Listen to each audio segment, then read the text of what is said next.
flipping out of the start gate.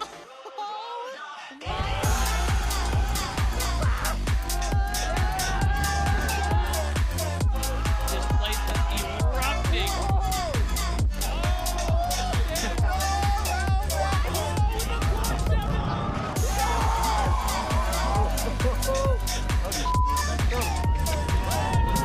Saying hello to the new world champ, baby.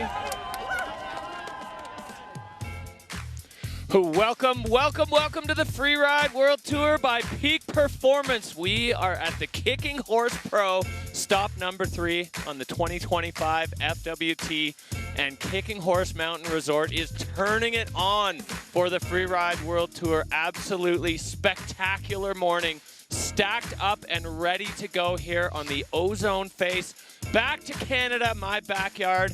Absolutely fired up for this show. We are ready to go. My name is Derek Foos, and I am here with Amy Engebretson, and we're ready. It's a little chilly, Amy, but it's cold, but we're ready. We're going to be kept warm by all the excitement. I am so stoked to be here, and yeah, just watch the show today. It seems like we've got a perfect comp day ahead of us. Yeah, snow conditions are firing. The weather conditions are chilly, but good. It's clear. The mountain is in great shape. Kicking Horse, just like I said, turning it on. Ozone, the gold or purple and pink in the background. I mean, coming up here at sunrise, it's such a magical comp because we get to ride up the gondola in the dark and then ski down here as the sun's coming up. It's so beautiful. Yeah, we're kind of at the edge of the Rocky Mountains and the Purcell Mountains here, and this morning it was just gorgeous. Like Canada postcard on steroids. So beautiful. I know that everyone's cold, but like the vibes are really high. Yeah, let's take a look at what the weather has in store for us today. It's a chilly one. We're dealing definitely in the negative temperatures, whether you're a Celsius friend or a Fahrenheit friend. Yes, absolutely. First of all, it's Bluebird. It's sunny. It's splitter blue. That's what we want to see for these comp days. But it's cold. We have minus 21 degrees Celsius. I don't know what that is in Fahrenheit, but it's freezing. There's been no winds, light winds, no winds, so not a lot of wind on the face. We had about 35 centimeters, a little over a foot of fresh snow about a week ago, and the venue's been closed since, but it was open previously. So it's skier compacted snow conditions underneath that fresh snow, and we're calling that a 4-star snow condition. So really good kind of consistent snow out there. And Derek, my evaluation of the snow is that it's stomping snow. I agree. I think this is actually perfect comp snow. We had deep powder in the last comp, and that kind of gobbled a few people up. This is going to be more consistent for sure for the riders from top to bottom. As you said, this year Ozone's been open more than it has in other years, so there's been some skier compaction on the venue, which often we don't get, that sugary kind of classic Rockies Purcell snowpack. So a bit of compaction underneath this new powder. It should be. Now, we'll wait and see what the skiers and snowboarders do, but it should be more consistent from top to bottom, and they should know what they're getting into. I don't think we're going to see too many riders breaking through the crust. No, I think it's mostly very consistent on anything that has a little south kick in it might have a crust underneath that new snow, and there's a little bit of kind of the no zone area that has not been skier compacted, so it could be a little sugary, a little sharky, but for the most part, the majority of the face is looking great. And I think we're going to jump into the face preview. That's right. The GoPro face preview. Yeah, let's take a look at the Ozone face, digging into the GoPro face preview. Absolutely. Like you said, this is a Plan A, the premier freeride venue here at Kicking Horse. The top elevation of this slope is 2,500 meters. That's where start 1 is. Start 2 will be a few, I think about 50 meters down from that. The whole face is an average of 37 degrees slopes, or 37 degrees steep. So a little steeper in spots, a little flatter in spots. And we've got an east face here, ranging from northeast all the way through southeast. And again, there might be a little crust on some of those south kick aspects. The vertical drop is about 324 meters of vertical free riding. And we're kind of working with 2 main zones. We have the riders left, which is very fall line, aggressive, free riding. And then we have riders right, kind of the no zone, freestyle, playful area. We've seen the likes of Craig Murray, Marcus Eider throw down over there. And we can't forget the famous Rodney Pyramid, the pyramid feature. We're going to have our eyes on that today for sure. Yeah, I feel like just from chatting to some of the athletes during face check that may see more action than ever before.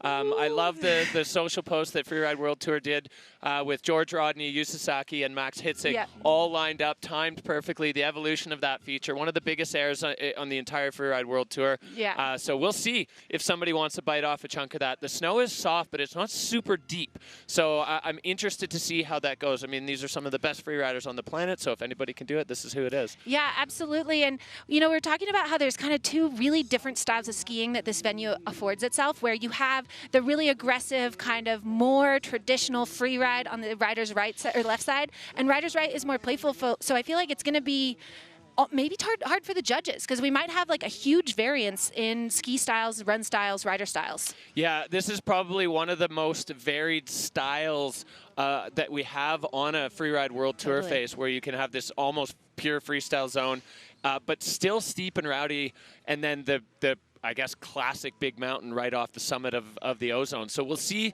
which riders go which way. As you said earlier, the lookers left side, the no zone side, wasn't open to the public. Right, so so that maybe doesn't a little have sugary. the compaction. Yeah. So there's a lot of question marks in some of those rocky areas. Totally. If it's going to be supportive, if they're going to punch through and just get hooked up on sharks. So interesting to see. We've got a tiny little cloud just lingering in front of the face. So we're the organizing committee. And you can see the clouds coming out of our mouths. It is chilly. So organizing committee going to wait until visibility is prime to drop the first athletes to the snowboard women today. Yeah, looking forward to it. Also, the whole cornice is in play this year, so that's fun too. That adds like a cool feature at the top of the venue. So I'm excited to see. I feel like those bonus snugs are really nice. So for these riders, one of the most challenging things is picking the line and actually locking in on what they're going to do. It's a really difficult process, visual inspection only, and we've prepared a little piece for you to check out on exactly how they do it. Look at that. Where is he going? Where are you going? Look at that. Wow!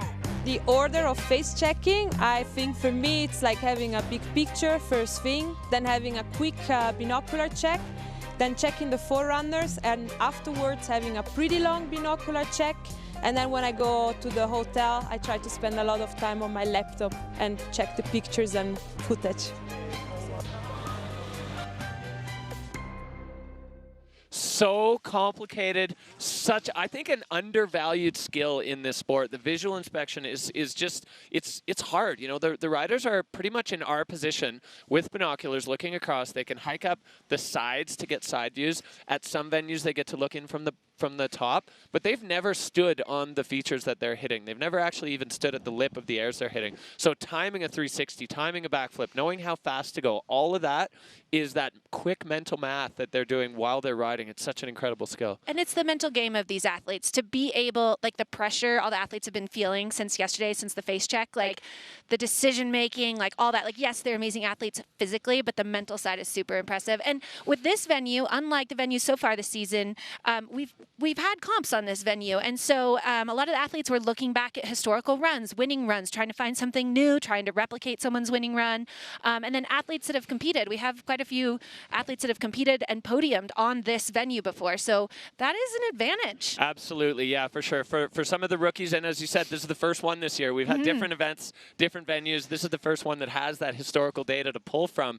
So those more experienced athletes are definitely going to be looking at an advantage. But the rookies, they've been firing this year. I'm not gonna put money against any of those athletes here.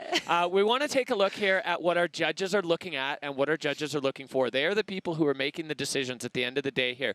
These are our 5 categories. Line, that is the critical one. The more difficult, the higher it scores. Control, well, if you're in control, it's clear. A backslap is a loss of control. Of course, a fall, the ultimate loss of control. Technique, that's how you're moving your skis or board on the snow. Are you bending it or are you just slipping and sliding around? Fluidity is the speed you are relative to the terrain you're in. So people can still be fluid if they're not going fast. It doesn't just mean speed, just relative to the terrain. And then air and style, that one speaks for itself. That's what we're all here for. The show-stopping moves off of cliffs, off of features, 360s, grabs, backflips, anything goes. And honestly, the field that we have right now, probably the most diverse and deepest bag of air and style tricks that we've ever had on the Freeride World Tour. The game is changing, and we're getting a front row seat to the change. Literally a front row seat. We've got the venue right across from us, and I think that everybody's really excited about the conditions today, it seems like. Yeah, I think so too. It's powder, but it's consistent powder, which is going to be great. It's been described as perfect comp conditions. Perfect comp snow. Yeah. So we have those criteria. Who are the people making those decisions? Well, we have the creme de la creme of Freeride judges in the tent. That's where they're sitting. Ooh, look at those guys. On the ridge, right behind us, the Stairway to Heaven chair. We have... There we go. We got Lolo Bess and Bertie Deneveau. They are co-commissioners of the Freeride World Tour. We have Laurent Gauthier in the background, and our new judge this year, Jacqueline Pollard. She's won on this face before, so she knows exactly what she's looking for. So exciting for these judges. I mean, they're just as excited as we are, I think. Oh, yeah. They want to show just as much as anybody else. So they're working with those criteria. They're going to be locking in, and they miss nothing. They have the high-powered binoculars on the face, on the athletes, and they're ready to go. We are ready to go. Absolutely. Cannot wait to see where this is going to go. Ozone is the background. Kicking Horse Pro is the spot. Freeride World Tour 2025. Stop number 3. We are so fired up and ready to go. We cannot wait. We're going to be back with you very shortly. Woo, woo.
Welcome back to the Kicking Horse Pro Freeride World Tour by Peak Performance 2025. This is stop number 3, and Kicking Horse Golden BC is our canvas. This place is absolutely spectacular. The champagne powder capital of Canada, as they say. We have 2 starts on the mountain today. Start 1 is what you're looking at on your screen right now. Start 2 will be more over to the lookers right. There's a little bit of a billy goat track between the 2 for the riders that want to go. And snowboard women kicking things off for us today. The categories rotate event to event, sometimes starting first, sometimes starting later. The ideal is that everybody gets to start in all the positions somewhere across the season. A whole bunch of different variables going into that decision. But today, snowboard women getting the honor of kicking us off in Canada and ready to get buck rowdy at Kicking Horse. Heck yeah, the snowboard women getting the freshies out there. Definitely want to drop in first on this venue today. I think so, yeah. I mean, there's definitely like varying advantages and disadvantages on different days. We're going to take a look at where we're sitting with the overall rankings right now. French rookie Noémie Aki sitting in first, holding down a first and a second out of 2 competitions. Audrey Hebert from just down the road in Banff in second overall. Anna Martinez in third. And then we've got a few riders on the outside looking to get over that cut line. Michaela Davis-Meehan, the last time she rode here, she won. So you cannot count her out. She is a big threat. And as we move down, well, last year's world champ, Erin Sauvé, sitting down in 7th. She's going to want to do it on home soil and rocket herself up those overall standings towards the good side of the cut line. Cannot count out Erin Sauvé on a home soil competition. She is so excited and fired up, ready to go. As we are looking here at our first rider, that is start gate number 1, snowboard women. Amy, you said it, dropping first today, I think is prime position. I was jealous watching the forerunners. Looking at our start list today, kicking things off, we have Nuria Caston-Baron. She's going to be first out, getting those freshies. Then next up, we've got Anna Martinez, who she was actually first here in Kicking Horse last year, but on a different venue. So that's going to be exciting. And then all the way down, dropping last, we have our current tour leader, Noémie Aki. And I think it's going to be fun. She's going to be able to see the lay of the land and then be the grand finale maybe. Yeah, she's got that showstopper position potentially. Here we have our Peak Performance Fun Bet fan favorites. This is Fantasy Freeride. 98% of you feel that Noemi Aki is going to land herself on the podium. Anna Martinez with 58% and Erin Sove at 57%. So Noemi Aki, the rookie who's leading the tour, has a massive nod in the Peak Performance Fun Bet fan favorites. She That's does. your opportunity to get some skin in the game, Fantasy Freeride. Get your bets in, get in a league. It's so much fun. You know, it makes you feel like you're a little bit of a part of it. Totally fun to get involved and fun to see the fans behind Erin too. You know, like she's a vet. People know she can throw down, so people are looking for that. I like seeing that. I'm kind of like an underdog rooter, you know. Totally. But And she's you know, not an underdog. Erin started the season last year as an underdog as well. She had a big crash in Verbier. She had never done visual inspection before, and then it was that slow burn. And by the time we got later in March, she was winning everything, hitting the biggest airs on any face.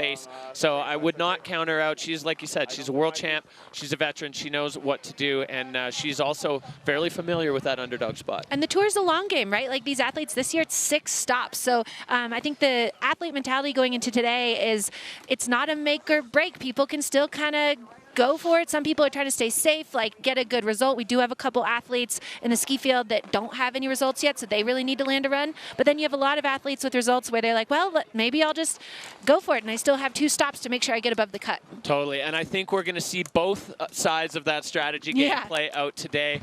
On the Ozone face, as we zoom in on start number 1, we are just about 10 seconds away from our first rider of the day. It's going to be Nuria Caston-Baron, the Spanish shredder. She's fresh off a podium finish in Val Thorens, France. She is so excited. She's ready to go. Nuria, when she is on fire. Such a sender, such a great rider. She had a tough go in front of the home crowd in Spain, but she's going to be looking to really just fire things up.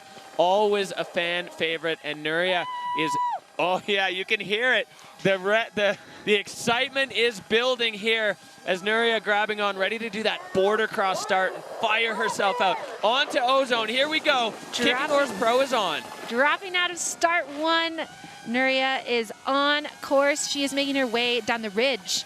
So she's maybe gonna head over and hunt down some cornice.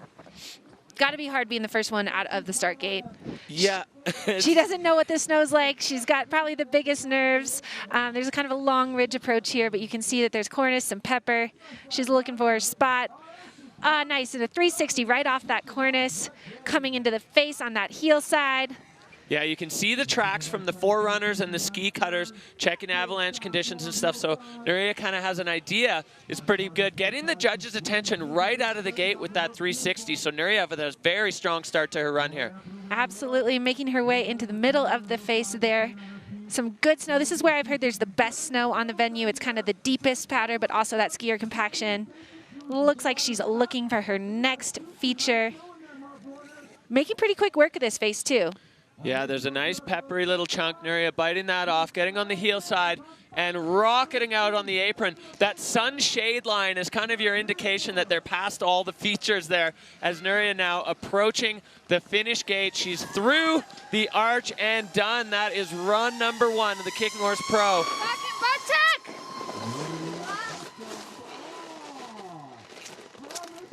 And things are officially underway. Nuria going first. You know, she has first access to the slope and the fresh pad, but she has less tracks to kind of give her a landmark. She has less information, maybe. She, you know, it's there, like you said, there's advantages and disadvantages to dropping first. All right, Amy, let's take a look back here at the start of Nuria's run.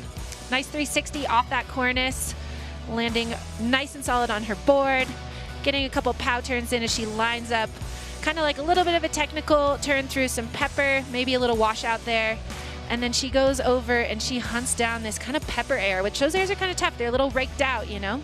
And then she just rips into that fast kind of straight line all the way down to the finish. You could see the emotion there. I think she said effing butt check. And we'll see, you know, she kind of disappeared in the smoke cloud as she went down. So maybe the judges seeing that as more of a white room situation. Is it a butt check or a face shot? That's for them to decide. All right, well, the score coming in, a 62 for Nuria, so they saw it. They always see it. Yeah, they see everything. You think they didn't see it. 62 points to kick off snowboard women for Nuria Caston-Baron. And her feelings on that one pretty clear there. I think that was a bit of a shrug and a, okay, well, back to the drawing board. But we go back up, and this is what it... Ana Martinez is second. Looks like we got our next rider out of start 2. Yeah, this is going to be Ana Martinez. She was last year's winner, and we can see there on the split screen, Ana Martinez, kicking horse, Golden BC Pro in 2024. She was a rookie last year, and we were on a different face, as you said, Amy, the T1 South, so totally other side of the resort, taking the win here in her rookie season, having an absolute blast doing it. And now we are ready to kick things off again with the French rider coming out of Chamonix, and she is on course out of start 2. Yeah, kicking things off with an air, got a grab there. And while she won here last year, she has not been on this venue before, so this is all new to her. She is taking that little traverse over through this shelf feature. She's on the far rider's left side of this venue, which is kind of the big mountain meaty side with some big cliffs, big features, and some big exposure. Yeah, so the Chamonix rider picking off what she is right at home with, the steep, gnarly terrain, and Ana Martinez getting into an untapped section of the Ozone face. You can see the spray of the snow. Beautiful champagne powder, and right off the nose of that and stomping as well. 2 stomped airs, nice and clean. This is area that might have sun crust if something has a little south kick to it, so we'll see if that gets her at all, but right now it does not look like it. She is just getting down the mountain fluidly, lots of turns, coming into this couloir feature, kind of a cool gully, little air in the middle, nice, stomps it, and she is coming out with a lot of heat, speeding through down on that apron section. Pointing it out of the couloir, so Ana Martinez getting it done quick and fast as she flies now. Well, losing actually a little bit of speed. It does get extremely flat right before that finish. So the judges have said they're not going to dock fluidity for riders that need to unstrap to push across the line as we take a look back at the run of Ana Martinez. Yeah, this is her first air, opening it up. Nice solid landing into that heel side turn. And then she drops right into another air. Just looks fun. That looks like a fun line, just a really fall line. Riding, making her way through these kind of shrubby trees and then off her third air. Yeah, I really like the way she presses the back foot in first there to keep the board from going under, the nose of the board from going under. Anna, even though she is relatively new to the World Tour, only in her second year, she rides like a veteran. She's got that big mountain savvy. So walking across the line there for Ana Martinez, all smiles. Such a strong start for her on her Freeride World Tour career, and she's going to be looking to jump things up. She's sitting right now in 3rd overall, and you know, I think she's going to want to step that up. And that run was definitely a good start to her campaign. Yeah, like you said, she's new, sort of, to the Freeride World Tour, but she is really known for her clean, consistent riding.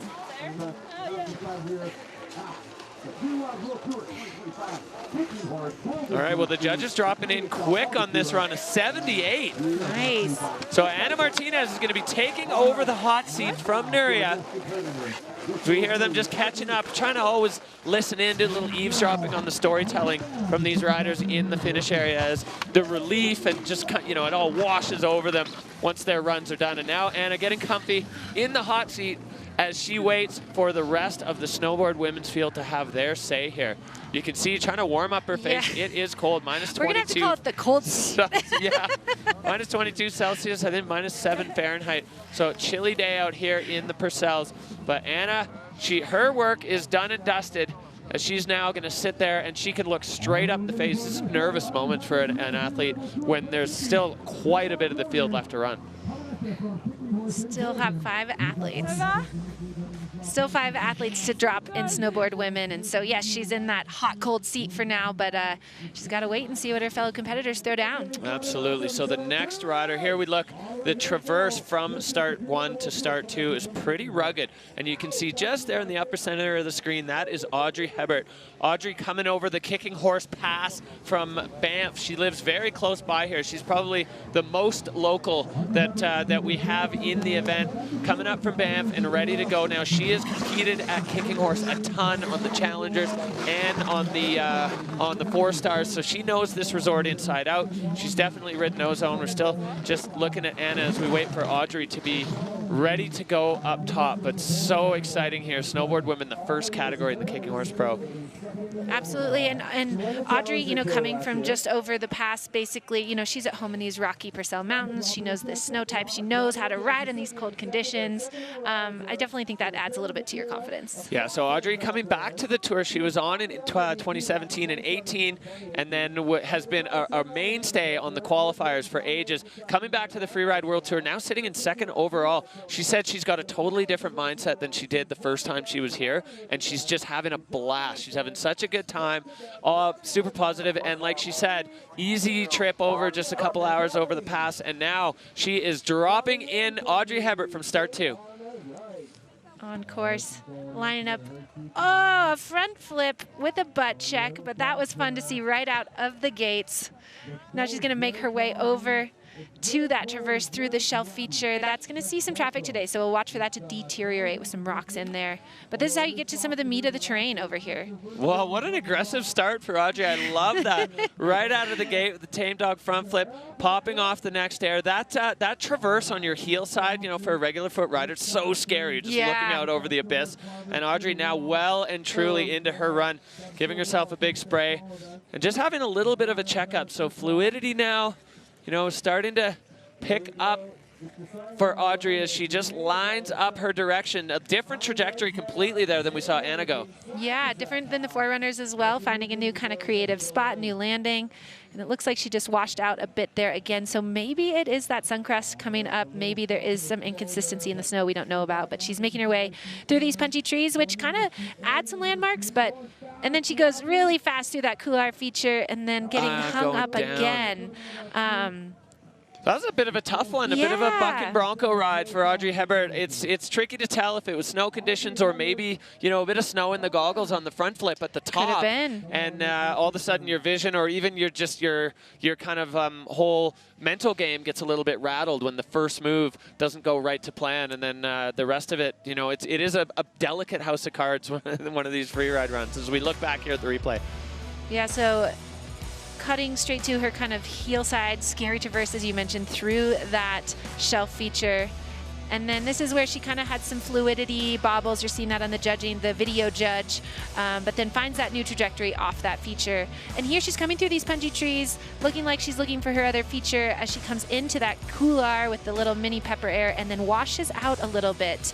Not sure what happened there, but obviously control will be affected in her score. Yeah, sometimes when you get going that fast, you just need to be a bit patient with the fall line and wait to try to throw the board sideways and turn. And I think Audrey just rushed it a little bit there.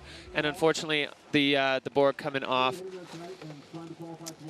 And so, you know, with the visual inspection, it's all about, you know, those landmarks. But with all those punchy trees, sometimes it's hard. You get a little confused. Yeah, there's a lot of trees. So 26.67, that's going to be a throwaway for Audrey Hebert. As you said, we've got 5 comps before the cut this year. So every rider is going to get at least 2 that they can throw away. And she's got a couple solid results behind her already on the podium on the first event. Trying to hear them catching up, but not quite catching all the words there. As we are moving through the snowboard women's category at the Kicking Horse Golden BC Pro, Anna Martinez holding down the top spot, Nuria Castelbaron and Audrey Hebert. Those are the top 3 currently, but we still have half the field to go as we make our way back to the top. This is Michaela Davis-Meehan, the Aussie rider, full free spirit, embracing the van life, spending a ton of time in Revelstoke, just over the pass, the other direction from where Audrey lives, the Rogers Pass. And Michaela, the last time we were on Ozone, she won, so she is a huge threat here today. And lining up an air right out of that second start gate and then making her way again heel side over to that rocky traverse to get over and get into the meaty section of that rider's left side of the face, the big mountain face. Yeah, that view from behind really shows you just how exposed that traverse is for a snowboarder on their heel side edge. As Michaela getting now set up above the first possible feature that she could hit and getting set now and into it well and truly, stomping the first air for Davis-Meehan. Yeah, finding a nice clean landing and making some quick turns as she moves over to her next feature. Let's see which way she's going to take take this one right off the nose, landing just shy of that tree, nice and perfect. Diving into a couple good deep pow turns there. Yeah, Michaela's so strong on the heel side edge. You can tell she's been doing her squats and deadlifts as using the pressure of the legs to dig the board into the snow and slow herself down. And coming down now, this is proving to be a popular section in the snowboard women's category, getting on that heel side, nice and patient. That was very well done there for Michaela Davis-Meehan. Didn't rush the turn and was able then to hold on. Sometimes you just got to embrace the speed. Yeah, she had to commit to that speed, pop over that pepper, but again, the traverse at the bottom for the snowboarders isn't quite as fun. You can see those side steps there. This is her top air in the replay, and she is dropping into her second feature here. Nice, good, clean, straight air. Good, fresh landing there. Yeah, she got her, you saw her get the grab there, so that's going to add on the air and style meter. And then this one over the tree. Like and look at that tap. turn. That turn was so precise to get herself back in control, to line up this air into the couloir. And then this is what I'm talking about, that patience. Not putting the board all the way sideways allows her to just stay in control. And you have the rest of the apron to run the speed off, you know, but it's scary when you pick up that much speed to embrace it or commit to it. And Michaela Davis-Meehan doing a great job of that, a very fluid, solid run, top to bottom for the Aussie rider. Yeah, and coming, she's straight lining towards the free line, but she's going to come across that sun shadow line as well, so there's a little bit of like a visibility change, but she was really patient, committed to that speed, and I feel like she might have done a little tree tap on that middle air. I mean, the judges will have the binoculars and see, as you've said in the past, like we're not the judges, we only see what we see on the screen here, same as you guys at home, but I saw a tree tap.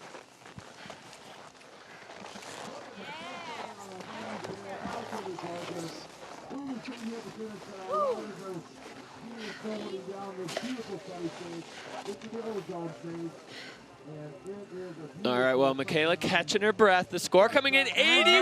Nice. Michaela Davis-Meehan back to her old ways on Ozone with a banger run there, putting one down and popping Ana Martinez out of the hot seat. So that's going to be a huge relief. Michaela was definitely looking for a result. Yeah. She had a tough run at the first event in Spain and then went huge in France, but with a crash. So that's going to be very, very heartening for her to put one down. Of course, we're nowhere near done yet, but still, it feels good to put a good one down. Yeah, absolutely. Her energy is so contagious, and I bet that feels really good. And getting some support from fellow riders and talking it through.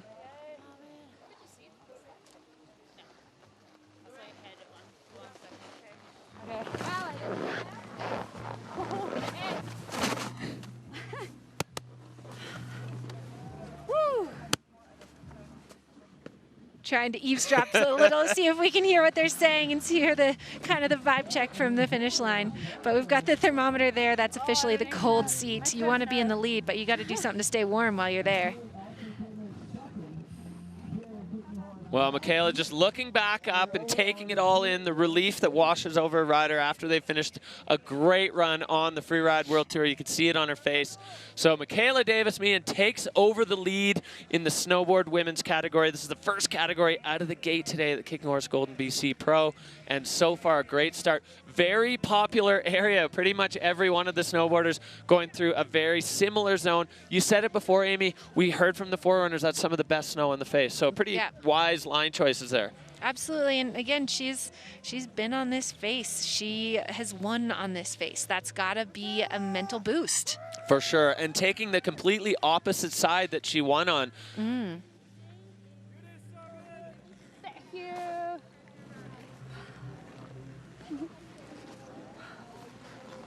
It's cold out here, but hopefully some fans are trickling down to the finish line. It's gonna be a party down there eventually.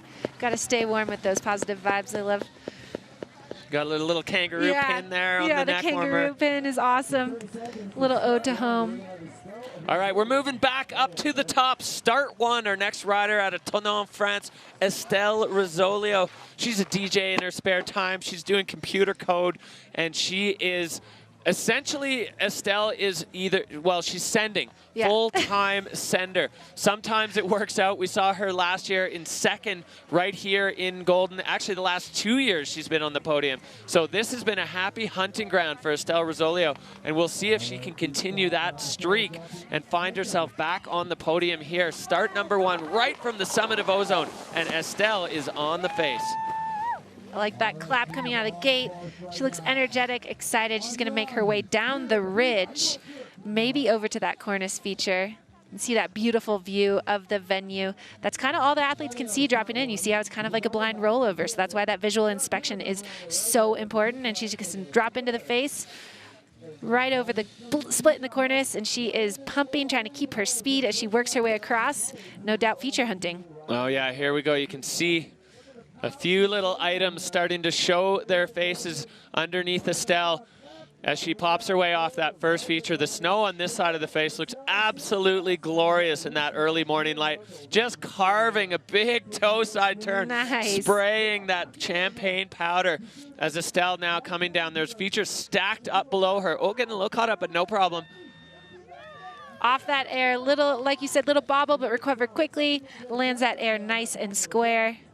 And it looks like she's heading over for another turn.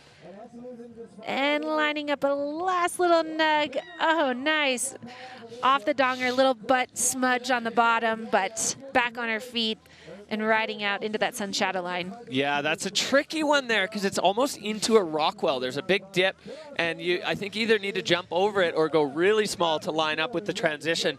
And Estelle finding almost the middle where it's a little bit flat and getting sat down. But the rest of that run really solid and fluid. And the first rider we've seen in snowboard women on a totally different section of the face. Yep, found a new creative line. I know that athletes are always looking for that. It's kind of a give and take. Do I do the run that everybody's going to do and has a lot of features, or add some creativity? All right, we see the replay here. That first air, the slough just cascading off. And then this section, Estelle, I mean, oh yeah, you saw her looks like she might have, yeah, little snow snake, rock or something, yeah. But still recovers and lands that air nice and square. And there she's coming into this lower donger air is what I'd call that. Lines it up and, yeah, maybe just not quite catching the tranny there, washing out a bit. But all in all, a solid run from Estelle Rosolio. Right now, she is sitting herself in 6th overall.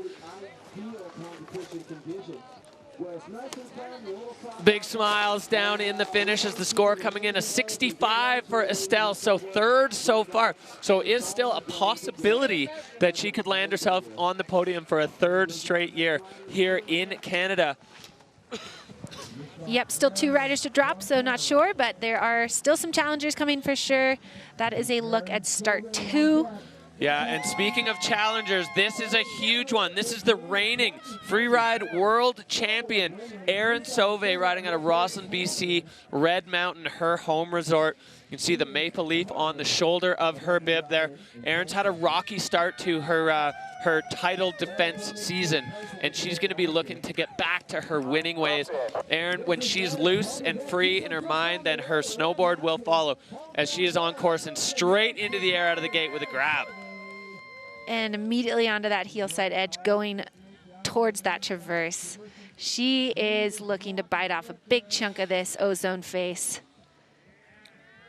Yeah, the judges not taking any marks on fluidity across that traverse, as they just want the riders to be safe going across there. So the judging will restart again now as Erin popping off that one in a solid landing.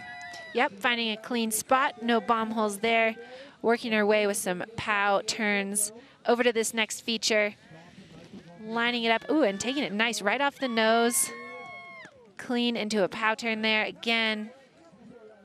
Oh yeah, so Erin, now she's getting into the meat of this Ozone face. She's got a few really solid features behind her and a couple below her, popping over the trees or through the trees. And dropping into that couloir feature again, nice and fast, holding on to that heel side, and nice and patient with the speed out of there. Yeah, good, solid run for Erin Sauvé. Was definitely looking for one here where she stayed on her feet, and that is going to tick that box for sure. Absolutely. It feels good to get down there. All right, back at the top here. Great start of the run for Erin Sauvé, popping right out of the start gate into the air. The judges are going to enjoy that. You know, you want to get their attention right away. Absolutely. Those airs high on the face, above exposure, they mean something.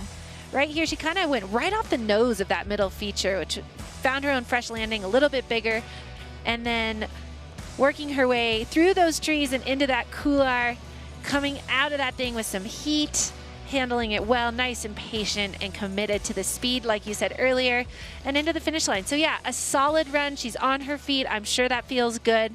And I'm sure that was her goal coming in here, to maybe start that slow burn you were talking about. Exactly. 1 point of distinction there in that couloir, I think, between her and Michaela. She did go around that little bottom feature where Michaela went straight over the end of it. Same with Audrey. Yeah, there is a little pepper feature that you can kind of like ollie over in there. We can see here on the side, Erin Sauvé visiting the local Golden Elementary School on Wednesday, giving back to the kids in the community. That's your world champion right there. For those kids, such a special moment for them to get to see the world champ live.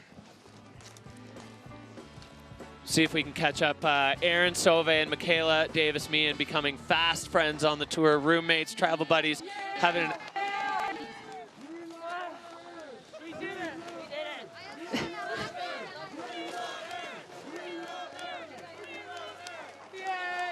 All right, well, we love Erin chanting from the crowd. The score up to a 71-6-7. So Erin Sauvé taking over that final podium spot with only one rider to go, but it's a dangerous one. This is your current World Tour leader. Here's a look at where we stand. Michaela Davis-Meehan, Anna Martinez, Erin Sauvé. That is your 1, 2, 3. But the lady in the start gate riding out of Val Thorens, France, Noémie Eki, she is the current World Tour leader. She is a rookie on the tour, but man, she has made such a splash as we look back at what she did in Val Thorens in front of her home crowd. No less. Yeah, rookie with a capital R, to say the least. She was so powerful, so fast, and just handling the pressure of being at your home mountain with a performance like that is just maybe a rookie, but mentality of a veteran. Absolutely, yeah. Rookie only means it's their first year on tour, but certainly not a rookie to freeride snowboarding as Noémie Eki pushes out of start number 1 for her campaign here on Ozone. And she is heading right down into the meat of the face, it looks like, on the ridge still for now. Excuse me. So moving through, making some turns, feeling out that snow. The snow on the ridge is going to be a little wind affected. And popping off that cornice, catching a grab. Full fall line approach and digging that heel side edge in. Noémie Eki, she's got lots of real estate to work with, so no need to really slow down too much. And Noémie coming into a section we haven't seen anybody take on yet, right off the nose and stomping. Noémie Eki on a hot one here. Yeah, just fast, powerful riding, making quick work of this face, finding another feature with a tree tap there. Finding some pow, maybe a little crest there or a rock, but still moving through it and lining up above this pepper feature. Oh, going big over that kind of peppery cliff and not quite landing there, but already back up on her feet and rocketing out the bottom. Wow. Yeah, something weird on the takeoff there. As you can see, Noémie Eki was out of balance right away in the air. But the rest of that run, I mean, this woman is making statements every time she drops in on a World Tour start gate. She goes out with such aggression, so much pace, and picking off the biggest features she can find. Let's look back here, Amy, at the replay from Noémie Eki. So that board touch there with the air off that cornice and then immediately into this fast, powerful pow turn.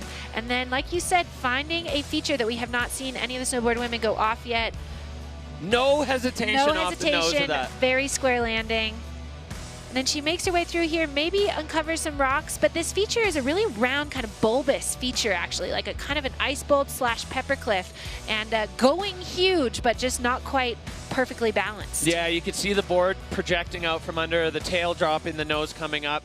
So definitely not able to stay fully in balance there as Noémie Eki through the finish arch there, unstrapping. Not quite the full package she was looking for, but man, some serious flashes of brilliance. I think we're going to see this young woman become a bit of a legend on the freeride, legend in the making on the Freeride World Tour.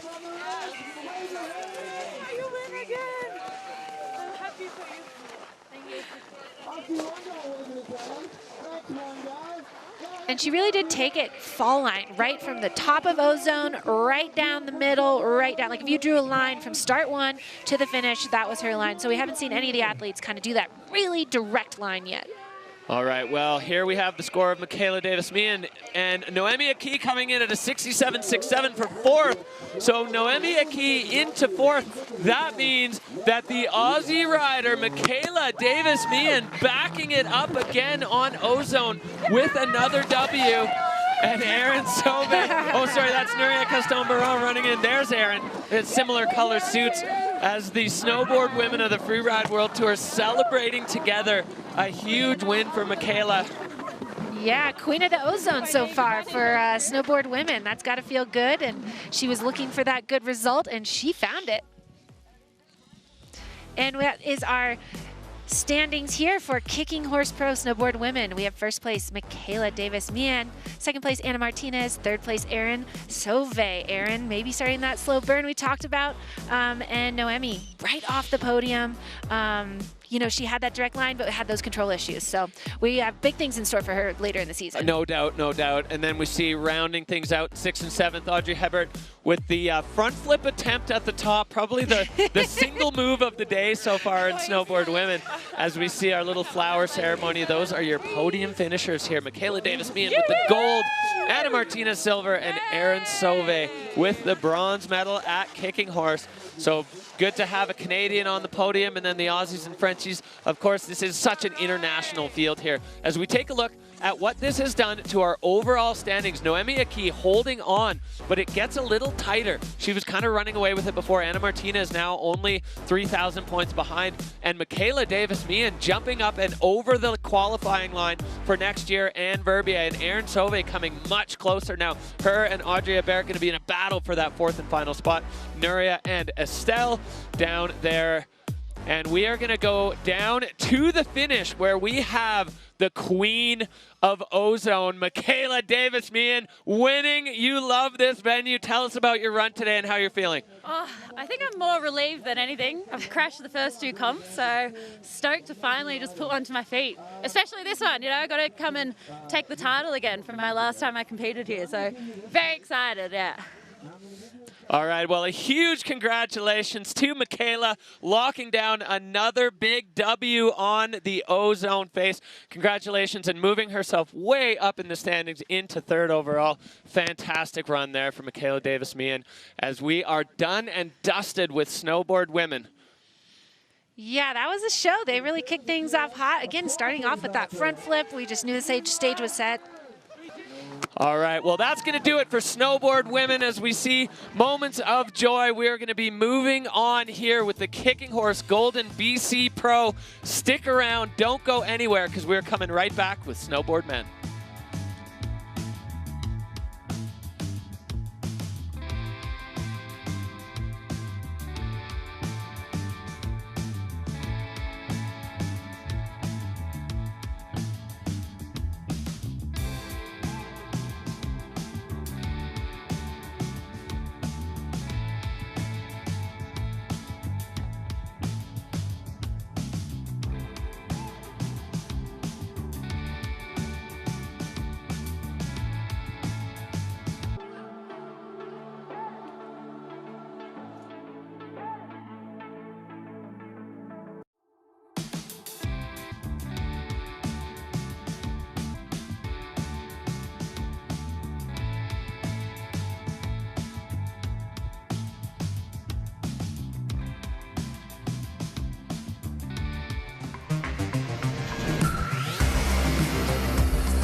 Welcome back to the Freeride World Tour by Peak Performance. I'm Derek Foose. I'm here with Amy Engerbretson. We are bringing you all the action from the Kicking Horse Pro Golden BC. The absolutely stunning backdrop for this event. We have a spectacular morning of competition on tap, and what a start from snowboard women. Absolutely, what a show, but I'm excited to jump into snowboard men because we've only had 7 riders down this face, and there's a lot of freshies, a lot of fresh landings, a lot of features to hit. Absolutely, there's plenty to do up there. The riders have been studying this venue, and we're going to dig into exactly what makes it tick here with our Mammoth venue check. Welcome to Ozone, a venue we haven't been since a couple of years. a beautiful venue, super aesthetical with a lot of different options. You can go pretty much as far right as you can see to how far left as you can go.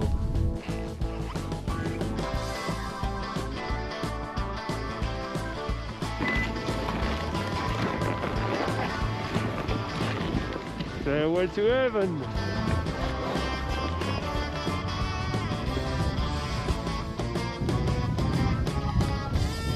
Yeah, venue's looking good. Blustery, cold day up here today, but the venue's holding up well. Yoo-hoo!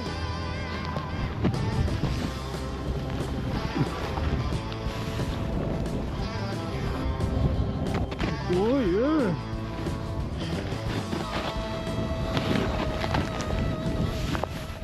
So behind me, this is start number 1.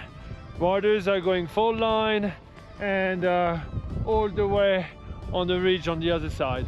Start number 2, which will be just at the end of this ridge.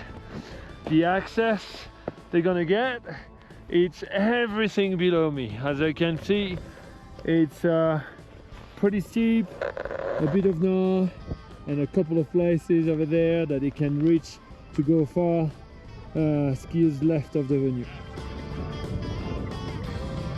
Right now we are on the way to start 2, and we're putting some fixed rope just to make sure that the riders may be able to access it safely.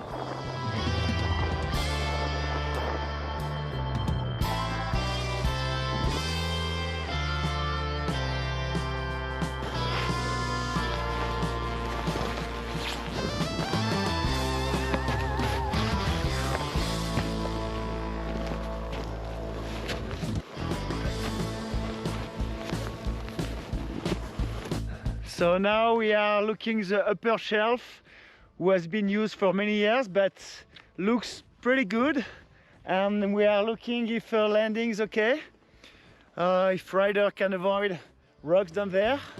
Looks good.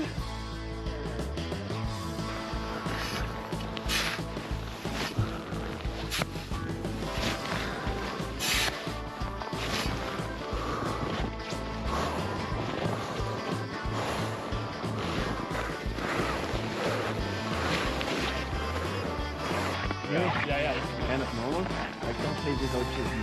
And I would say this Switzerland, Hey, welcome back to the Kicking Horse Pro. This is stop number 3 on the 2025 Freeride World Tour by Peak Performance, and we are into snowboard men. Snowboard women have had their say and lit things up as we move on now. Snowboard men, the first man out of the gate is going to be none other than the Maple Leaf, proudly new Maple Leaf owning Jonathan Penfield, just picking up his Canadian citizenship over the summer. So here we have a look. This is our overall rankings where Enzo Nilo, he's a rookie. He's been on the tour before, re-qualified this year, now sitting on top. And Remy Benamo and Victor De La Rue are holding it down together in that second overall spot. And then the first man out of the gate, John Powell, Jonathan Penfield, will be is holding on to 4th. Down below the cut, we've got some big names. Tilden Woolley, the rookies, really made a splash so far with huge 360s. Liam Rivera, Verbier Rider, and Cody Bramwell, both going to be looking to jump up, both former Freeride World Tour event winners. And then Holden and Conrad, Kiwi and American, both looking for results. Both of those guys have 2 crashes already this year, and they're going to be looking for a big splash today here in Golden, BC at the Kicking Horse Pro. So we take a look at our start list. Yeah, you mentioned John Powell, Jonathan Penfield leading us off, newly Canadian, but he and I went to high school together down in Lake Tahoe, Truckee, California. So not American anymore, now he's Canadian. That's awesome, leading us off. Then we have 3rd out of the gate, Victor De La Rue. He won here last year in Kicking Horse, although it wasn't on this venue. And then we have 8th drop-in, we have Enzo Nilo, our tour leader. And then down, dropping 11th, Liam Riviera. He actually won last year, the last time we competed on Ozone. So like we said, maybe an advantage. Yeah, Liam Rivera definitely knows how to get it done on Ozone. As we're going to take a look at our Peak Performance Fun Bet fan favorites. Victor De La Rue has 90% of you feeling that he is going to stand on the podium today. Enzo Nilo and Jonathan Penfield nearly tied at 39 and 35%. Peak Performance Fun Bet, Fantasy Freeride. Get involved, get your bets in, get engaged, as you can have your say. And the winner of the overall gets a all expenses paid trip to Verbier. No way. So definitely Get worth in your there. time to lock in, as we are looking at John Powell, JP John Penfield, the enzyme scientist, the snowboard technician. The gnarlier and steeper it gets, the more comfortable this man is on a mountain.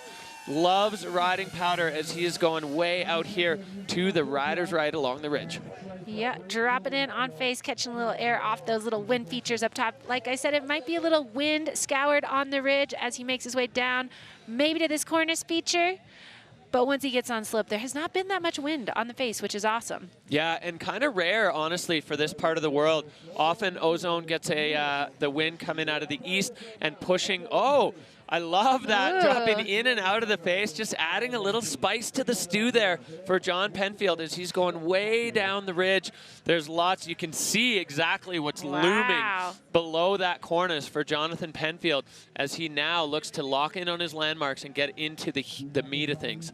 Yeah, first rider to go this far over riders right on this feature and straight into the gnar off the cornice. Wow, with that double and a 3. And he holds on and then And spinning the another one. other way. Frontside 3, backside 3, back to back. Wow. That was action-packed for Jonathan Penfield, bringing the freestyle, bringing the heat and the intensity of that run. Yeah. If you blinked, you might have missed it there for John Powell. Fast, but packed in lots of features, and again, right into the gnar. Jonathan really known for like painting the mountain, finding a unique line, and then doing good work with that unique line, coming right across the finish line there. Got to say, I got some pride. The Truckee Wolverines strong, you know? Oh, let's look back here, Amy, at the replay of this as we see Jonathan Penfield straight into it. Wow. Back 3 off the second step of that double, and then right away into the frontside 3. Making a double out of that feature with that trick, a slight kind of board, like he's riding the back of his board there. Yeah, that's for the judges to decide what he's doing there, but then right into that. The big 360, his bottom air was huge. Fast work, like you said, like coming down the ridge, had the little kind of re-entry move. I like that. And then had it just in store for us over on that playful side of the venue.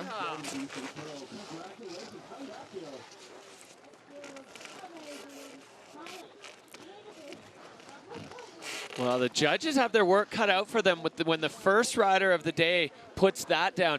And I feel like uncharacteristic quietness in front of the backdrop today. Could be the cold. Saw it in the snowboard women too. Not a lot of chatting going on. People, I think, saving their energy to stay warm. As that score coming in at a 74.67 for John Penfield. So the judges, you know, being maybe a little bit cautious with throwing huge numbers out for the first rider, but a solid score there, and that's going to set the benchmark for the rest of the field today. Yeah, absolutely. You know, upsides, downsides, dropping first. Maybe a little quiet there because there's no one down there with him yet. Yeah, but nobody to John talk to. Powell, maybe not somebody of a man of many words, but deep thoughts for sure. Yeah, absolutely. Jonathan, definitely one of the most unique line selectors on the Freeride World Tour, as he now takes up residence in the Dina Star hot seat, and he's going to wait and see what the rest of that snowboard men's field has to say about it. So many varied line options on this Ozone face, so lots of possible directions to take. As we say that, we're looking at our next rider starting from the total opposite side of the mountain there. This is young rookie Tilden Woolley riding out of Truckee, California. We've seen flashes of brilliance so far from Tilden. Big 360s at the start of both of his runs, and then just coming unstuck on both of them. But actually not in Val Thorens, sorry. He did manage a 5th place finish there, so he's sitting in 8th overall. But Tilden Woolley, one of the rookies that have made a big splash on the tour immediately. I love the way this guy rides, and I just love the way he carries himself through life. Such a friendly dude, and always, I mean, he's just like head over heels in love with snowboarding. Yeah, we were chatting this morning over coffee and breakfast, getting to know each other. We're from the same town, never met before, but his vibes were just super cool, calm, collected, just ready to go out and have fun on his board. Yeah, so he's sitting in 8th overall right now. He's going to want to rocket himself up the rankings. He's had a couple really close ones. You can see him nodding there. That's Victor De La Rue sitting up there on the Eagle's perch, watching over and seeing what the other riders are doing as Tilden Willie gets things started here from start 2. Right out of the gate, off that air, and then immediately moving. Riders right there. Oh, big tranny air, up and over, finding perfect transition. Good landing on the other side, working through that nice fresh snow. Yeah, I really like that transfer approach, going cross court, cross fall line, and Tilden Willie now coming in. As we pan out, you can see what's below him. No easy way out as he lobs a backside 360. Kind of chunking into the landing there. Definitely a fluidity pause for Tilden Willie as he pops off the nose of that one, getting the grab, holding onto that heel side edge. Wow, that was just a huge 360. You can see that aggression, that kind of boost factor that he has for sure. And then that lower, I'm calling that thing the lower donger, finding the tranny, even though we know there's like a little bit of a dish there, so. All right, Amy, let's take a look at this replay. A big transfer air at the top, just finding that perfect landing in the POW, getting some nice, look at the snow quality there on those turns, and then lining up this huge 360. Yeah, he just got the tail in and then it kind of plugged up as all his forward momentum just stopped there. I love the way he took off there. Really floaty, comes around. Yeah, I think a slight over rotation that the toe side edge dug in and he wasn't able to keep, just carry the momentum. Instead, you know, the energy buildup is so quick when you come down from that high. Absolutely, really steep landing in there, but I love the way he just, no hesitation, dripped that big 3 right off. Walking across the finish line. Feels good. Maybe we'll get some chatter in front of the wall. Jonathan, you're so sad.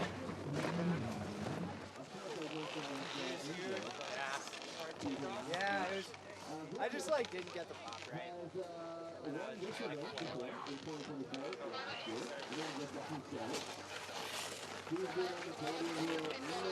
All right, well, here we have the score dropping for Tilden as we see it moving up. So a 60-point run. Oh, what could have been there for the Truckee, California rider there. Tilden Willie, another run.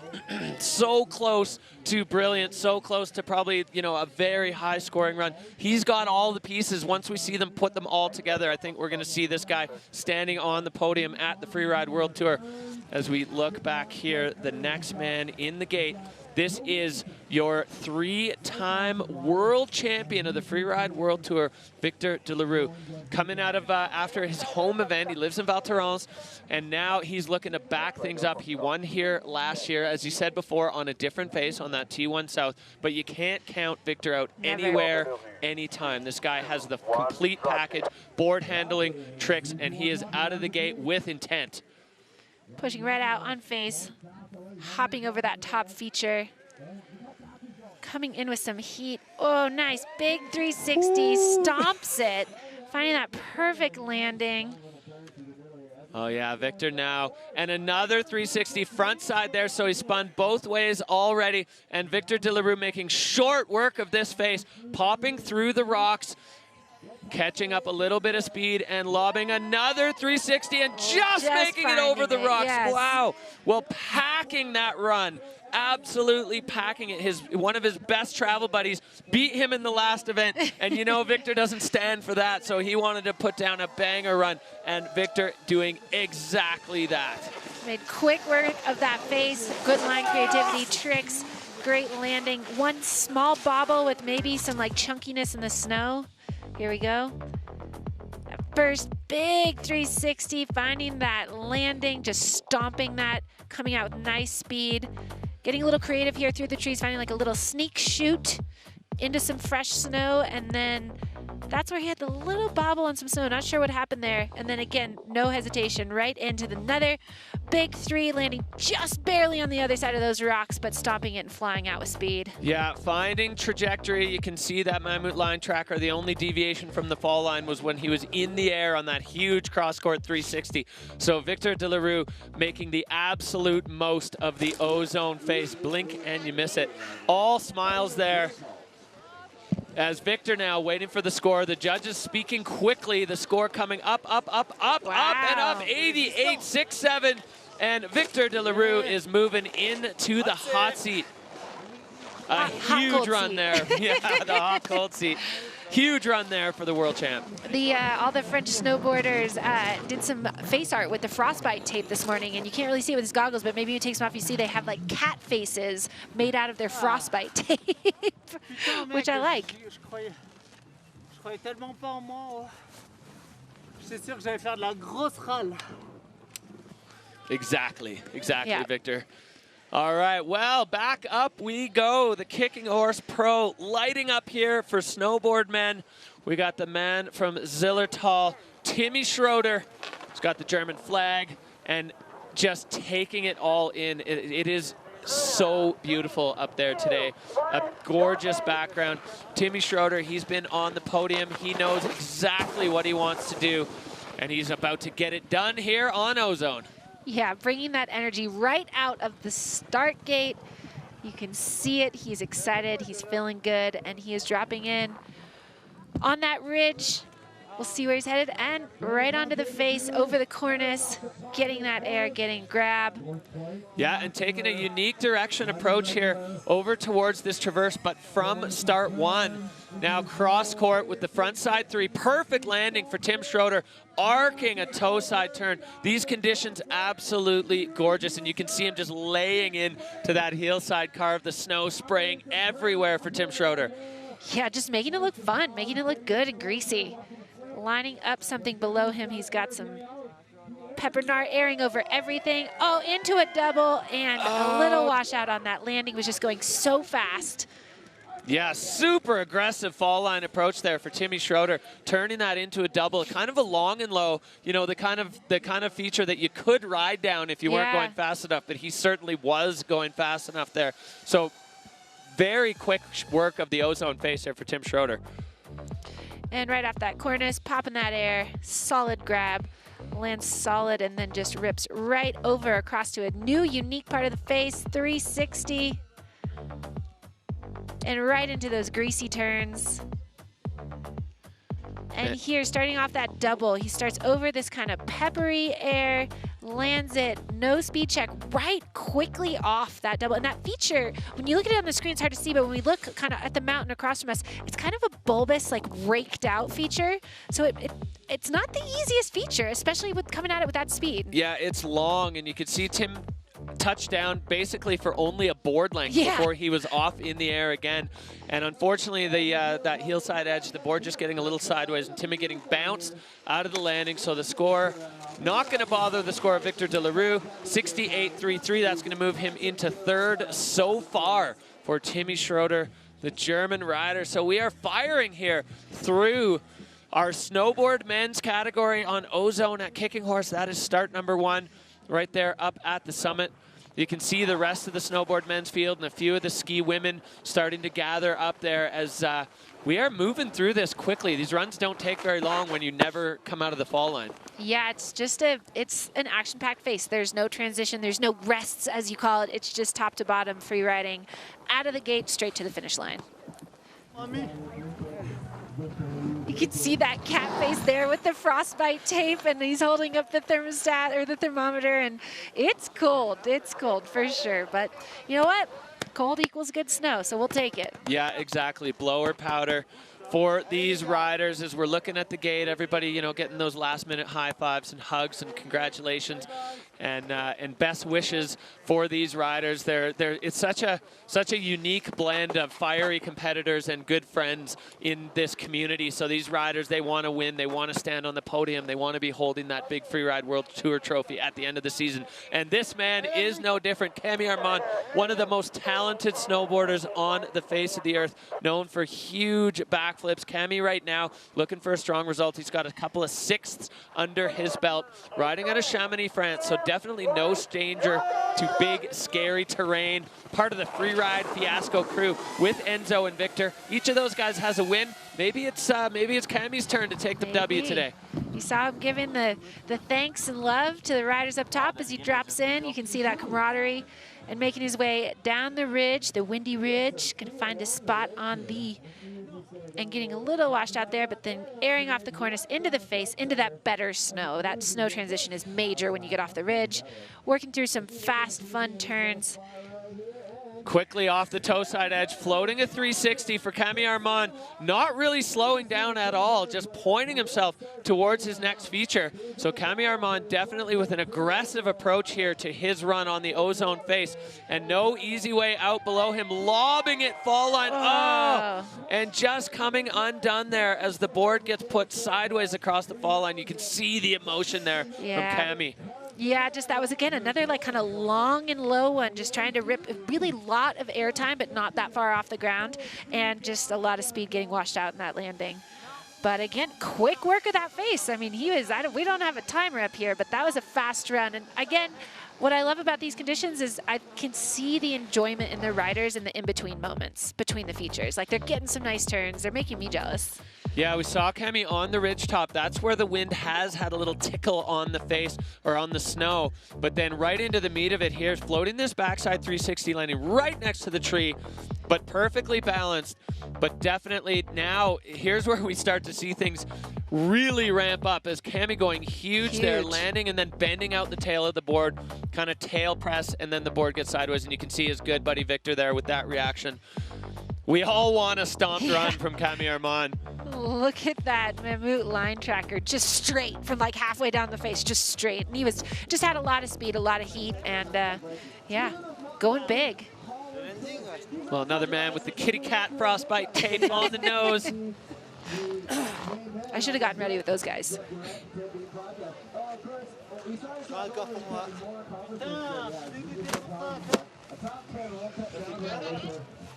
Well, the boys catching up there. Score coming in, Camille on a 55. So yeah, some significant control issues in that run. So Camille goes to give a high five to his good friend and travel companion Victor De La Rue, who is holding down the top spot with John Penfield and Timmy Schroeder nipping at his heels. But we are just getting in here to about the halfway mark on the snowboard men's field. Next rider out of the gate, the Kiwi, riding out of Aspen. He lived in Australia. He spent some time in Whistler. A true Mr. Worldwide, Conrad Niven. But he's got the Kiwi flag on his shoulder. He's got a gorgeous dyed blonde mullet, a big mustache. Conrad, he's a stylish fella out there in the streets of Golden. He's got the swag for sure, no doubt. Great energy too with Conrad.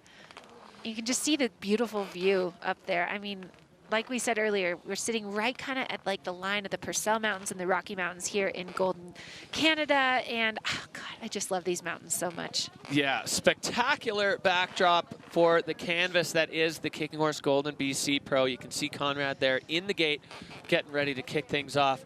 And this is one of the start gates on the Freeride World Tour that's a little bit of a nicer place to hang out. Bit of breathing room.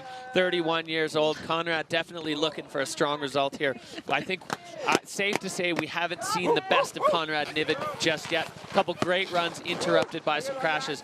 And Conrad just waving to the homies as he rolls out now and between the posts and getting things started with intent for Conrad Niven. Yep, making his way down that ridge. Kind of doing a little wiggle up there, feeling it out. And 360 over the cornice there, onto the face, into the pow. Great way to start a run. It gets the confidence going, gets the juices flowing. Conrad Niven now into it well and truly, coming down into this lower section. Backside three, trajectory off though, and Conrad landing right into the tree. Perfect 360, but not the perfect direction there for Conrad Niven. Yeah, a little miscalculation there, and just right into those trees. Luckily, didn't slow him down. He's back up and riding. Still over some gnar for sure. Yeah, only one track down there, and that's from our forerunner. Conrad popping, going long, and going over the front of his board. And Conrad taking a tumble. Oh, that's a tough one there for Conrad. Double thumbs down. Whoa. But he's up and riding after that, Tommy. You can see that commitment, that fire he has. Like you said, if he could just get one of these runs clean to his feet, I mean, wow. Yeah, got bucked by the horse there, Conrad Niven, as we look back here at the replay, Amy. Yep, coming down, wiggling. I like that little wiggle move right into that 360 off the cornice. kind of that feel good, and then you can see he's in the POW, he's making those turns, and then he comes over here to this area where you can see his trajectory is very different than the other tracks off there, and just literally right into the trees. Yeah, blowing the snow off the tree. It almost looked like he pressed a little too much on the, yeah, you can see it there on the toe side edge, and it gave him some direction, and he just plugged that tree. This is why the riders wear back protectors, avalanche gear, maybe a pillow in the backpack, and then Conrad lining this one up. Fall line, looks like the landing was, oh yeah, the board just kind of nose of the board under the snow. I wonder if there's maybe a little bit of like old slough in that landing, maybe a little firmer than he was expecting, but really had a proper tumble out of here as well. But luckily he was up and riding out of that. Yeah, that was a rough ride there for Conrad Niven. So no joke on the Ozone face. Nice. He's not bleeding anywhere. The trees seem like maybe the snow-covered trees. 14 points. Well, hopefully Conrad's all right from that one. Like you said, got bucked off the horse there. A little bit of a wild one, but we like to see him up, talking, riding, feeling good. Yeah, just catching up. Maybe not feeling good. Yeah, maybe not feeling great after that. So Victor Delarue, John Penfield, Tim Schroeder, the podium situation unchanged after a couple of riders.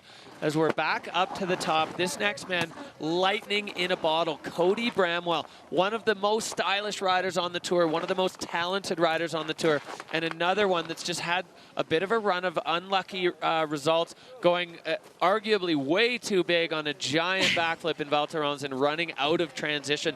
Cody Bramwell, along with his travel buddy, Edvin Olsen, all luggage lost on the way to Canada. So he is in entirely cobbled together kit from the rest of the Freeride World Tour snowboard family. He's got... That is brutal to compete on not your own gear. Like, I wouldn't even want to ride down like a groomer on not my own gear. Yeah. So the challenge that presents for the athletes is tremendous. You can see, is he maybe even going goggleless? Is that what's going on here? Looks like it. Pieced together. He's gonna get down. Yeah, just dropping. I would have gave him my goggles. Yeah. All right, well, Cody Bramwell, riding out of the UK, spends his summer in the beautiful islands of Greece, and now he is on the Ozone face. Other people's gear, no goggles, huge cork 3 right off the cornice. Getting a little stuffed in the landing, but right back on his feet with speed. He's got something. He's got his sights set on something, traversing over to more features on that rider's left side of the rider's right side of the venue, that playful venue with all the features, lining up a donger, popping right off into that nice snow, getting a couple feel-good turns for the soul, making his way down. Look at that. Yeah, just arcing him there as Cody Bramwell coming into this broken buttress. This is a huge one.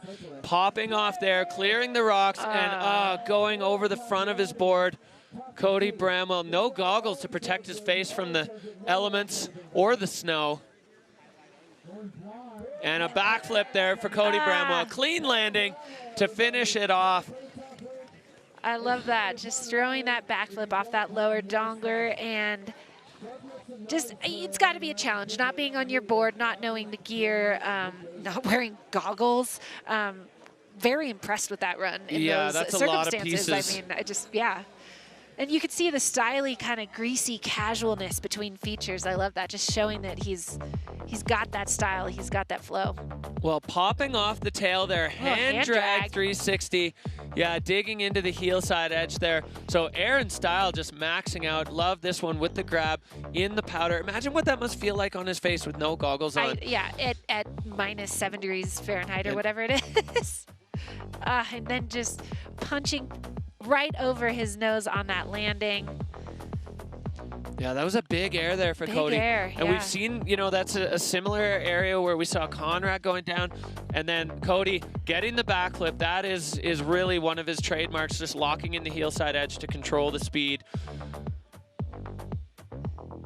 And that landing, you could see there as the board came back into contact with the snow, it's not super soft there on that slough cone. Yeah, there's some places where slough has run, and there's also, again, like I said, anything that has a little south kick, we've been told might have a crust underneath. Well, some emotion there for Cody Bramwell. Big hug for the man in the hot seat, 47.33, so not Cody's day. as he is going to be in and out of the backdrop and just going to be looking to put this one behind him. Yep. Cody Bramwell done and dusted for his day. Back up to the top we go. You can see all the way down the Bow Valley towards Banff, the Kicking Horse Pass there in the background. The start one here, seeing a lot of action for the snowboard men, but a couple really strong runs out of start two as the next man in the gate, the current leader, wearing the golden bib on the Freeride World Tour. You can see there on the split screen his run from Val Thorens. He lives in the Trois Vallées, so another French rider doing it at home. And Enzo Nilo, he was on the tour, he was off the tour, now he's back on, and he's come on with a whole new mindset. So Enzo Nilo bringing the thunder.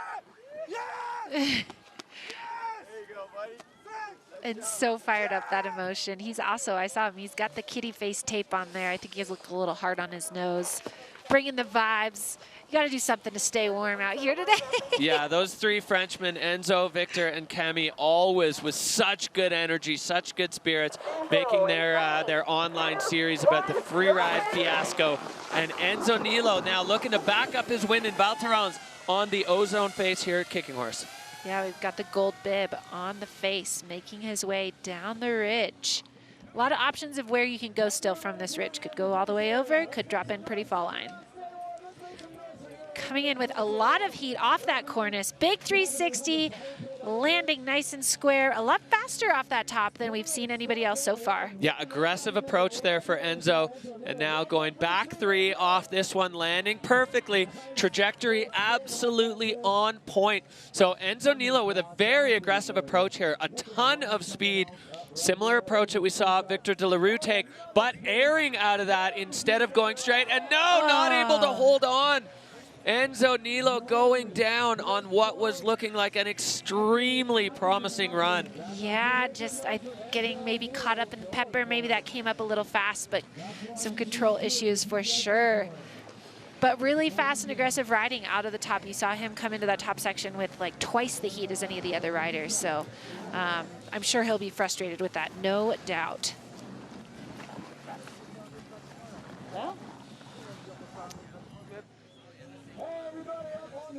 Well, these riders, they want to win, and that's what it's going to take. You know, you got to put down the full thunder if you want it, and I love that move. Floating that 360, just kind of almost clipping the tree with his hand, and then this is where things got a little sticky for Enzo. Yeah, goes for that three. Wash out on the landing, but he gets bucked on something in there. I don't know if it's a rock or a firm piece of snow, but he gets bucked in that transition moment before the takeoff, and then just... You can see his buddies there not enjoying watching their friend crash.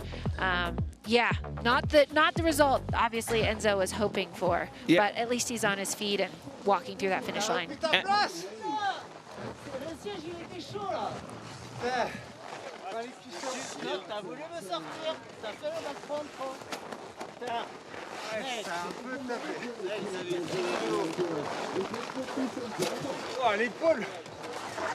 Yeah, the compressed nature of the Ozone face. It's hard when the features are that close together. You don't have a lot of time. Sorry guys. Not today. Ah putain! Je l'avais! Un bisou au petit haricot qui est en train de grandir.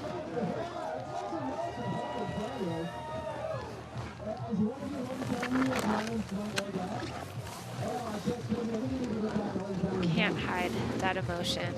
And like you said, he was riding so fast and these features just come up quick.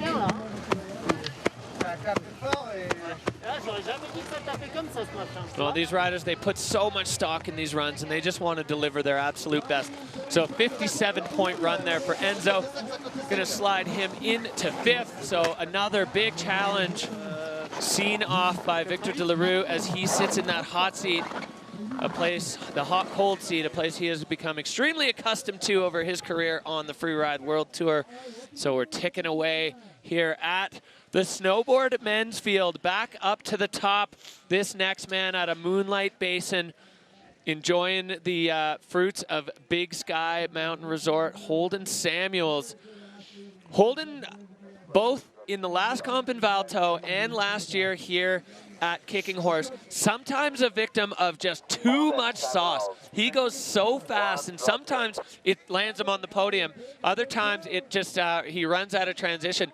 And no stranger to the fall line as Holden flying out of the start gate, launching that cross-court air. Yeah, all sauce right out of that start too. Cross-court air, now he's working into a new part of the face here, lining up a big air right over that, finds that transition, lands it nice and square, and he is above some more gnar here, working his way in, controlling the sauce, lining it up, airing, and look at that. Grease that landing into those big pow turns, enjoying that apron. I mean, that was a sauce run. It was fast. Love that run from Holden Samuels. He found the perfect outlet for his fall line speed addiction, where he didn't really need to slow down that much. He was able to take every one of those right to their absolute limit of pace and distance. A great run there from Holden Samuels. Yeah, you can see him clapping as he's coming across the finish line. And look at that, just floating up and over right into that tranny, just like greased the landing. Yeah, I love that approach. Getting the ollie, poking out the method there on that one, and then just directing himself enough. And then this one that's eaten up so many riders, Holden finding the exact right transition into the landing, getting on the edges, but not too much. Really, really smart scope in there for Holden Samuels. Yeah, pulling out the stomping legs there and coming out of Big Sky Moonlight Basin, no stranger to some pepper. Like, he knows to work with these kind of raked out peppery cliffs.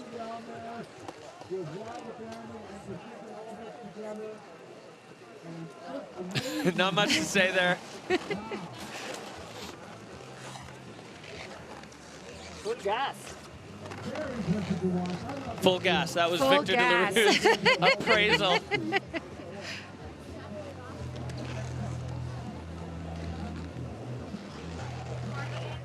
All right, here we go. The score dropping for Holden Samuels. What's it going to be as it pops up? A 79-67. So Holden slides in just behind Victor into second, and he likes it. He was a man looking for a result. Holden Samuels was with an 8th and an 11th. So two kind of crash runs in his pocket previous to this, and now looking at a podium result. Well, we're not there yet. Maybe we won't count our Holden chickens before they Holden hatch, but he's sitting in second right now, just ahead of John Powell and just behind Victor De La Rue. A very comfortable snowboard sandwich there for the Moonlight Basin rider. As we slide on through our next man in the gate, the Swiss rider. He's a rookie on the Freeride World Tour from a small town in the mountains called Zinal. This guy living and breathing snowboarding. He was so excited to come on the tour this year and meet his heroes. You know, he's been looking up to Victor De La Rue for his whole life. He's now tied for second overall with his hero on the Freeride World Tour. This is the magic of this tour, is these young riders, the rookies, they come on, and the guys, they have posters of their wall, or posters on their wall of are their competitors now, and he is putting it down. You know, he had a podium result back there in Val Thorens, and he's going to be looking to back that up here as we get started with Remy Benamo. That's a young rider's dream right there, to be competing with his heroes, giving a wave to the fellow competitors up there at the start as he drops in on the ridge, making his way through that kind of wind-affected snow till he finds exactly where he wants to be on that cornice feature. And he's taking it pretty far. Rider's right. This cornice a little bit smaller this year than we've seen in other years, so it's allowing the riders a bit of a clearer look off the edge to lock in and line up with their landmarks. A piece of the cornice breaking off there as Remy Benamo getting a little too close. Going all the way over to where we saw John Powell, making his way down the ridge over into the super freestyle gnar. That's what I'm going to call that zone. Yeah, only one track here left by Jonathan Penfield as Remy Benamo lining up. Lofty 360 there, tail pressing out. He kind of lost in the snow cloud. Looks like he was not able to hold on to that. Yeah, lost a little control there, it looks like. And lining up on top of a big mid-slope donger with a big straight air, little tweak in there, and lands it nice and clean and out already. Now, onto the apron. On this toe side edge, he may have the elevation to get over to this final piece. He's gonna go get our lower slope donger. There we go. Big laid out back flip right to his feet. It was worth the traverse, absolutely. Jinx. Nice. and coming in with speed across into that finish line. That was a cool run. Wow. I mean, totally different, totally unique, and not what John Powell did over there. A little bit of control issue for sure, but I don't know, that was a fun one to watch. Yeah, that was a solid scope there for Remy Benamo as we go back up here and look at the top of his run, Amy. So this is where he drops in that big 360 on that feature, and then in this landing, just little off balance on the board and not able to stomp that. So some control issues there. No idea if he was planning to hit that air below or not, but he gets over on this other feature, and this big kind of tweak straight air really stomps it. Perfect landing there. Nice fresh snow. Yeah, I like that approach. That drone shot gives you the idea of how high off the ground he was at takeoff. And then Remy with the long toe side traverse for the goofy foot rider, laying out the backflip there and stomping it absolutely perfectly. So Love solid, that stylish, solid run. just snapshot moment there. And right to his feet. Fun one to watch for sure. And again, like just the dynamic of like, Victor De La Rue is watching me from the hot seat. Like, that's crazy for him.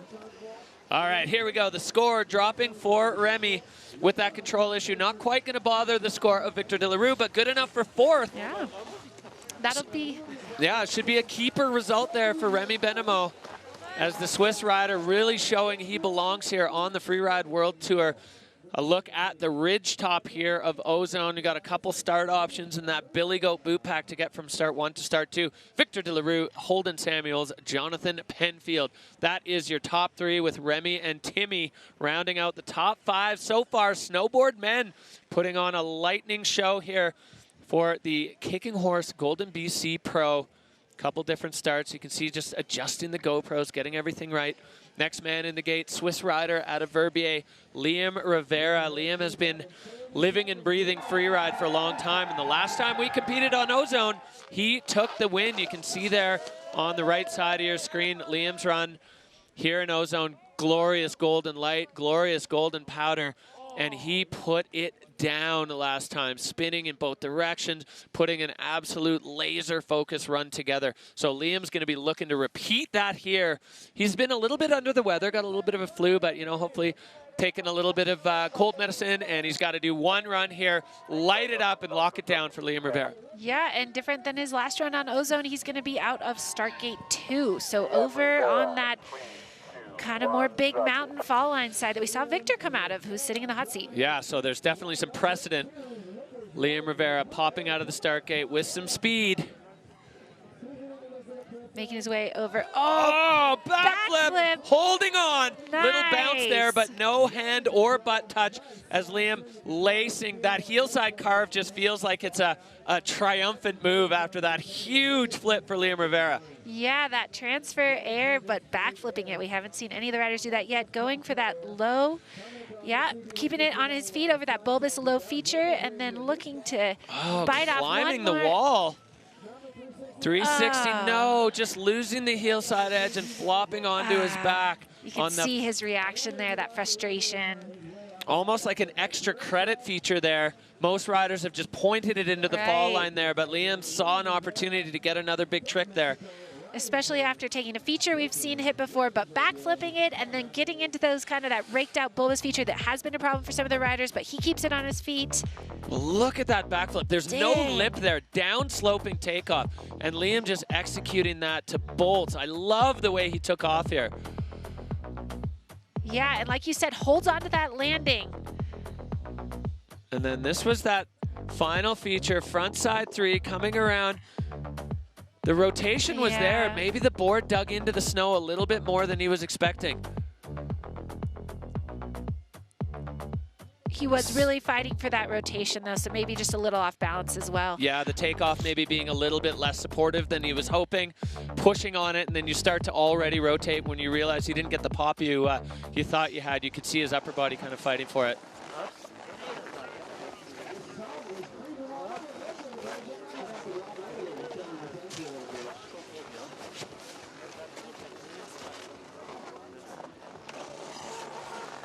I mean, you can just see the emotion just pouring off of Liam there. That is a heartbreaker, as so much of that run was so spectacular.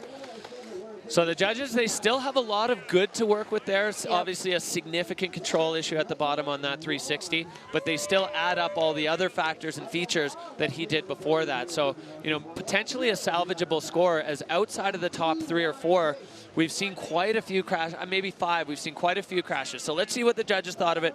The score ramping up, a 69.83 there. So Liam into 5th, which for a crash is actually a fairly solid ranking currently, but we are not quite done. There is still one more man up at the top. As you can see, the ski women, the dance party in full effect, as they're going to be the next category to drop. Victor, Holden, Jonathan Penfield. That is the top 3. Liam slotting himself into the top 5. So that really shows the promise that that run had. Yeah. That even with a crash, he can still land himself into 5th. The next man out of the gate riding, living in Denver currently, Michael Mon. You know, he is on his home continent. He's coming off the podium at the last event in Val Thorens, listing Bridger Bowl as his home resort. He is always a threat for the podium. Last year, he was 2nd here. That silver medal would look awfully good next to a gold one from Golden. But if he's going to do that, he's going to have to beat the champ. You want to be the champ, you got to beat the champ. Michael Mon, now the last man to challenge Victor for the top spot here in Golden. And out of that first start gate 1, working his way down the ridge. Looking to orient himself a little bit there. Moving through, we'll see where on the cornice he's gonna pop out and come on into the face. Yeah, looking like he's lining up. Back 3, landed there for Michael Mon, so he's getting things started with a bang. Definitely a good strategy to get the judges' attention right out of the gate. You can see a lot of riders have been sliding into this section. Michael popping over that, keeping it safe and solid. Yep, finding a fresh landing, nailing the trajectory there, working his way through these pow turns mid-face, trying to get over to that kind of middle of the venue NAR section. Yeah, we saw Victor make short work of this, and we saw it take Enzo down. But Michael Mon, so solid over his board, and now pinned out the bottom. Yeah, just taking on that double with speed. That kind of, you see that excitement, that claim, that mid-ride claim. Little shifty into the finish line. And yeah, just, you know, controlling the speed on that. We've seen a couple people go for that double, some people not make it, and he was able to take that bigger air, keep the speed right over that raked out kind of bulbous air. He's such a well-balanced rider, always looks so planted on his board.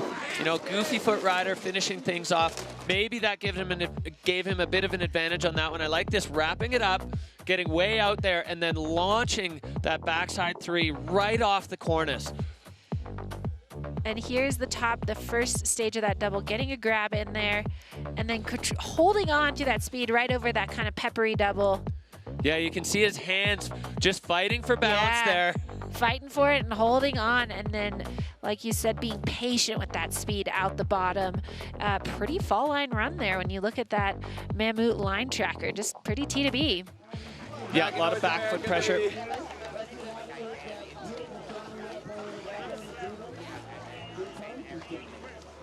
Michael going with the Connor McDavid style mouthguard chew there, a 73.33. So 4th place there for Michael Mon, just outside the podium, but a solid run there for Big Mike. You heard him say, I'll take that. He's happy with that. He knows it's a long season and standings matter. All right, well, that is going to do it for Snowboard Men as the Freeride Fiasco squad. A little bit of light bullying there for the winner from his good friends. Enzo Nilo taking Victor down, and Cammy just kicking the snow straight into his face. Amy, let's take a look at what happened here at the Kicking Horse Pro. Yep, we have it there. First place, Victor De La Rue with the kitty cat face. Walking away with this, he has been on top of the podium here in Kicking Horse, and he's done it again. 2nd place, Holden Samuels. And 3rd place, John Powell, Jonathan Penfield, my high school buddy on this podium there. He's been on the podium here in Canada before, and that's a great way to celebrate his new Canadian citizenship. Oh yeah, huge run there. And then you see down at the bottom, another heartbreaker for both of these guys, Cody Bramwell and Conrad Niven, having some big issues. Cody riding in all borrowed gear. Conrad just getting absolutely bucked by the horse. This is our podium. Victor De La Rue with the gold. Holden Samuels with a big comeback result in the silver medal position. And John Powell, Jonathan Penfield locking down 3rd. So all 3 of these men happy healthy at the bottom. We're going to see what this has done. The mathematicians working the abacus in the back. There, Victor Delarue taking back over the top spot. John Penfield moving up into second overall, not so far behind. And Enzo Nilo, as we look down at the cut line, Holden Samuels has jumped over to the good side, and Camille Armand just on the downhill side. Liam Rivera, Tilda Mooley, and then we're going to see, of course, Conrad and Cody on the downhill side of that. So those guys got to get to work at the next couple events if they want to put themselves into the mix for Verbier Extreme and next year's Freeride World Tour. Yeah, pretty big shakeup for the overall there. So changed things quite a bit, broke up the tie. All right, well, that's going to do it for snowboard men here at the Golden BC Pro. Incredible moments as we are going to be coming back to you with ski women after the break. Do not move. Plenty of action still to come here from Kicking Horse.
Welcome back to Golden BC. We are live at the Kicking Horse Pro Freeride World Tour by Peak Performance 2025. Stop number 3.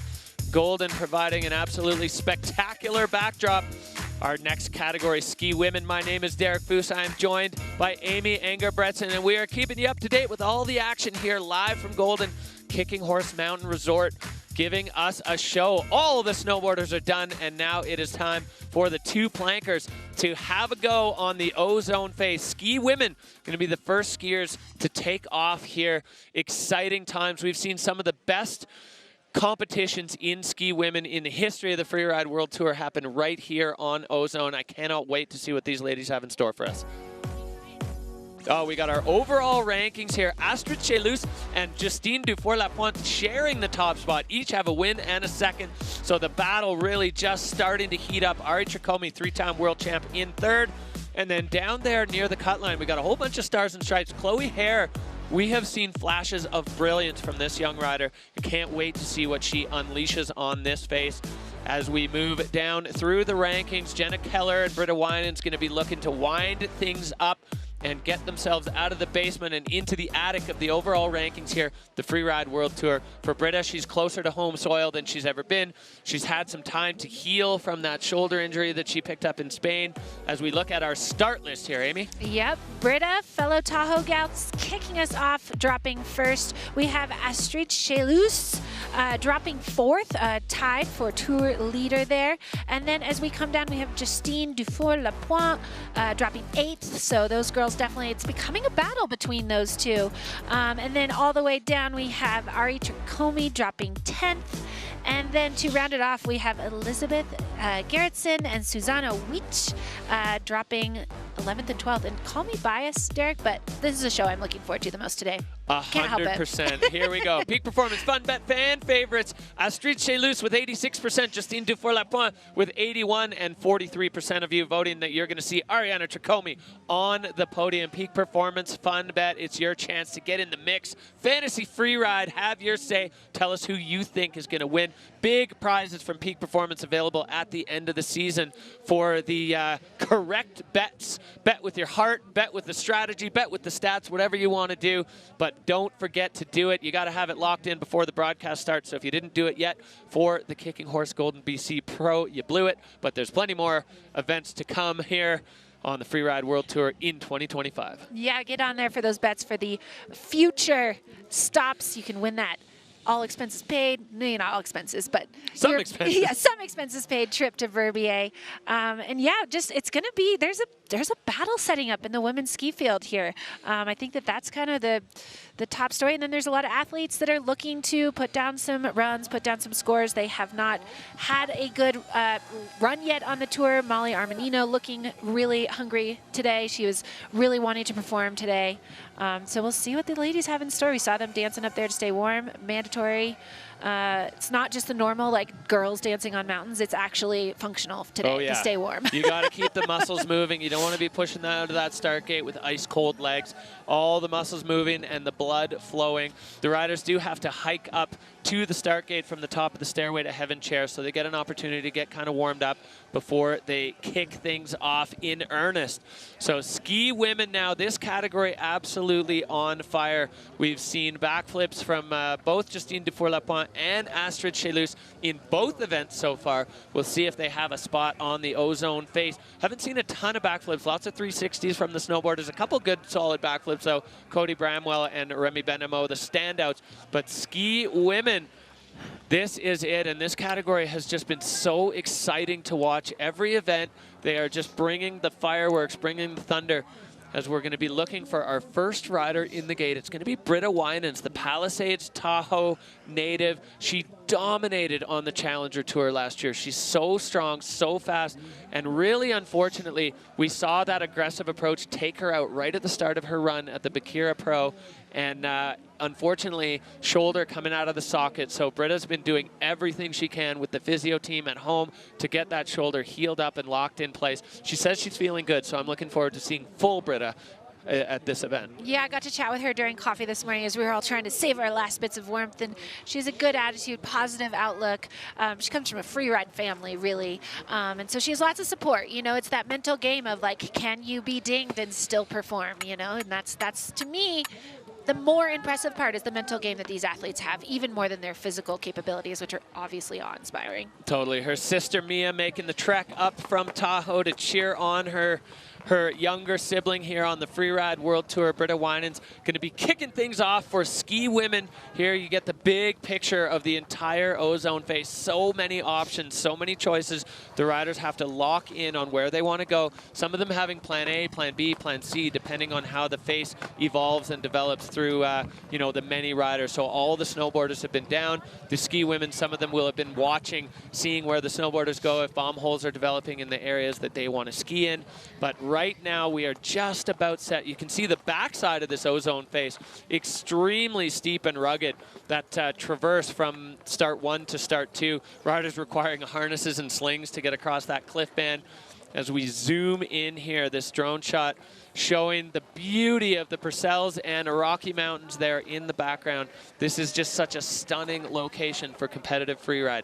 As we get set with Britta Winans, the Scott rider, you can see the strands all frosty. It is strands. Chilly out there. 22 years old. She's sitting in 11th right now, and Britta's going to want to step that up here at Golden BC. Yep, just trying to warm up, catch her breath. Looks like she's going to be going out of start 1. And these are the moments, right, when she's just got to cool that heart rate down, focus on what she knows she can do, ski for fun. One of the things I always said to myself on top of big lines or in the start gate is it's just skiing, ski for fun. Yeah, just skiing. You're good at skiing. Go get it. Britta Winans on Ozone, kicking off ski women here at the Kicking Horse Pro. And headed off right down that ridge through the wind-affected snow. No doubt going to go hunt for a chunk of the cornice, I bet. Pretty cool view there. So good. And Britta, you know, such a stylish skier. And I think for a lot of these riders, just getting those little pops and hops right off the bat can get you in the zone. Now, Britta off the cornice and getting things fired up as she's lining up a nice feature we saw a couple snowboarders use earlier on. right off the nose of that, stomping that one too.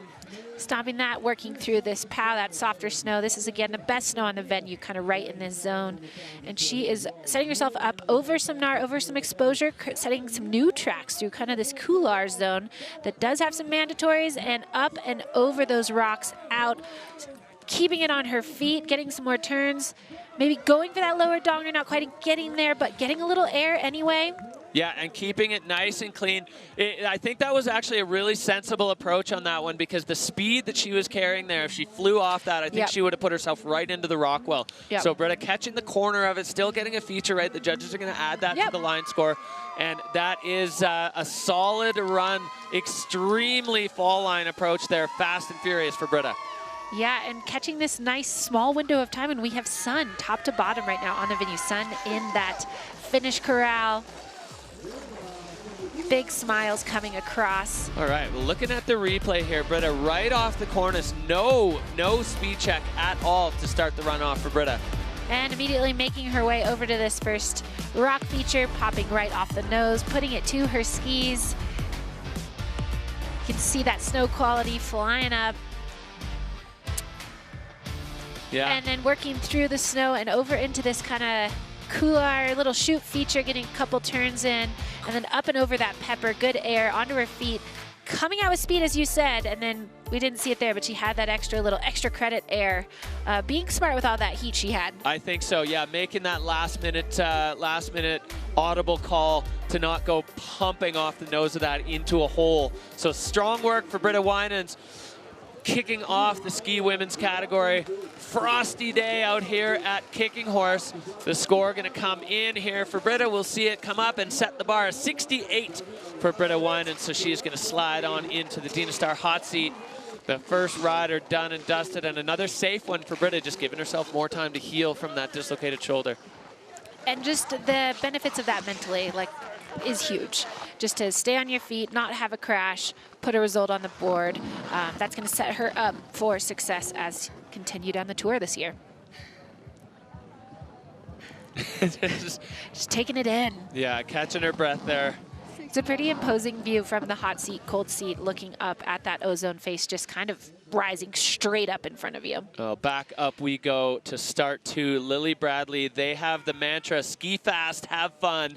And Lily just wants to give a shout out to her grandpa, Coach, who's down watching on the live stream, coming up here to Golden to join us. So Lily Bradley, they are ready to go. We have seen, again, like so many riders, some real flashes of brilliance from this rider, and they are like right on the cusp, I feel, of a breakthrough finish here on the tour. Anytime, if Lily stays on their feet, they have a chance at winning one of these Freeride World Tour events. And now they are on Ozone, Lily Bradley. Lily out of that second start over that top air, and it looks like she is going to go for that shelf traverse. Fun fact, Lily had a little bit of trouble with her boots. I'm not sure the full story, but she's skiing. They are skiing in their mom's boots. So mom lending ski boots for Lily to get down the face and lining up this air. Taking that high traverse, popping off with the trademark Lily Bradley style. Everything she does just oozing with style as Lily Bradley now coming in. We saw some action here from the snowboard men, popping up and over with the nice shifty. Little transfer, yeah, getting that shifty in there, finding a fresh landing, turning through this fresh snow and these punji trees, which again can be orienting or disorienting. Yeah, exactly. They are landmarks, but depending on which one you've spotted, you're hoping you're able to see. So Lily Bradley, now there's an option here. Go left, go right, red door, blue door. She is taking the big air. They're taking the big air door, and Lily Bradley lined up over the buttress, off the nose, going and big, stopping it. Yes, love that for Lily, right to bolts. That was a big air. Had to navigate through some gnar to get there, and look at her. She feels they feel so relieved. Yeah, and a reminder, Lily riding in their mom's boots. Not making it through the long, difficult travel from Europe to California and then here to Kicking Horse. So they're riding in their mom's boots. Well, mom's boots looking like they worked out great there for Lily Bradley. Yeah. Taking that heat right out of the start gate.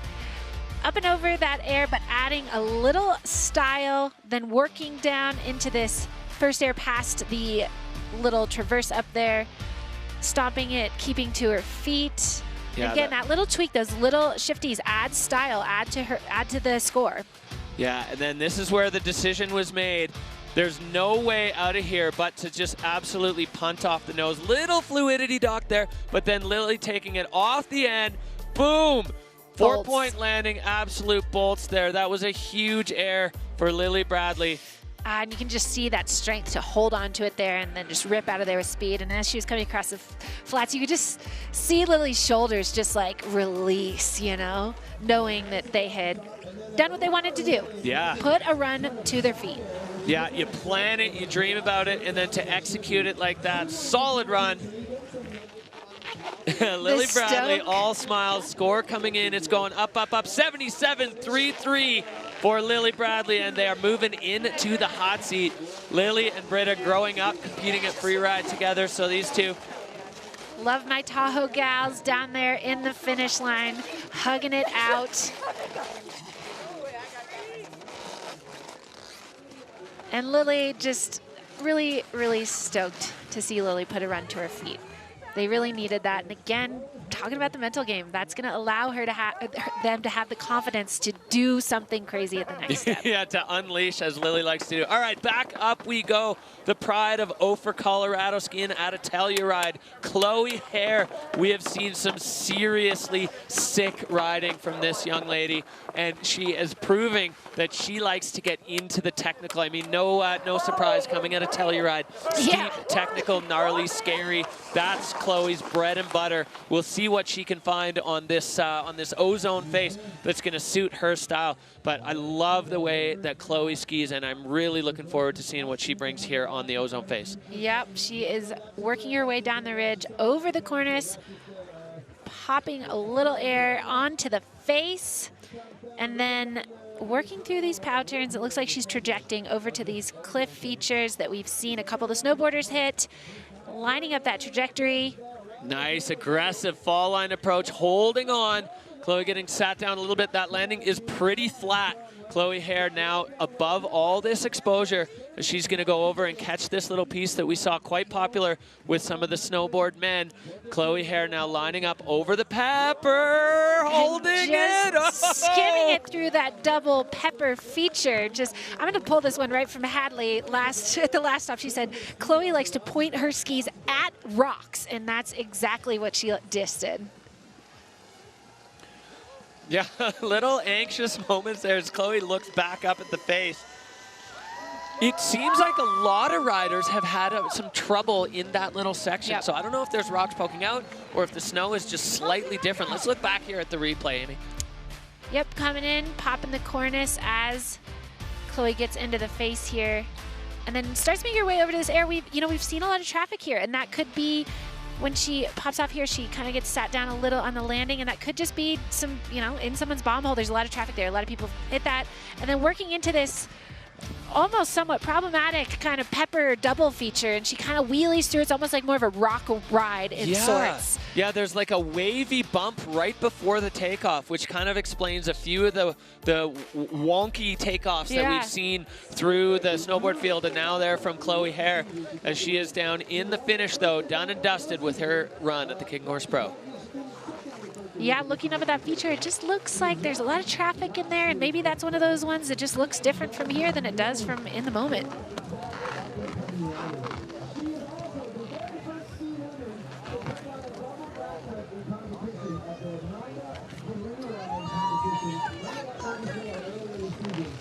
Get some love in the finish line. Yeah, the fans are down there bundled up and cheering on the friends. So 59.67 for Chloe Hare. You can see she's got the emotion it's painted all over the faces of these riders. They want to show their best, and Chloe getting a little bucked by the horse as she was campaigning for a banger. We're going back up to the top, though, and we have the holder of the golden bib. This young woman riding out of La Clusaz, France. She was runner-up on the tour last year. She wants that top spot, and she wants it bad. You can see those peak performance flags just above start 2. Riders are allowed to start a step up as we see the moments from just a week ago in Val Thorens, France, where Astrid Chelus took the win with a huge backflip off that cliff. That was high on the face, too. So Astrid really backing herself with that move, and now she is set up above the Nar. This run is going to start with a bang as soon as she is ready to go. Astrid Chelus, second year on the Freeride World Tour, holding the golden bib in conjunction with Justine Dufour-Lapointe. The two of these women really pulling away from the rest of the field so far, but of course, we're only 2 events in. Yeah, a lot can happen, and I'm excited to see what she does with this drop-in. We haven't seen any riders at all kind of take these higher up options on start 2. And there is Nar below her on the very top of this face. So that's committing. That's, you know, when you're talking about line score, this is a committing line. We can tell already before she's even moved. Astrid Chelus now pushing out of the gate and straight into the air over a double band of rocks and clean out of there. What a start for the young French rider. Getting a double in before this traverse feature, and again, the athletes can take their time through that traverse. The fluidity is not going to be docked, but look at this, taking a new way. Early exit off that rocky traverse, so Astrid is only about 3 seconds into her run and already has 3 big features under her belt. Now lining up above this. Nice, taking that different trajectory like we saw Lily do, a little tree tap maybe, and she is lining up something different again here. Yeah, getting way over into the rhubarb. Astrid Chelus going all the way across, popping over those rocks. Nice clean landing as she picks up speed again, pointing herself down. She's got an opportunity for a double, trying to hold on. Oh, she catches her edge just on the exit of that feature. Astrid Chelus going down. Yeah, ski's still on though, so she will get a score. Yeah, she's up and looks like she's okay. But that one's going to be hard to take as so much of that run was absolutely brilliant. So Astrid Chelus with 90% of a huge run here, but not quite able to hold on at the bottom. The heartbreak of free riding, man. Like, it's just, shame to see it. You know she has that disappointment for sure. And, you know, she was trying to take a different trajectory into that kind of problematic rocky double. Love this aggressive double start. Right off the top. That was a great angle on it. Then we can see her jump into that turn to get over to the traverse, and then right out of the traverse, a technical little redirect turn there and over that cliff feature, making her way again to her third, almost fourth feature. If you call that top one was double, was 2. And then she starts making her way over here through the punchy trees, trying to line it up, and then taking a different trajectory here than we've seen other riders, but then just getting hooked up in the traffic, the chunder, and the rocks there. There's a lot of different things that could have taken her down, and just losing control. Bit inside on that landing, loses connection with the downhill ski. The other ski floats up, and then when it catches, the snow is soft, but it's kind of dense, particularly in that spot. So as soon as the ski gets into it, yeah, there's been a lot of traffic. There's all kinds of stuff going on in there. So, because most of the riders, not most, but some of the riders coming through there, it hasn't been clean. Well, these athletes getting 5 events before the cut. They're going to count 3 of them. So Astrid already has a first and a second. A crash on that one. That's going to be going straight into the trash can for Astrid Chelus. She's just going to leave that one here in Golden, BC. Getting a hug there from Lily Bradley. A little bit of a catch up there. Yeah, little check in, make sure she's okay. Any crash on a face like this is going to have you a little rattled. There's a lot of pressure, a lot of nerves, you know. It's a cool bird's eye view here. Yeah, Abel Moga getting ready for his run. He's going to be coming up in the next category, ski men. Right now, it is ski women. And our next athlete coming, she is, well, I mean, she is a rookie on the tour, but she hasn't really been skiing like a rookie. No. German rider Lena Kohler doing it for Peak Performance and Scott. She had a fantastic result on the podium in Val Thorens. She is on fire, having a great start to her Freeride World Tour season, sitting in 4th overall, coming out of Innsbruck. She grew up ski racing. She's been skiing a ton of park lately, trying to lock in the tricks, you know, trying to keep up with Astrid and Justine and Elizabeth and so many of these other riders that are throwing tricks in. Lena Kohler now, the German rider, on course here at Kicking Horse. Yeah, she's showing us to kind of look for fast and fall line skiing, but she's out of start 1 and maybe making her way over to that sort of playful side of the venue, the rider's right side, coming down pretty far down the corner, or the ridge. See where she's gonna enter in over this cornice feature. Yeah, you can see some of the tracks off the cornice from the other riders. Lena going even further down, but still plenty of opportunities for her to get in. How far down is she going to go? Only time will tell. Looks like way down. She's going all the way down, it looks like. Maybe over to some of the entrance used by John Powell. Yep, way down over that playful Nar. Yeah, you can see only 2 tracks all the way down there from our snowboard men. Lena entering with some heat there. Full throttle approach. Huge air for Lena Kohler. Stomps that big air, and then she's lining up this other big air. Nice stomp right to bolts.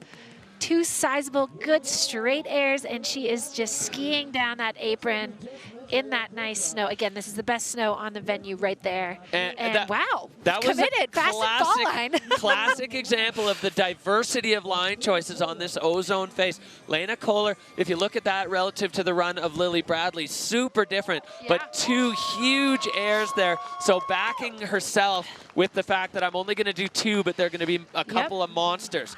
2 big ones and good landings. Bolts on both of them. Yeah, that was a very solid run from the German rookie. Look at this first one. No hesitation, right off the nose, dead clean on the landing. From the second she's off that cornice, she is committed to the fall line, committed to that boost of an error. And then again, no hesitation, right over, couple turns for speed, and then right off the nose. Well, not the nose, but right off the meat of that feature. Yeah, pretty much the highest point. Lena getting on that downhill foot, pumping off the end, styling it out with a little shifty, and solid landing there. As we said, the snow is soft, it's not that deep, and it's firm underneath, so it's supportive and it's consistent. So riders able to take on these meaty features and know that they're not gonna bust through the snow there all the way down through the sugar.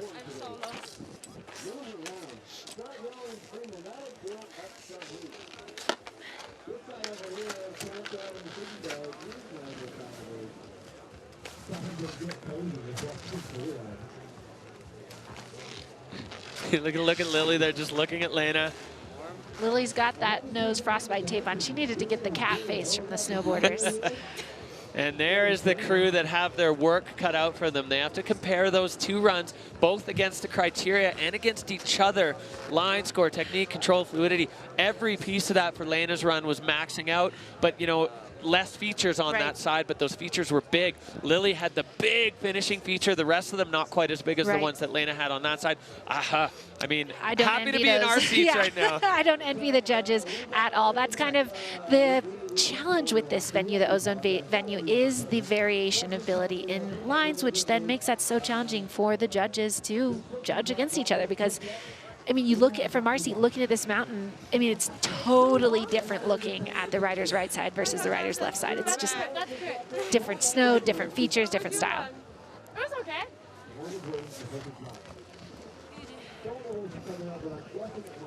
Trying to eavesdrop there on those 2 riders as the judges putting in work now, comparing the runs against the judging criteria, what they want to see, the execution, the speed, the intensity, all of those things factoring into those 5 categories. They are deliberating hard.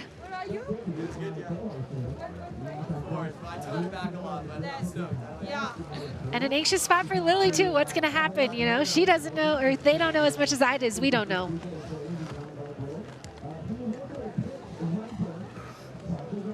Nerves and Nar here at the Kicking Horse Pro. Golden, BC, these Purcell Mountains providing the backdrop. You can see Lena just trying to warm her feet up. Minus 22 Celsius.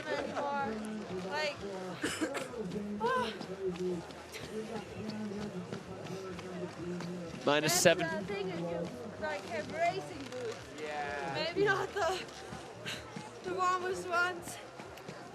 All right, well, the judges have spoken. The score coming in, and it is a 77-67, so narrowly edging Lily Bradley out of the hot seat just by a hair. Yeah. So that close comparison, they were taking their time with that one as they really wanted to, start splitting hairs on line and execution.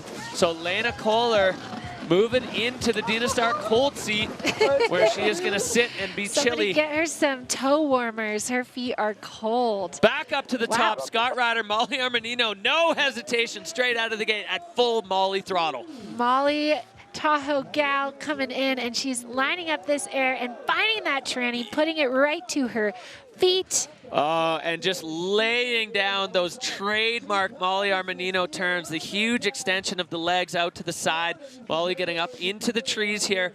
We know this section caused some problems for a few of the snowboard men, but this is Molly's bread and butter as she just makes sure she's going the right way, putting herself into the fall line over the rocks. Up and over that feature and keeps it on her feet, flying out down onto the apron. And that's kind of Molly's MO, finding those kind of techie bits and working through it really fast. That was a committed, fast run. We didn't even have time to even know she was dropping. Just boom. Yeah, in the neighborhood of about 12 seconds from top to bottom for Molly Armanino as we look back at the start. Biggest air that we've seen in this section from the ski women, and Molly stomping.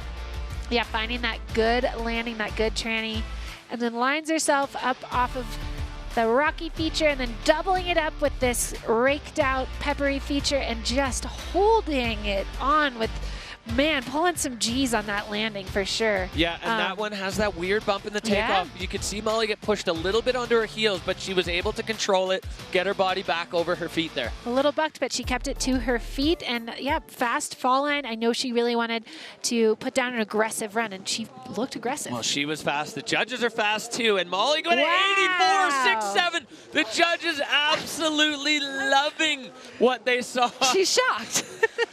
She's looking at that score and she's not even absorbing it. She can feel it in her heart. So a short stint in the hot seat for Lena Kohler as Molly Armanino's full throttle wide open approach proving to be extremely popular with our judging panel as she went top to bottom, as we said, about 12 seconds from start gate to finish arch. And Molly Armanino taking over the hot seat for the Scott Ryder out of Kirkwood, California. Yeah, she's going to feel really good about that. She really wanted to lay down an aggressive run she could be proud of, and that's exactly what she did. I mean, she caught us all off guard there, starting just boom. She found some hot sauce and just, yeah, fellow Tahoe rider throwing it down. Love to see it. That was I'm not a judge. I'm allowed to be biased. All right, back up we go. Verbier's own Jenna Keller. Jenna had a spectacular run going in Val Thorens, France before the slough got the better of her. She said she knew better, but now we see another rider with the frosty tips there on the strands. Jenna Keller. She's ready to go. She has such strong technique. You know, she's a rookie on the Freeride World Tour, but not a rookie to skiing. Highly certified Swiss ski instructor doing her bit there for the Verbier Ski School, and now bringing those technical skills to the Canadian slopes of Kicking Horse, BC. Jenna Keller kicking out of start number 1.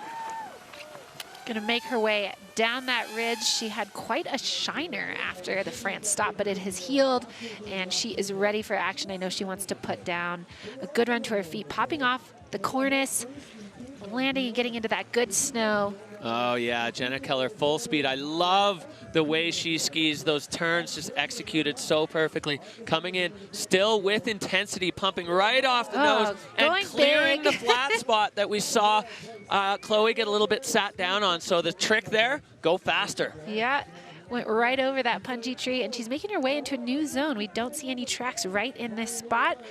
And airing up and over that technical pepper. And she's got a double here. Jenna Keller holding on. Yes. A fantastic run there for the Verbier skier. Another one so aggressive, so fall line, so fast.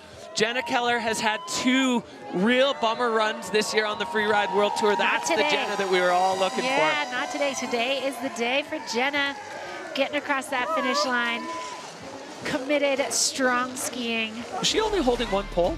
No, she put them in both. Okay. She's got them both. So off that air, going quite a bit bigger and just like landing on that tree, no problem. Doesn't even let it phase her. Yeah, But yeah, more heat, more better on this feature. You can see her clear the landing that Chloe hit where she got a bit squashed. And then this bottom section, I love this. Fast, furious, getting on that left foot and then pumping off that next one. Ooh, she did lose a pole. Oh yeah, you can see her You're pole right. come flying out. Maybe a bit of a stage 1 there. Yeah, that's for the Jenna judges Keller. to decide Yeah, on the stages of back slaps. Well, that's not our job, but kind of cool finding a unique double in there. I like it when we get to see tracks where we haven't seen tracks before. Good enough, though. Good enough, yeah. Oh, thank God I landed a run. Absolutely. As long as it's on piste. On piste skis.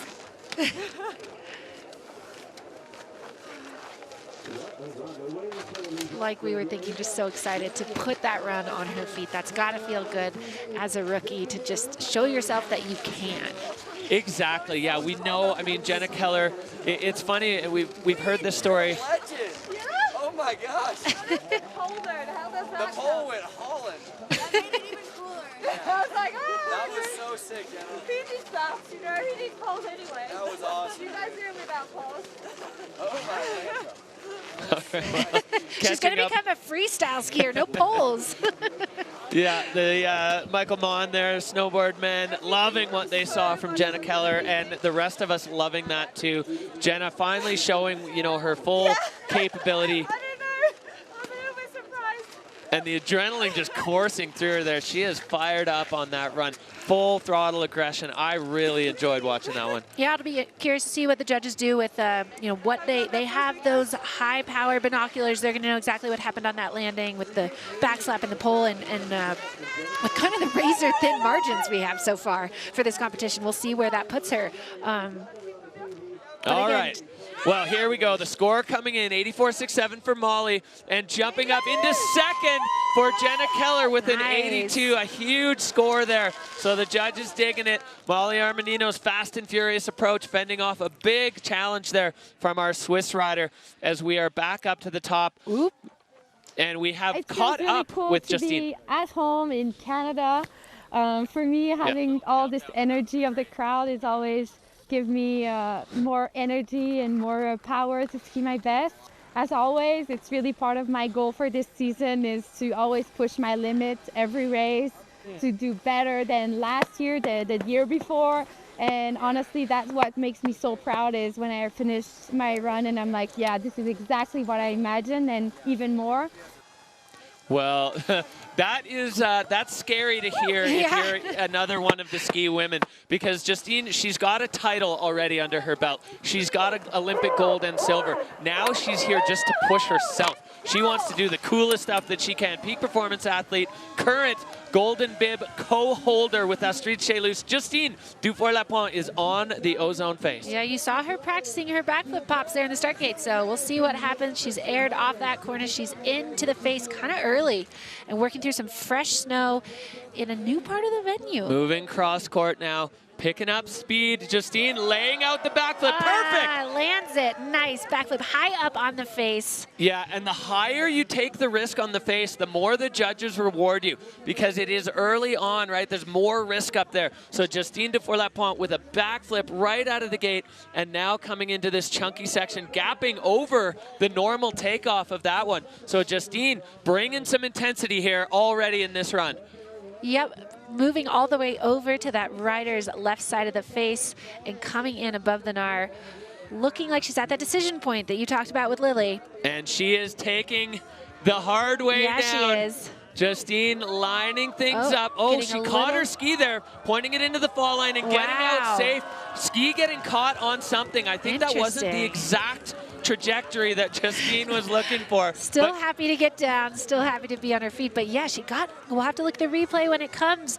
Getting caught up above that cliff and maybe not taking out the chunk of that feature she wanted to, but keeping it together, keeping it on her feet, and kind of making it into a little straight line. Call that one getting away with it there. Definitely. When the skis get caught up. So we look at the entry in Justine popping off the cornice. Now you can start to see some intent building as she's going cross fall line here. Lining up that backflip, tucking it up. You can see that freestyle style in there, and she goes all the way right to her feet, and then she starts making her way all the way across the venue. Yeah, so you can see there on the judges' bars, Aaron Style maxing line control a little What bit down. happens here? Let's look. Oh, a punji tree. It's caught on the tree. It's a punji tree, and she's actually Almost drops spun in switch. backwards for a sec, and then gets it back on her feet, and again turns that into like a little straight line, light air moment. Well, yeah, I think I'm going to repeat what I said before. Got away with that one. That was almost catastrophic as she just about got tossed down that hallway switch. Yeah. So Justine managing athletically to pull her foot. Oh, yeah. Sharks! Shark attack! It's good! I did a backflip! So that's Stoke. This woman has done many backflips, but she loves them all. You could see she was setting up for it in the start gate. Well, and she wears her heart on her sleeve there. All the emotion. She never hides in a feeling, does Justine before that point. So that one, you know, she's definitely eyes wide there. She knows what she just escaped as her ski got caught up on the tree. But the rest of the run, pretty blazing. So we saw Aaron Style from the video judge. Nice and high. The judges are going to have their say on that one. Not quite exactly the full execution that Justine was looking for. No, she'll have some docks for sure in the fluidity, maybe control. And again, it's not her fault. It was the tree's fault, but that's Freeride. The mountain is a key component of these runs. You know, it's how do you as the athlete interact with mountain.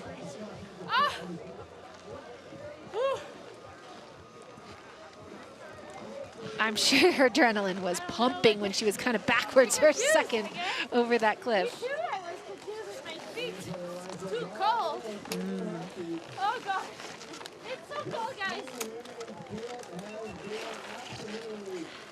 It's like -30 here. Almost, -22.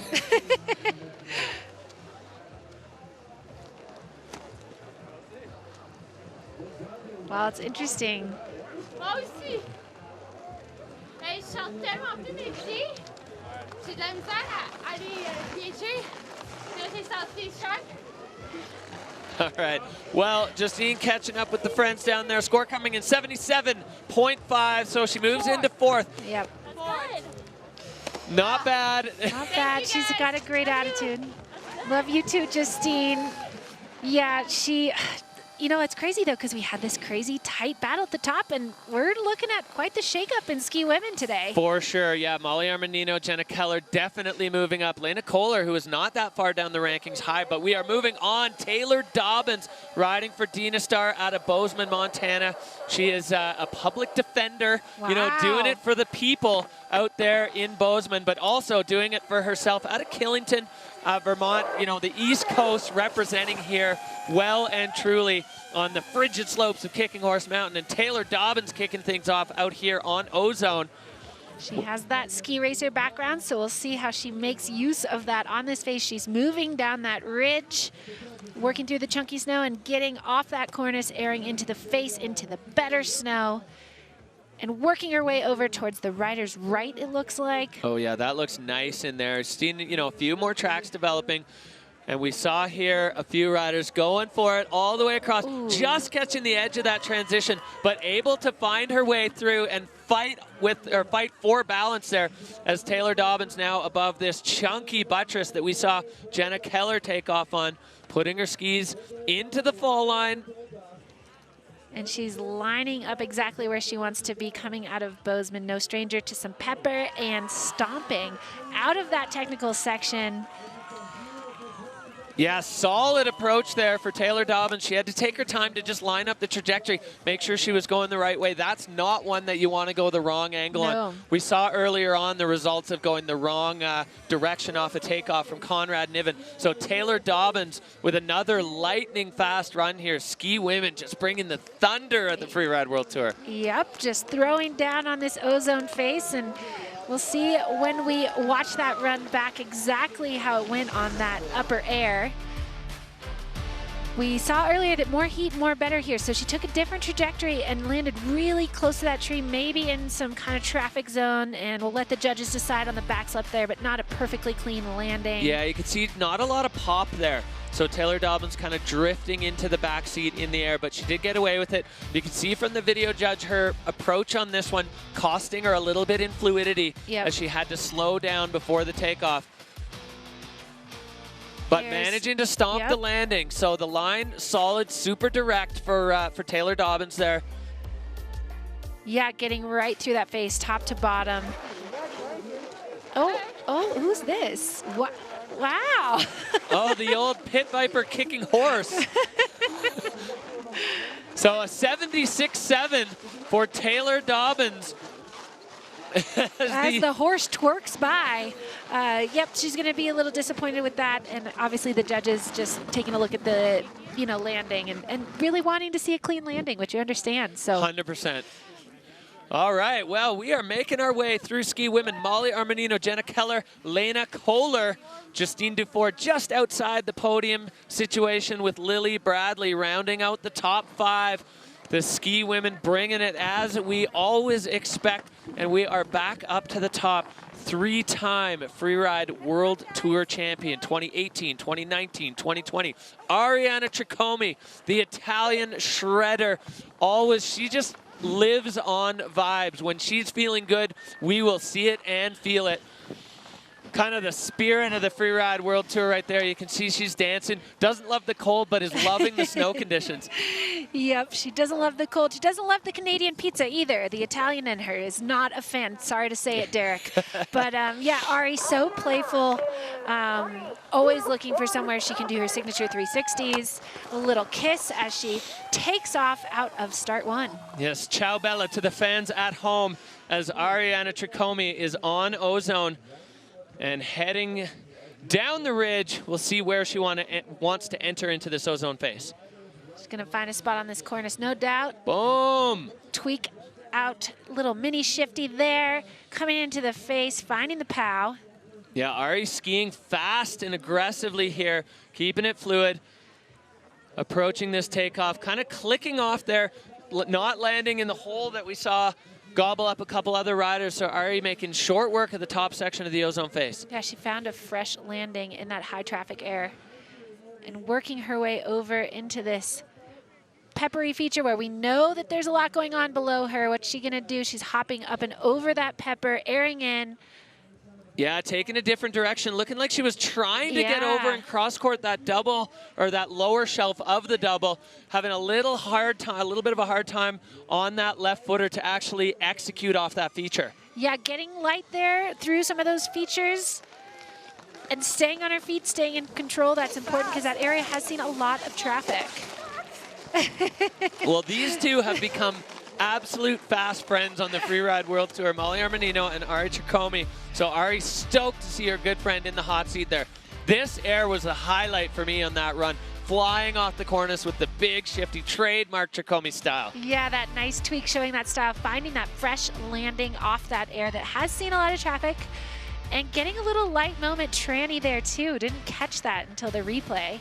And then as she comes down into this feature that there's a lot of different ways you can do it, she finds kind of a smaller trajectory or a different trajectory there. Avoiding that big bump in the takeoff, which is wise. Kind of similar to the way we've seen it done a couple times, but finds a good landing, and then it looks like she wants to get up and over that and make her way into the second stage of the feature and still gets light, still finds some air there, finds some tranny, kind of stylish, fluid, low, and kind of hanging it out there, flying over the, kind of like skipping like a rock through that lower section. All right, score coming in for Ariana Tricomi, 73.33, so that is going to slide her into 6th. So I think line score, the key factor in that one, a little bit smaller off the middle feature and then kind of missing the bulk of those bottom features just with the speed she had. Trying to catch it, but I mean, it's hard to change direction on a dime. We don't know what she was intending to do. Got some air in there, but maybe not the exact. But there's been a lot of traffic there. That's something to consider. And absolutely. And it hasn't been smooth traffic either. Yeah, lots. Yeah, exactly. That is so true. Kind of a gobbly feature. Gobbling people up. All right, we're back up to the top of the Ozone. Elizabeth Gerritsen. She is your 2021 world champion. 6th on the Freeride World Tour, currently just off the podium in Val Thorens, France, and then a really wild tomahawking crash in Spain. So she's had the full roller coaster. another rider who's been a little bit out of sorts. The Freeride World Tour flu been knocking the feet out of a few people, but Elizabeth back to full strength here and ready to go here on the Ozone face. Yep, and she's going to make her way down the ridge, find her perfect spot off this cornice, no doubt. You can see her looking down the face, and she keeps making me out when she's going to drop in. Takeoff. Yeah, there. Oh, here we go, and she drops in off the cornice, right into the fresh snow. And kind of airing over that whole feature, a little pre-ollie. And way out into the powder there for Elizabeth Gerritsen. Why wouldn't you help yourself to a powder feast? There's a few tracks, but no need to really stay in them. As Elizabeth Gerritsen coming down, this section is chunky. We saw our first rider of the day, Britta Winans, in that area. Take it further over, though. Find a clean swath. Airs in, straight lines out with some heat. Flying out on the apron. Couldn't tell if that was a fist bump or more of like a frustrated. Yeah. Maybe she wasn't quite where she thought she was. We don't know. We'll see if we can hear anything in the finish line. But yeah, can't tell that some sort of emotion coming out of Elizabeth there. It was fast. It was fluid. I'm not sure if it's what she wanted. You can see the crowd down there braving the elements. Everybody's got every item of clothing out of the drawer or the suitcase, depending on how from far and wide they have come. As Elizabeth, bold move there, taking the mitts off. Yeah. Let's take a look back at this replay, Amy, at the top of Elizabeth's run. So this is mid-slope. She airs into this straight line feature. She has a lot of heat, and then I think that's a sign of frustration, that hand movement we see there. I think she might not have been where she wanted to be, or maybe had too much heat to get back and over to that lower donger that we've seen people go for. But I not psychic, definitely wish I was, but I don't think that that's the run that she was intending to do. Yeah, I think that was a fist punch, not a fist pump. Yeah. For Elizabeth Gerritsen, the 21 world champ. Yeah, you can see that body language there. She's a little disappointed if she's been under the weather. That's just really tough to get into this mindset that you need to be in to compete when you're not at 100%. This is your day to perform, and that's, again, another slice of heartbreak here for the Freeride World Tour. Yeah, shaking her head there. Elizabeth Gerritsen, the score coming in. Molly Armanino on an 84.67, 57.33. So Elizabeth Gerritsen into 10th there, and she is going to slide on back and maybe head back under the covers to get herself feeling a little bit better for the next stop in Georgia. Oh, the wow. crowd on the ridge here, that's just down there, or just up the ridge from our post here on just beside the Stairway to Heaven chair at Kicking Horse. People having a blast here. The Canadian crowds bringing the heat, loving which the Canadian stoke. They're not scared of a little cold weather, not at all. All right. Okay, well, one rider left in the ski women's category. We have seen fireworks and electric performance from the ski women, as we have come to expect on the Freeride World Tour. This category always bringing such a fun approach and just such an intense approach. Right now, Molly Armanino sitting on top. She's guaranteed to be on the podium. The Scot rider, Zuza Witek. Zuzana coming out of Poland, living in Valais, Switzerland. She speaks French, English, Polish, you know, a woman of the people.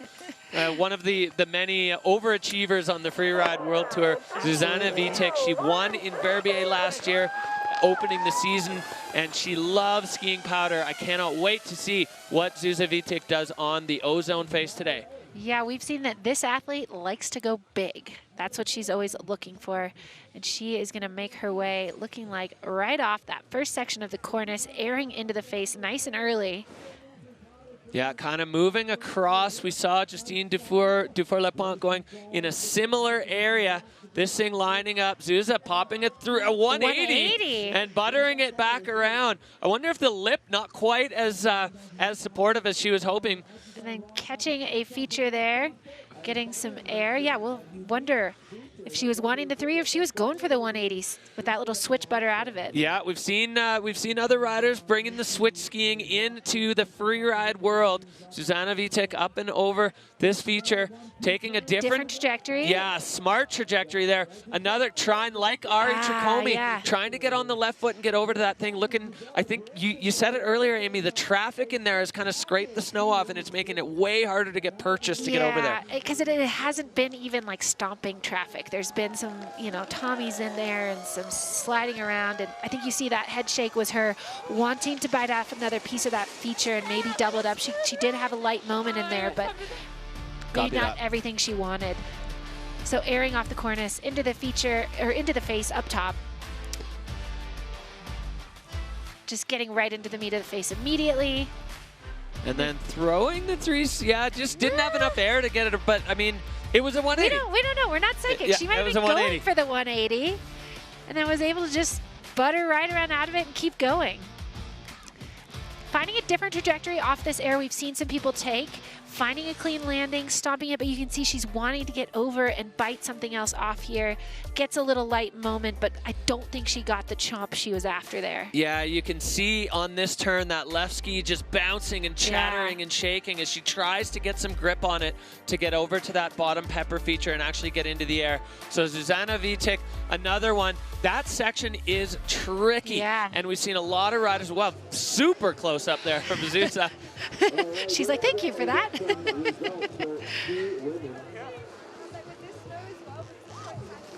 Yeah, you can see she's relieved, but maybe body language a little feels like she left something on the mountain.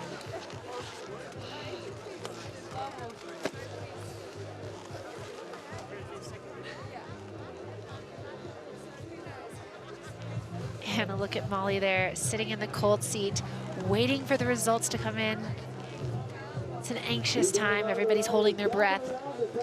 All right, well, the score coming in for Zuzana Vitek, Molly Armanino, it's 84-63-3-3. So Zuza sliding into 9th place there. So that's going to wrap it up.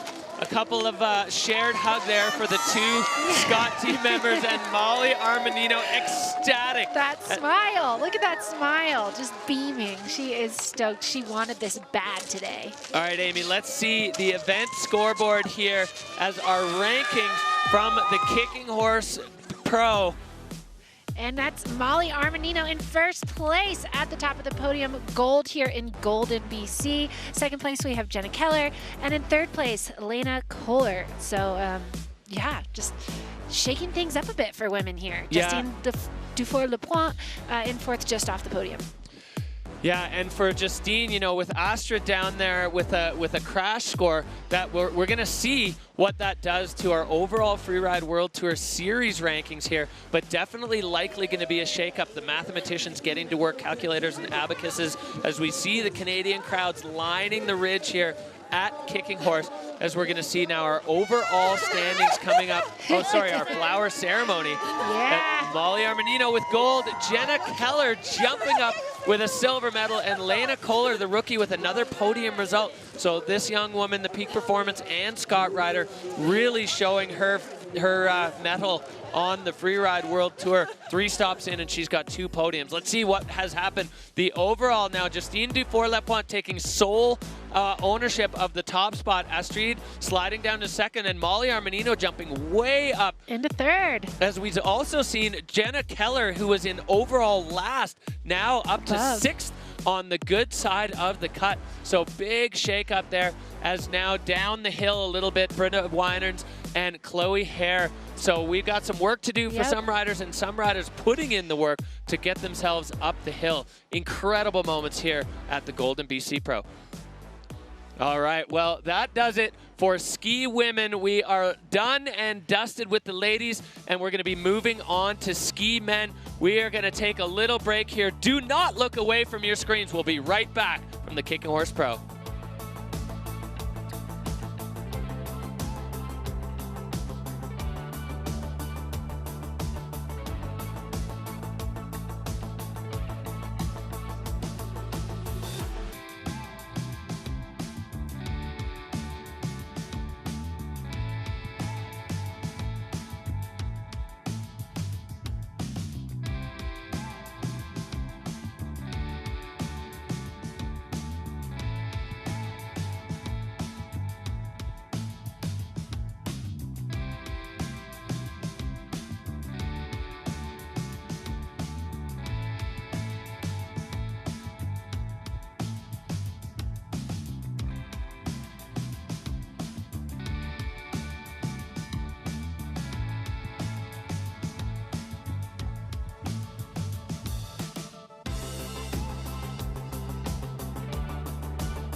Welcome back to glorious Golden, BC. We're at the Kicking Horse Pro, stop number 3 on the 2025 Freeride World Tour by Peak Performance. I'm Derek Boos, and I am joined with Amy Engebretson. We have seen 3 categories absolutely go ballistic on this Ozone face so far. All the snowboarding is done. Ski women is done. We're going to take a look now at ski men. Let's see where our overall rankings sit. Vali Rayner, the 2023 Freeride World Champion, sitting on top of the pile, but not by much. Martin Bender and Ross Tester extremely close behind. As we move down the rankings, some heavy hitters. Marcus Gogan down there in 7th place. You know, he and Toby Rafford have been traveling together a bunch. Wei Chen Ho. All those Maple Leaf boys are going to be looking to make a big splash in front of the home crowd here. And then some big names on the downhill side of the cut. Carl Regner Eriksson, Maxime Chablot, your 2022 world champion, way down there in 20th with 2 crashes. So he's going to be looking to make a big splash here at Kicking Horse as we take a look here at the start list of who's dropping when. We're going to flip that script a little bit with dropping. First, we have Oscar Mendon. He has stickers of his actual cats on his skis. I love that so much. Dropping 4th, we have Ben Richards. Marcus Gogan going 8th. We've got Russ Tester dropping 10th. Some heavy hitters throughout this field, obviously. Then we have Wei Tian Ho dropping 11th. Canadians kind of back-to-back in there, the buddies. We've got Christopher Turdell, one of the longtime vets, dropping 17th. And then our tour leaders, our top kind of contenders here, dropping 21st and 22nd. We have Martin Bender, 2nd overall right now, dropping 2nd to last. And then tour leader Valentin Rayner, dropping last. Yeah. Gold bib goes last. Looking for that show closer. We saw that, you know, in juniors as we look here. Peak Performance Fun Bet fan favorite. 73% of you reckoning that Marcus Gogan is going to pop himself onto the podium. Ross Tester getting 45% of the vote, and Vali Rayner with 28% of the vote. Peak Performance Fun Bet fan favorites. Fantasy Freeride lock in. You know, it's not too long till the Georgia Pro after this one, so you're going to have some time to think, to strategize, to look at the data. I usually just vote with my heart, and sometimes it works out for me, but always a good time in Fantasy Freeride. As ski men now kicking things off, the 4th and last category. Oscar Mandin riding out of Morzine of Voriaz. The Frenchman, I mean, he was 2nd here last year. Backflips are his bread and butter. If he doesn't do one, I will be extremely surprised. But this guy is just always a threat. He's such a strong skier, and he just has a blast doing it. He loves it. He's a big Calgary Flames fan. Oh, you know, yeah. Just locking in on the NHL. So just down the road from Calgary, he flew into there wearing all his Flames gear. Amazing. Loving it here. Oscar Mandin kicking off ski men here at the Kicking Horse Pro. And he's going to work his way down the ridge over to that rider's right side of the venue, which we know is the playful zone. So we'll see what he has in store. He's got the spirit of the cat with that 360 off the cornice up there, right into the fresh snow, and again, getting higher in this zone than we've seen anybody go. Yeah, into these flutes, turning it into a big double there. Oscar Mandin with a ton of speed, cross-court off that feature, so he is wasting no time. Oscar now coming into this section, lofting a huge air, tweaking out the shifty. Is he going to be able to get another one here? He is, and it's a backflip for Oscar Mandin. No! And the unwanted punch front flip. That's not the front flip we wanted, but you called it. He went for that huge backflip, and what a great, fast, exciting run. And yeah, man. It's hard when it's at the bottom. You're like, that was so good. Hands on his head there as he knows what might have been. That was a hot start for ski man Oscar Mandin, putting everything on the line on all of those. See if he has any reactions down here in the finish line. There's nobody for him to wrap out with yet.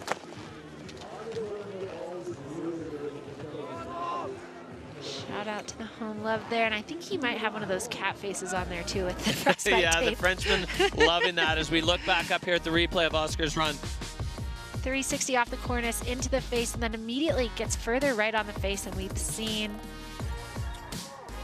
And bites off this huge chunk of air with that shifty, puts it right to his feet, and then immediately onto the next, lining up a big backflip, tucking up to get it around, lands, and just a little forward. I think that's one of the deepest pockets of snow on the entire Ozone phase 2 here.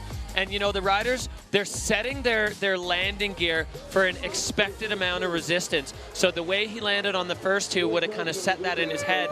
And then that one even, oh yeah, kitty cat's there for Oscar. Man after my heart with all this catastic spirit, I have to say.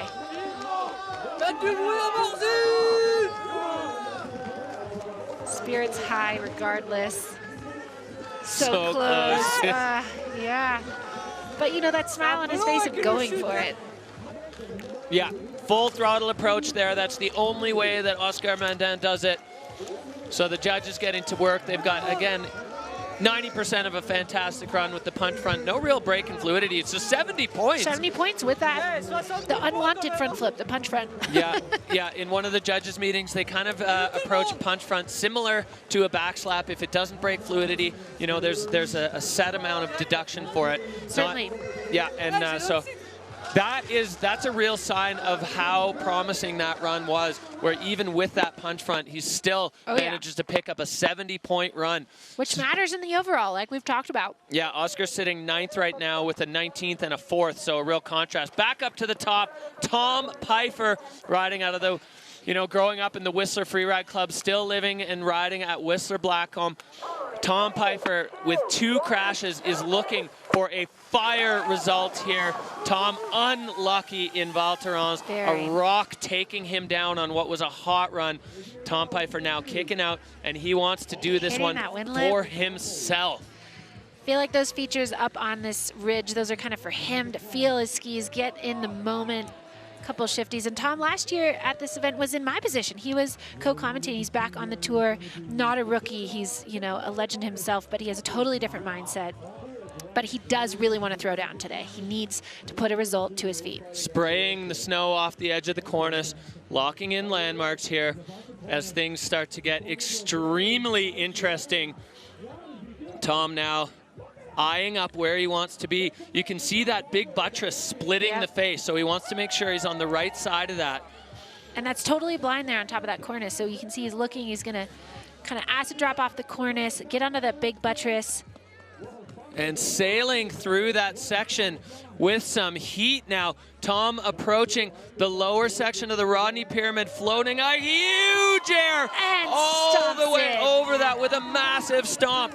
And Tom now getting up high, popping off the lower section with the shifty. Getting a shifty off that lower donger, kind of just for fun. We have been talking about this Rodney Pyramid a lot the last couple days, and we are going to see who took off a bite, and Tom was the first to do it. Coming across the finish line on his feet, a clean run. That's what he needed. That's what he wanted today, so that must feel really good. Yeah, Tom taking the side hill approach there. The nose of that thing was looming up there above him. As we look back, Tom dropping in on this upper section. Nobody's even looked at this part of the face yet. Kind of riding that spine, airing out, and yeah, taking off the side hit approach. So fast and over everything.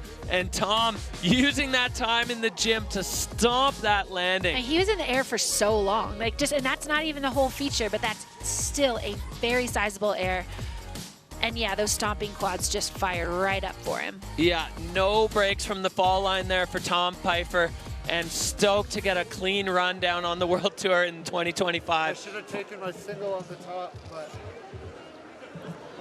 Don't be too low, man. I don't know, man. You jump big, huh? I should have given it more. I should have given it way more. Well, Oscar liked Tom's run. Seems like Tom didn't like Tom's run as much. Tom having maybe some alternate plans at the top of the run. To land my first one, so. And like we said, happy to run his... When your confidence is down here, you need something. Yeah, definitely disappointed, but Oscar's saying, hey man, don't get down. You had a big air. Yeah, and that's a real look into the hearts and minds of these riders. Tom's had a rough start on the World Tour, you know, a catastrophic tomahawk in Spain, and then one of the most unlucky riders in Val Thorens, France, a rock destroying his skis. We didn't see it in the broadcast, but afterwards it looked like his ski just came off. No, a rock shattered both of his skis, and that's why it came off. So Tom's run a 70.67. So he takes, edges Oscar Amanda out of the hot seat there. He's gonna jump right into the hot, cold seat. And yeah, you can tell he's disappointed, but there's the mental game of this. You know, he had a lot of pressure on himself coming into today, wanted to land a run, which he did, but yeah, maybe a little bit, you know, everybody has all these options for lines, and it's hopefully he doesn't stay in that coulda, woulda, shoulda for too long and just celebrate the big stomp, man. That was sick. Yeah, well, we don't take any breaks here at the Golden BC Kicking Horse Pro as Abel Moga, the Spanish, you know, Freeride royalty, taking on the mantle from Aymar Navarro, and Abel at a start two with the fall line approach and straight into the heart of the Ozone face. Launching a trademark Abel front flip and stomping it perfectly. Way up high on this face as well. Wasting no time, coming in with some heat and a backflip. Whoa! Abel dodging trees left and right and pumping right off the nose. Whoa, that was so Moga, fast. Muy caliente. I couldn't talk. He took my breath away. We had the front flip to the back flip to the sender, and just, I mean, gosh, we got to get a stopwatch out here. That was just so fast, I couldn't even say anything. Thank gosh you were there, Derek. I was like, I was in shock. Well, listen to that Canadian crowd supporting this man. And getting the hugs, getting the love in the finish line. Oh, that was huge for Abel Moga. Barely any deviations. And he's stoked. Letting that emotion come up.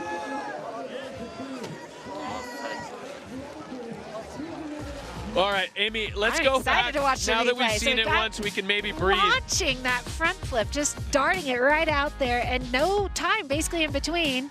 Pops, oh, we're still on the front flip. Get two angles on that bad boy. And then basically no time between, he rushes over here and just pops that backy, tucks it up a little to get over, and then like battling trees, and then flying off this air, finding a landing, stomping it. Like that was just radical, really. Yeah, this trees backflip. in the landing of this, amazing that he can hold on to that. Watch his feet. 1, 2, just, I mean, they were small trees, but those are trees. Oh yeah, it's like a slalom skier there. And then no deviation from the fall line, directly off the nose. Look at this Mammut line tracker, straight down the mountain, packed full of energy, of excitement. Abel Moga, the judges already have spoken. That line is going way up at 90.33. Abel Moga with an absolute firecracker. A huge run for the Spaniard there as he takes over the hot seat. Yeah, that one left an impression, no doubt. I love the front flip, back flip. That's fun. Yeah. That's fun. Rotating Thanks, both ways. Abel Moga, he's got the tricks, he's got the skiing, and his technique there being put to the test after the landing of the like you said, backflip. slalom skiing through those punji trees and just, yeah, not letting them phase him at all. No speed checks off that lower air. Woo, all right. Well, ski men, we're 3 in and 3 absolute firecracker runs. So Abel Moga, Tom Pfeiffer, Oscar Mandan, and we're seeing there on the graphic, Timo Rolshoven will not be taking the start. He is sick as a dog. Yeah. Unfortunately, Timo, if you're watching back in the hotel room, we miss you up here and can't wait to see you back to full health. As we move on from Spain to New Zealand, the pride of Treble Cone, the smoothest man on skis, Ben Richards, always a threat. I absolutely love watching Ben ski. He's just inspiring. The man's coaching all summer at Treble Cone Freeride alongside Sam Lee and getting the little I don't even know what that trick's called. The upright iron cross. Okay. Just a little playful on the ridge. Like we said, this is where the athletes can kind of feel it out, get themselves stoked before really hitting the meet. But he's going pretty far down to the rider's right side. See where he decides to bite off a nub of this thing. Looks like he's going to go all the way down to that buttress in the no zone section. He's moving in. We've seen his countryman, Craig Murray, make very good use of this section. Popping a 360, classic, totally in control, flying side hill. This looks very familiar. A huge front flip for Ben Richards. And he lands it, amazing. That was unbelievable. Ben Richards, you know, he skied his run in France, and a lot of people were like, oh, why didn't that score higher? And he was like, I skied way too mellow of a line. Well, Ben Richards, if nothing, listened. Yeah. He listened, and there was nothing mellow about that. Trademark, An outrageous run from Ben. Greasy, solid style, though, the whole time, like making it look easy, which sometimes is bad, but I mean, the huge front flip, you cannot deny that. Having that full control commitment into that second kind of cross-court air with that 3 on top, I mean, that was a pretty good bag of tricks he just tossed out.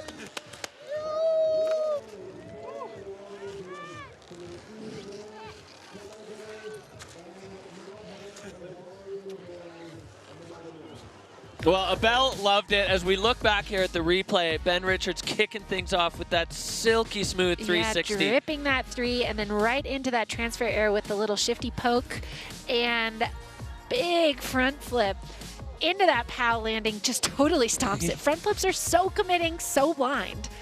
And at that speed.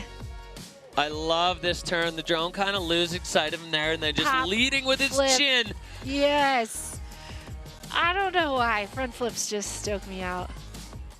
I love how he drips that 3 off the top as well. And styling out that second one. It's not easy to make that turn, as we've seen other riders unable to do it in the past. And then the big front flip. So Ben Richards with a totally different approach to the face to Abel Moga. You know, both of those riders making the most of every single feature that they had in their path. Absolutely. This is the judge's nightmare, kind of, because 2 amazing, very different runs, and we'll see what they do with it. Well, they have had to think. The score going up, 87, 6-7. So sliding in just behind Abel, but nonetheless a huge score for Ben Richards. These guys are stoked on each other. Incredible moments here. Let's just remind ourselves that we're 4 people into the category. 4 people have skied, and every one of them have done something that's blown us right off our chairs here. And we have 22, I guess 21 with Timo bowing out today. But unbelievable moments here. Freeride World Tour, the Kicking Horse Golden BC Pro, and we're back up to the top. Virgile Didier, this man had giant pictures of his face all over the slope in Val Thorens. He rides out of Chamonix. Such a strong start to the Freeride World Tour. He's sitting in 8th overall with a 9th and a 7th. He's a big, strong rider, and I have a feeling he's going to be looking for something big. Dropping into the tuck. This is becoming his trademark. Always looking for speed. Yeah, just dropping out of that first start into the tuck, down the ridge. And again, this is kind of a fun game for us of when will they drop in? Yeah, looking for his entry point. Getting real close to the cornice, just kind of slashing bits and pieces off, sliding in and back out. Little re-entry. Love that, kind of riding it like a wave. And then dropping off the cornice, straight into the Gnar, up and over those cliffs, picking him up again, turning it into a double. Airing up and over, maybe losing a little speed, but he's clearly hunting for something here. He's after something. Yeah, Virgile into the same area. We saw Oscar go flying off that. Now getting on the right foot. There is another feature here, launching a backflip, even past the bomb hole of Oscar Mendez and stomping. Virgile Didier, the Frenchman, with a massive one and back into a tuck.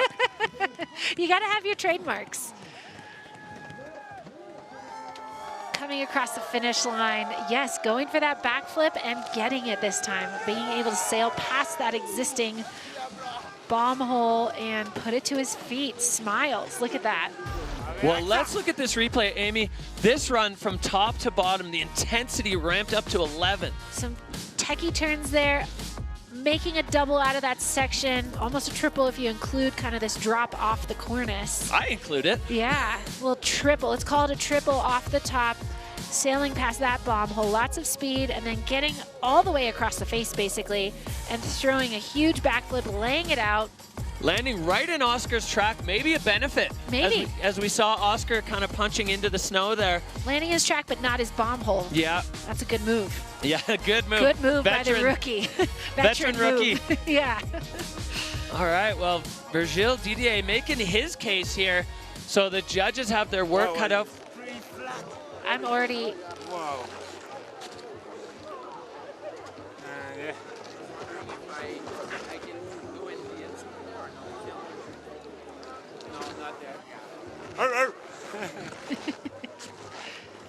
C'était béton, hein? Pas très bas. Oui, oui. Absolument. Spanish man in the hot seat, a Frenchman waiting for his score. Both of these guys just making full use of every feature available to them. Here we go, the score of Abel Moga, 90.33. Virgil coming in at 83.67, so just behind Ben Richards. Big scores here from ski men as the judges are putting it down and the men are putting it down on the face, as Virgil slides in just ahead now of Tom Pfeiffer. So 1, 2, 3, we got Spain, New Zealand, and France holding it down, but we're just digging in. All right, we're going back up. Edvin Olsen, the Swedish rider out of Åre. We spoke before with about Cody Bramwell. Edvin, all his luggage has been lost, so he is in everybody else's kit. The rest of the Freeride World Tour banding together. He's wearing Leif Gascoigne's back protector and other people's skis, other people's everything. He's got his own boots, which is pretty clutch. But Edvin Olsen now on the venue. See what he can do with everybody else's equipment. And dropping out of start 1, going early into the face, taking the fall line approach. Yeah, moving across. Oh! No.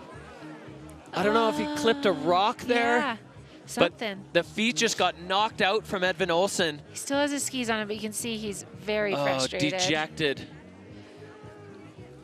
And his line probably needed him to get up and over that feature, so who knows. Yeah, it's a hastily cobbled together plan B here for Edvin, as it looked like he was trying to pick up speed, side hill. Similar feature that we saw Justine Dufour-Lapointe back flipping off.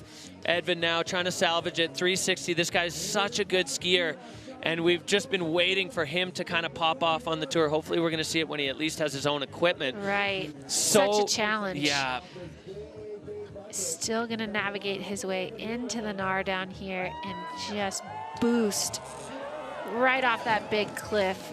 Lands it. You can tell he's bummed. He's still, you know, he has the skis on his feet, so he's still going to get a score. So he still needs to do something. But yeah, that's a bummer. You already have the downside if it's not your own gear. And then that just seemed like a classic snow steak pepper. Something, yeah. But, you know, we said there's skier compaction, but there are a couple zones at the very top that didn't see quite as much traffic, so there is some sugarier snow in a few hidden spots. Yeah, let's see if we can pick it up here. Edvin Olsen starting things off hot. He's coming across. Oh, he just hit something. Yeah. That ski just folds. Oh, I'm glad it didn't come off. Yeah, just blasting a rock under the snow. I mean, they are there, and it's really hard with the new snow to tell exactly where they are. Edvin Olsen, you know, this is showing some of the promise that run had, floating the 360, and then a different angle on the, oh, that's the same one again. Yeah. A different angle on the bottom air than we saw some of the ski women taking. We saw Lily Bradley and Justine Dufour-Lapointe a little bit more on the looker's left side. Yeah. Edvin taking it from the absolute top ropes. And holding onto that landing. Yep, you could see in his body language a little bit of like, you know, he was going to do it, but man, that takes the wind out of your sails. When something like that happens at the top, that wasn't even like, couldn't have done anything different to avoid that. Yeah, heartbreaking. Unlucky for Edvin Olsen, and he was another rider who was looking for a strong result here, sitting in 18th overall, so a 50.67 for Edvin as he makes his way behind the backdrop, and it's going to be back to the drawing board for him as we move through the season on the Freeride World Tour and back to the top. Start number 2, imposing start here on Ozone. Two ways you can drop out. Start number 1, definitely a bit of a gentler engagement into the face. Start 2, rugged and rowdy right off the bat. And as you said, Amy, this one seemed quite a bit less skier compaction. So sharks are lurking and looming in the water. There are some lurking sharks. Yeah, and again, you see that happen with the rider in front of you, and you've got to imagine that plays into your mindset a little bit. Don't go there. So make your sacrifices to the shark gods. Next man here, Andorran rider. Been a minute since we've had an Andorran on the Freeride World Tour. Joan Aracil. He's had a strong start. You know, he was 11th in Ordino, 14th at the last event in Val Thorens in Spain. He's always looking at really unique and interesting lines. I'm enjoying watching Joan Aracil ski. Doing some last minute power strap over buckling, making sure those boots are nice and tight, although with these temps, the boots are stiff. I was hearing some of the athletes talk about that. That's not Joan, that's Marcus Gogan, who's going to be dropping after Joan Aracil.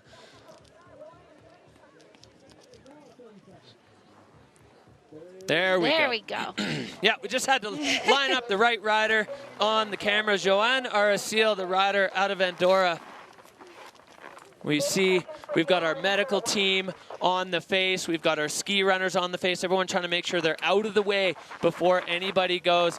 The last minute knee and lower body prep. This man, you know, he's soft-spoken, but he is a hard charger.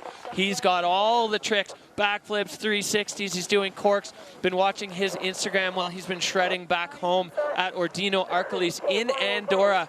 And Joan Aracil, I mean, a big splash. He was kind of the, you know, at the home event in Spain. Yep. Now he's here in Canada and he is ready to unleash on the Ozone face. Going out of start 1. The fun game of where's he gonna enter the face from the ridge, popping off those little wind lips, getting his legs underneath him, having a little fun. Look at that view. He's probably not looking at that view, but I am.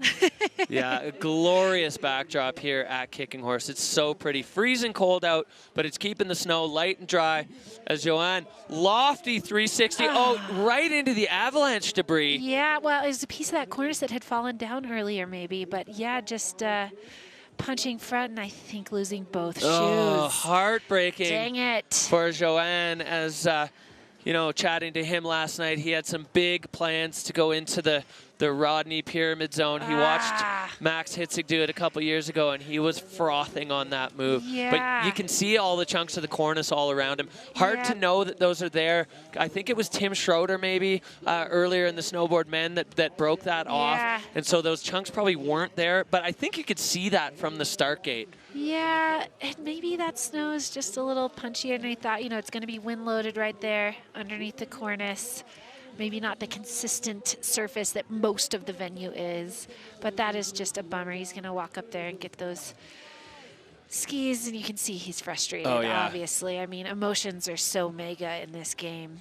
So that's going to be a no score for Joan Aracil. If your skis or snowboard for that matter comes off or you have to take off during your run, that's a no score. The no score runs are ranked by what the points were at the time of the skis releasing, but for Joan that's gonna be a tough one because that was the first move, right? So we hadn't even started building a score yet. Yep. So since he is on a different side of the venue, we have Marcus. We had a little preview of him in start 2. Buckling up his boots. Yeah, back over. So he's on home soil in Canada. We saw previously on Ozone when Marcus was a wild card on the Freeride World Tour, he used the other side, skiing a very similar line to what we saw Ben Richards do earlier on today. Marcus this time opting for start number 2. So he is in the mix, ready to go. Canadian rider out of Whistler. He is, I mean, every time he drops out of the start gate, you just hold your breath and cross your fingers because he packs every run with features, and every feature pretty much is tricked. Marcus Gogan had a hot run in Val Thorens with a podium result and a winning run going in Spain that exploded with a slight error in trajectory on the final backflip feature. As we see these towers and pillars here on the Ozone face, the finish corral way down there. Shade starting to creep in, so that finish area is going to be getting cold down there for the Canadian fans All right, Joanne has made his way down to the bottom. A big hug. These two guys hang out a lot, you know, from neighboring countries, speaking a similar language. So they're, yeah, good friends. And not the day, unfortunately, for Joanne Arcil, but we are going to go back up to the top for the Marcus Goguen. Yeah, Marcus, I got to ski with him when he was about 3 years ago filming for TGR. It was my first time meeting him, and I was just jaw-dropped the whole time. Like, wow. Yeah, he's part of this new force in freeride where these riders, they have the skiing skills on lock and the trick bag runs deep, and then just the boldness to pick the biggest moves on the face and lob like futuristic tricks off of them. So Marcus Goguen now getting ready, checking in with the starter. Super strong athlete as well, like super fit, able to kind of absorb these superhuman landings. Oh yeah, spending as much time in the gym as he does on the ski hill. And yeah, he, you know, taking the win at the Extreme Verbier last year. We're getting our cameras right as Marcus Goguen pushing out of the start gate from start 2. Shifty off that top air and immediately lining up, big backflip, going huge. Oh, going putting so it right far to his down. feet. And we saw this one. Lining up Cork for 7, Cork Marcus 7 Goguen on his lands feet, it. through the trees. So on the same Boosting, line yes. as Abel Moga with a Dang. 90-point score.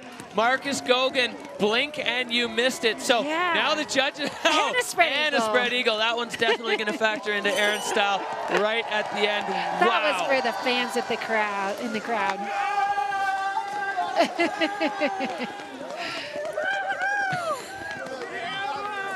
Oh, they're just so stoked.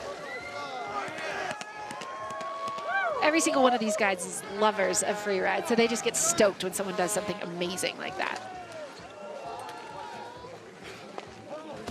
Tom Piper coming in. All right, Amy, run us through this replay. This got going right out of the gate. Big backflip, sailing past all the other landings so far off that feature. Stomps, pretty stomp. We'll see what the judges say about that landing, and then lines up this Cork 7. Oh, and puts capping it the grab right on to the his, tail. Yeah. Getting that, I'm not going to call what it Yeah. is. Going for the grab on the tail, and then threading the needle through those punji trees, and then sailing off this lower air. And definitely stomping that one. So we'll see. I'm not going to call grabs. I'm not going to call back slaps. That's not my job, but I was entertained. We had a backflip Cork 7 to a punter. Yeah. Wow. Very, very similar approach to Abel Moga. We were stoked watching it. And the judges, what do they say? Well, here we go. Abel with the 90.33. Marcus goes to 96.67. The judges loving it. So the I guess Cork 7 trumps front flip. Apparently, we've learned. I didn't know. I would assume. I mean, you don't see a lot of Cork 7s mid-slope on steep, aggressive terrain like For this. sure, and I had that wrong there. That was a backflip on that one for Abel. He did the front flip on the upper one. Right. There are so many tricks already in ski, man. It's starting to blur together. So that 90-point run of Abel Moga so far good enough for second. And Marcus, another one suffering from the freeride flu. He was looking absolutely green last night at the opening ceremonies. I think happy to sit down. That's why I wanted to do is run so fast so he could just get off his feet. Off the slope. Wow, can you imagine doing a Cork 7 when you're sick? All right. Well, Marcus Goguen, Abel Moga, Ben Richards, Virgile Didier, and Tom Piper. That is your top 5. But we move on to our wild card. Riding out of Whitefish, Montana, skiing for Moonlight Base in the Scott Rider. This is Parkin Costain. Parkin was a standout junior competitor in the IFSA series, went to Junior Worlds, hasn't done a freeride competition since he was a junior. Yeah, has never competed on the Freeride World Tour or any of the Challenger Series. Yeah, standout in the film world. You know, you've seen him go viral multiple times and at Kings and Queens of Corbett's. So Parkin getting the nod for the wild card here. And I am so excited to see this man back in a competition bib. Always a highlight skier. I mean, yeah, like He's I got said, it all. He's a Swiss Army knife. He's got good aggressive fall line skiing, tons of tricks, good in exposed terrain. But he even said himself out of his element here in the comp world. So we're all on our waiting patiently. What's he going to do? All right, well, Parkin taking the same entrance as we saw Ben Richards, but maybe going on the other side of the ridge. Sharky in there. Unconsolidated, sugary snow. Parkin now just lining up to make sure he's in the right place, because a misstep here would be catastrophic. Double. Oh, just sitting down. Sat down. But launching a backflip off that huge nose and stomping it. So worth taking the time for that, as Parkin now following Tom Pfeiffer's track, lofting that, landing up a little bit higher than Tom. Whoo, Parkin Costain, and off that one, jumping over the pit. You can see on the right side of his track, it sags away. You do not want to land in that hole.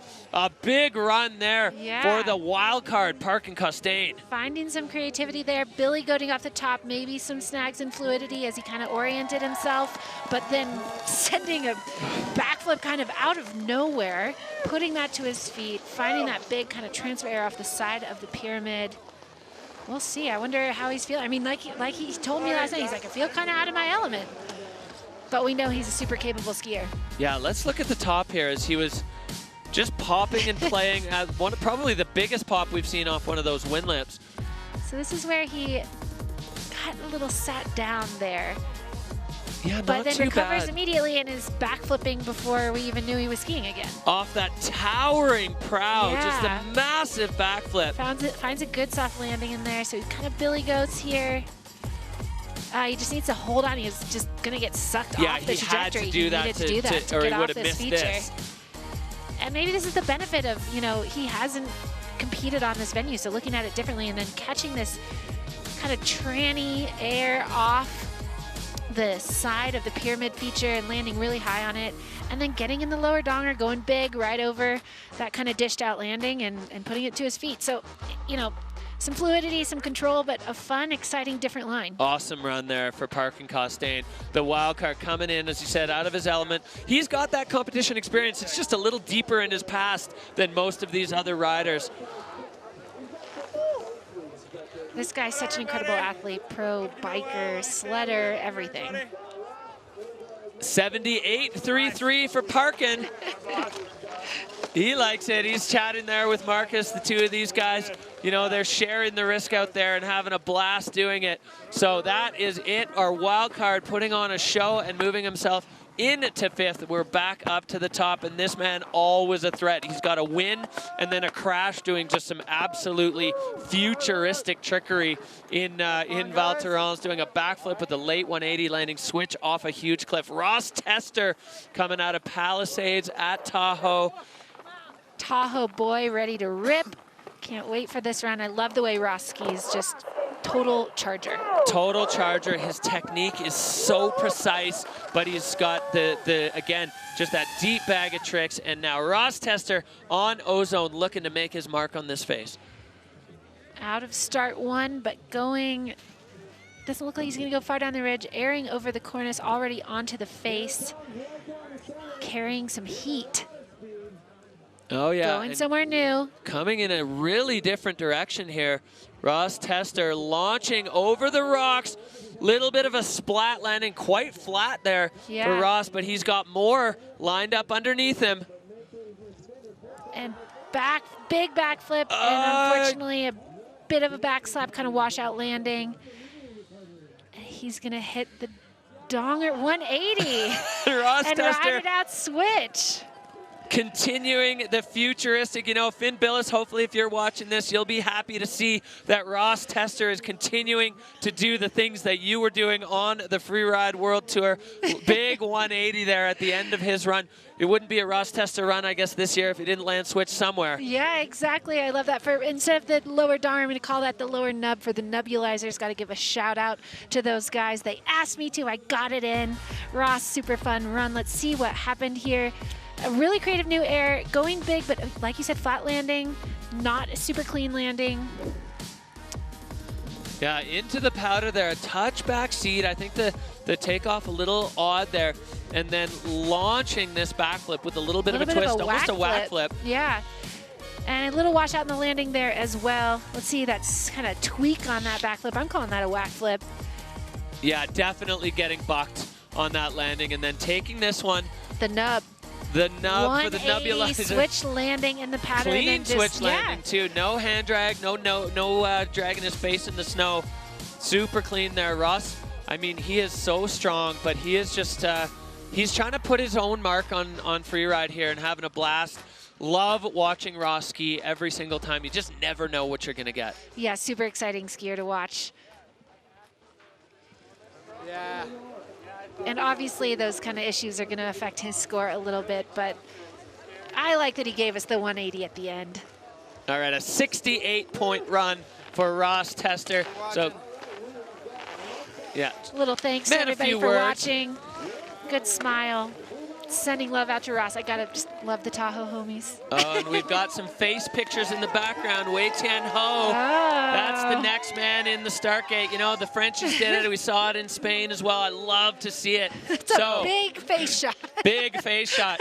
The next man in the start gate riding out of Whistler, BC. So this is his backyard event, Wei Tian Ho, peak performance rider. He has been such a standout. You know, in France, he had the winning run going and exploded, going too big on the backflip. We saw him do the same thing in Verbier last year. So if he can get it top to bottom, always a threat for the podium. Still looking for that first win on the Freeride World Tour. Only 20 years old, this young man.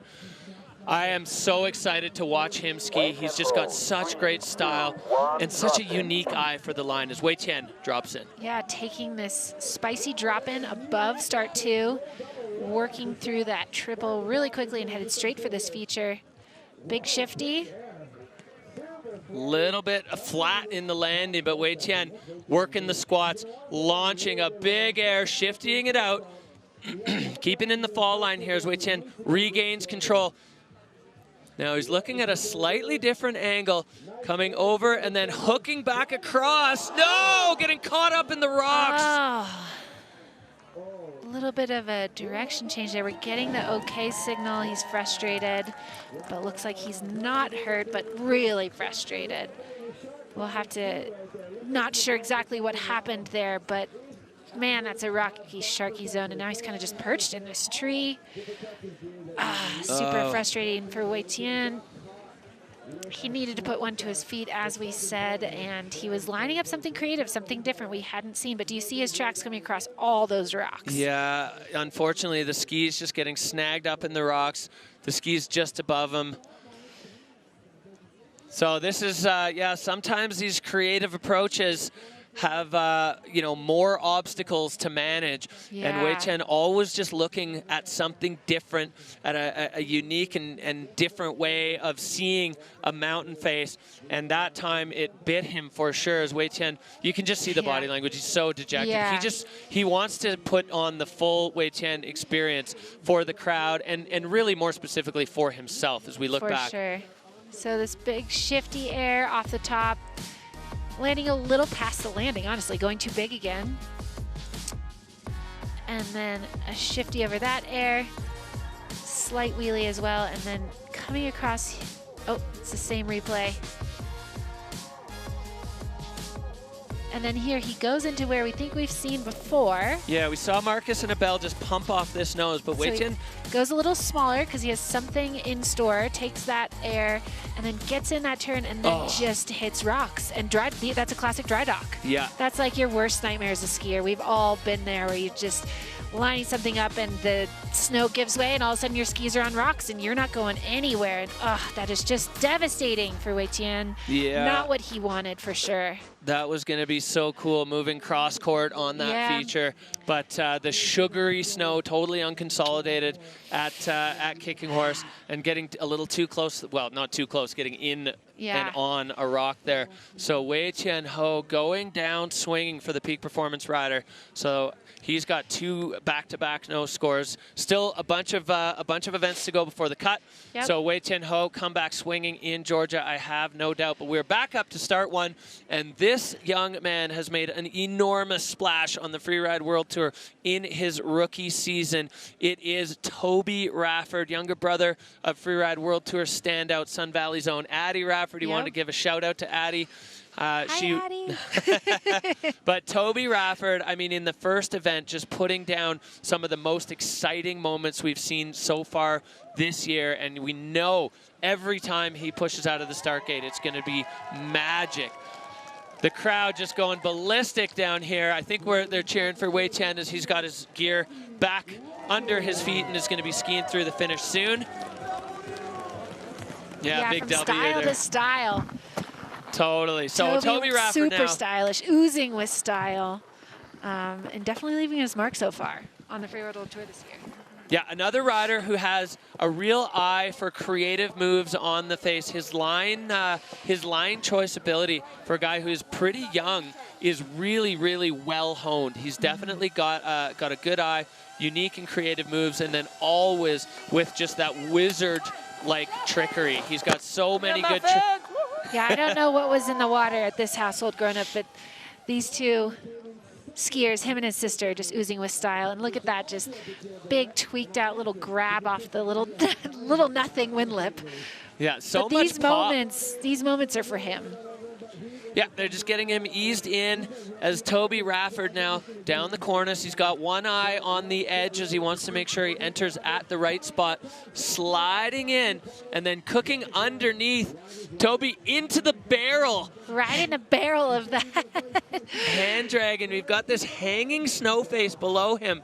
No tracks in here ever with a massive Lincoln loop. Wow, oh my God. right to Toby his feet. Rafford. And sailing. Firing, spinning again. Oh, but coming up short on the rotation. Airbag deployed. The airbag deployed. That was a big impact there So for was Toby. that Hopefully he's all right. Yeah, he's taking a breath. He's got the okay signal. Hard to tell if he's a little dinged or if he's just disappointed, but that was probably a pretty big hit. I mean, look at that bomb hole. Yeah, look at. So look at how big that would have been. Was he going for another Lincoln loop, or what was that? We'll have to watch if it's in the replay, but skis everywhere, man. And I love that creativity. What's cool about watching Toby ski is that you can tell obviously he wants to win. All these guys want to win, but he's up there doing something for himself that he thinks cool, that he wants to see. Yeah, putting his own paint on the canvas here. In all the years that we've had competitions at Ozone, I've never seen anyone go in there. Toby Rafford, I love this, So he's hand dragging under the barrel. Surfing under the barrel of the cornice, and then trying to get these quick turns in to a huge Lincoln loop.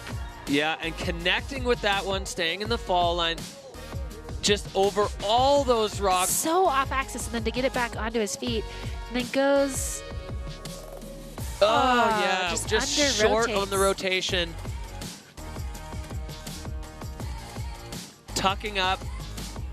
Man, I'm not cool enough to call what that trick was supposed to be, but maybe you are. But getting those skis dejected with the airbag inflated. Well, that's a heartbreaker for Toby Rafford as he went all in on creativity and style and coming undone there. So that's going to be a no score for Toby Rafford, but providing us with some of the highlight moments of this competition. Absolutely. Going absolutely huge, just full send, pedal to the floor. Even the creativity to think of a Lincoln loop on that feature. Good competition. We got lots of cat tape in the finish line. Cammy likes it. Meow, meow, meow. And the little tail ride down into the finish from Toby. Yeah, I mean, gosh, creativity points for sure. Bummer to not put that to his feet. I know he wanted that, but keeping it exciting, no doubt. Big time, yeah, and 2 in a row, serious contenders going down there in the names of Wei Tian Ho and Toby Rafford. Toby with the big Mammoth airbag just looming behind him there, coming out on that big impact. Toby landing on his side. Hopefully he is all good. As we are moving back up to the top, making our way through ski men here at the Kicking Horse Pro Freeride World Tour by Peak Performance, lighting it up. Ski men, the final category of the day. So tracks definitely starting to play effect, and both Wei Tian and Toby going where there were no tracks to varied levels of success. There was back up to the top though. It is going to be Carl Regner Eriksson, Peak Performance, and Scott Ryder.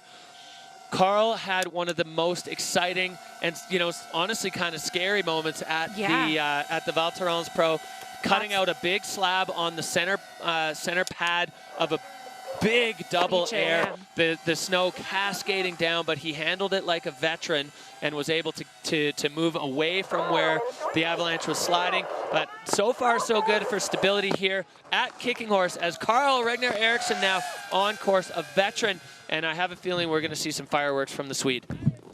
Moving down the ridge, an athlete with so much experience, lining up at 3 off the cornice, kind of that earliest entry point into the face. Yeah, Giving himself a lot of options for features below, coming in. Moving quickly, laying out a backflip, clean connection for Carl. So all the way now across to the lookers right. Carl Regner Eriksson, 2 tricks in on only 2 features, now coming down onto this fall line feature. Another 360. Hanging on to that landing through all the traffic. Getting a little bucked through these punji trees. Flying in the trees there. Carl getting himself back in control. We saw, I think he's got, Edvin Olsen's track as a little bit of a landmark and taking it all the way from the top ropes, disappearing into the powder. Just a little control issue there. Yeah, skis out of the fall line. We'll let the judges rate the scale of that, but committed fall line run, the kind of skiing we're used to seeing from Carl, but maybe not quite as clean as he would have needed to do to get a score. Yeah, to challenge that run of Marcus Gogan. Yeah. And he's a vet, he's going to know that. Yep. Oh yeah, Carl knows. So we'll take a look back here at the replay. Strong entry from Carl. 360 right out of the gates on that first part of the cornice, coming over into this windlip-ish feature, laying out a good backflip right to his feet, greases that landing. Yeah, I love this one. Justine Dufour-Lapont kind of opening that one up. No impact. That's nice to see. And then lining up a 360 here, hanging onto that landing through that traffic-y zone, and then he was getting a little caught up in some of these punji trees after this feature. You can see his skis kind of deflecting on obstacles, and then he works his way down into this big air in the middle of the face, lines it up, but there has been some traffic through here, and again, not my call to decide. Yeah, you can see. But it's not a clean landing. He lands. Oh, is that a rock? A little bit of there? A rock. Yeah, and then the skis come out of the fall line for a sec, but he does redirect. So for sure, a ding on fluidity and control, but not a full crash. But yeah, you could see from that drone angle, it looked like he landed directly on a rock. Yeah. Yeah, it's kind of like the double-edged sword there. If there's been traffic, you know what it's like, but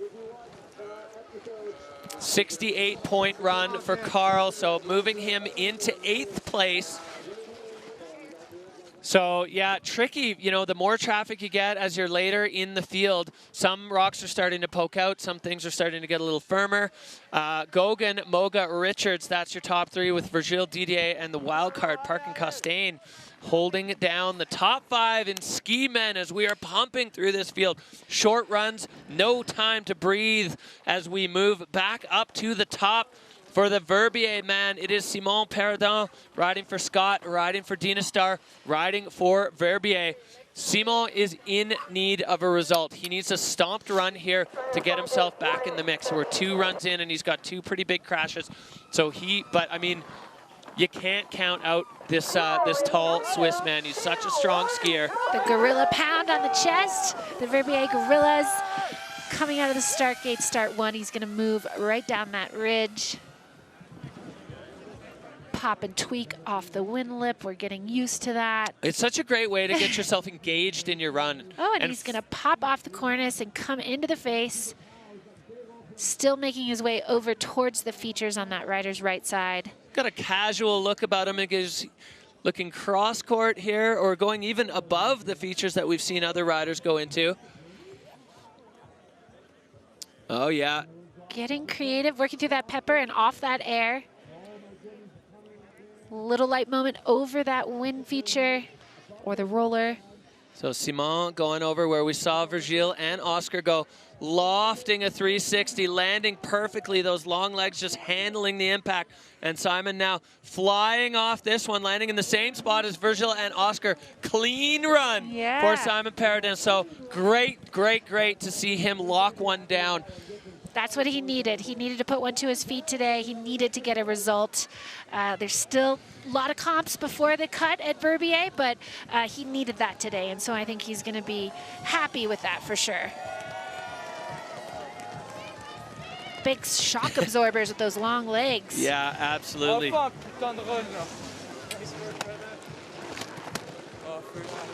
Big hug for Marcus as we look back, Amy, at the replay of Simon's run. So coming into a new zone, a cool little technical air into a bigger air, kind of doubling up that section. And then getting a 3 off this feature, finding a fresh landing right between the 2 bomb holes. Kind of floats this thing, pretty casual, like you said, that greasy casual style. Yeah, I like that a lot. And then this right footer launching this one, where we saw Oscar Mendin and Virgil Didier go. And Simon clean. You can see just the little fist bump. He needed a clean run, and he got it. Because he could have maybe gone for a trick on that lower air, but he needed to land it. So it was really actually strategically the smart call to straight out air that one and put it to his feet. 100%. So now the judge is getting to work. They've got the big 360 up top. They've got a nice, clean, long, straight air. Marcus Gogan vacating the hot seat. Get back in your spot there, young buck. As Simon waiting for the score, Marcus also waiting for Simon's score as he's been sitting in that hot seat for a while. Simon Perrodon, the score to beat at 96.67. He comes in at a 77 flat. So moving into 6. So a solid run there and hopefully a keeper result for the Verbier rider. Simon Perrodon wrapping up his campaign here at Kicking Horse. That was strategic riding for sure. Absolutely. Yes, sometimes you got to do it. Yeah. Sometimes it's all in and all out, and other times you got to put the strategy down. And you can see the 2 guys that have crashed in both events there in 6th and 7th, Tom Pfeiffer and Simon Perrodon, putting down runs that they can keep, that they can hold a result from, and then they can come back swinging in the next couple. It's not the glory move, but it's the move you need to stay in the game. Absolutely. Back up to the top we go. Start 1. Dwindling crowd there as Tenla Katsuno, you can see for the crowd at home, we've spoken to him, that pronunciation is from the man himself. Tenla riding out of Niseko. He is a powder hound. He loves getting deep in the snow. Backflips, 360s, cork 7s. He's got all the tricks and he's got such an aggressive style. I love watching him ski, just making sure he's got you know, all the gunk out of his eyes and wipe all the sleep out before you get going. So you can see Tenla Katsuno always making the highlight reel. I loved his run in France. It was so fun to watch.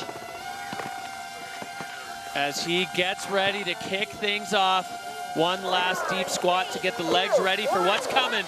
And he is on course, on venue here at Kicking Horse.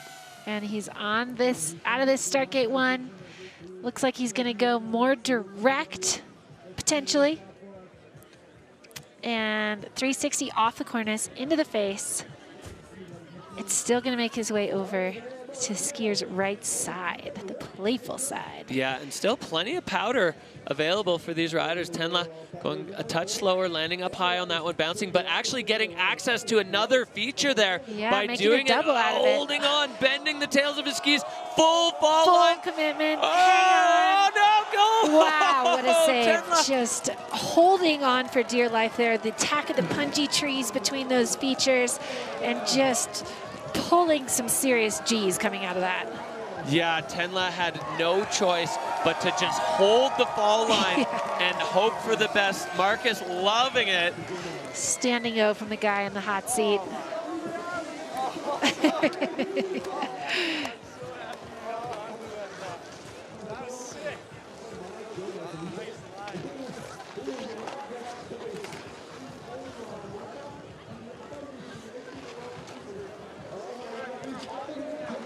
All right, well, we'll look back at the replay of Katsuno's run. I love the way he started this. Full speed attack mode on that 360.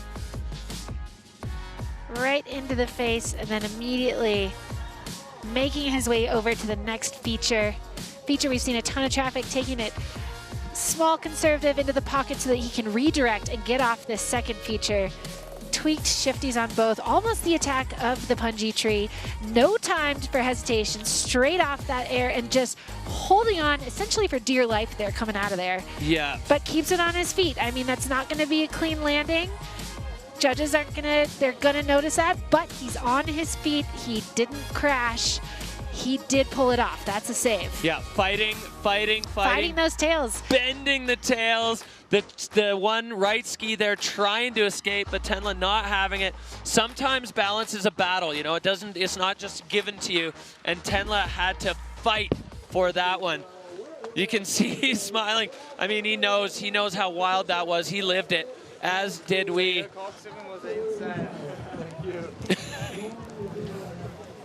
Yeah, these guys know. I mean, you're just saying to Marcus, your cork 7 was insane.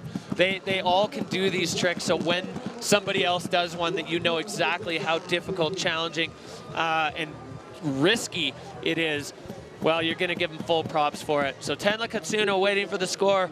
Marcus Gogan in the hot seat. I think the judge is just wondering how hard to ding him on control there. Is it going to be a lot or a little? Looks like a medium amount. Looks like a medium amount. Yeah, so a 9th right now with a 69.33 for Tenla. Impressive skiing for sure. Puts him into 9th place there. All right, back up to the top we go. This young man, an absolute prodigy as a junior, won the overall IFSA North American junior title at 17 years old, straight onto the challengers with a wild card and earning his way directly onto the World Tour Dinaster rider. This is Vail, Colorado's own Finn Griffith. This kid is such a ninja on skis. I love, love, love watching him ski as he goes aggressive right out of the start gate and onto Ozone. With haste, that first feature floating a big 3, sailing way past the tranny and the landing there, getting hooked up, having to kind of stuff that landing, unfortunately, because he took a different trajectory off that. He's got another one lined up.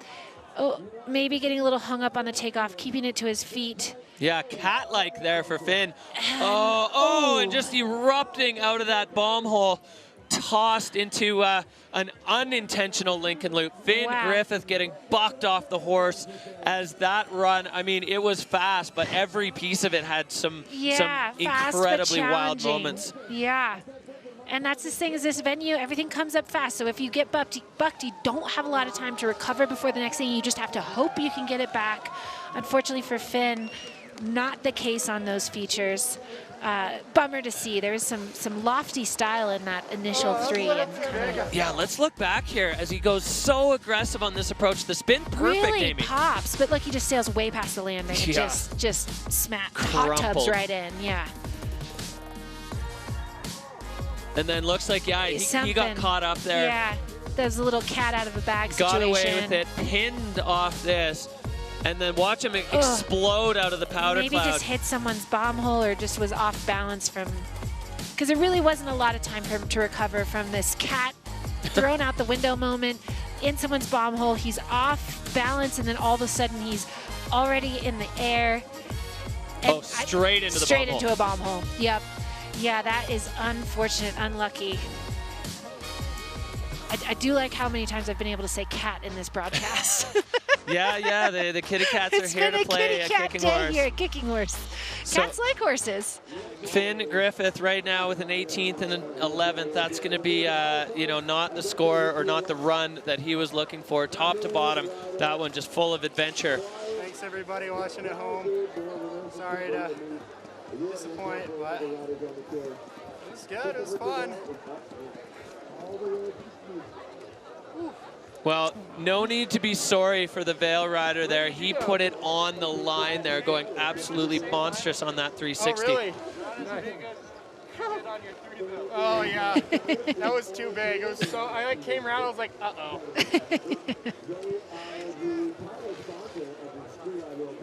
Well, yeah, he's telling the story right from the rider's mouth there. Too big on the 360, 20-point run for Finn Griffith, so he's going to move into 13th as we get into the final quarter of the ski men's field. Marcus Gogan fending off all challengers so far with that blistering run right down the center of this space. You know, Somebody get that guy some tea and a blanket. Marcus has been in this situation before, putting down an absolute fire run, and then right at the end, Max Hitzig comes out with the biggest backflip on planet Earth and knocked him out. And, so he's not going to be all that comfortable. He's not going to be all that comfortable. He's cold and he's not comfortable down there.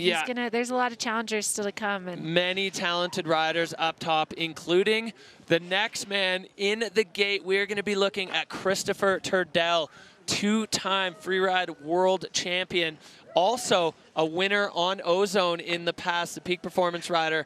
Absolutely lightning in a bottle. He can, I mean, he can win on any face. Absolutely, and I'm not making this up. I have it written in my notes. The cat is what he's called because he has this ability to just always land on his feet. I swear I'm not making up this cat stuff, but I'll try to stop. But yeah, really excited to see what he's done. He's been on this face before. He's proven that he knows what to do on this face. Yeah, I'll be interested to see if he goes for a similar line choice as we saw Carl go a little bit earlier. The two of them often study together, sometimes skiing similar areas, sometimes not. But Turdel's so smooth, and he is really, really strong. You rarely see him out of sorts on a free ride face. So Christopher Turdel, the peak performance rider, kicking out of the gate with some aggression. Yep, out of that start one, heading down the ridge. Looks like he's going to take the fall line approach here. 360 off the cornice. That earliest part of that cornice, he's going to make his way over to the rider's left side. Yeah, and a similar approach to Carl, laying out the backflip. Nice, clean landing. So this is looking awfully familiar. Yeah. If you watch Carl Rigner Eriksson's run, and it was a little bit lower down that things went a bit haywire for Carl. We'll see how Christopher can attack this middle section. 360 off this feature, finding the little swath of landing left in there, and he's making his way. Going a different direction than we saw Carl landing on a rock.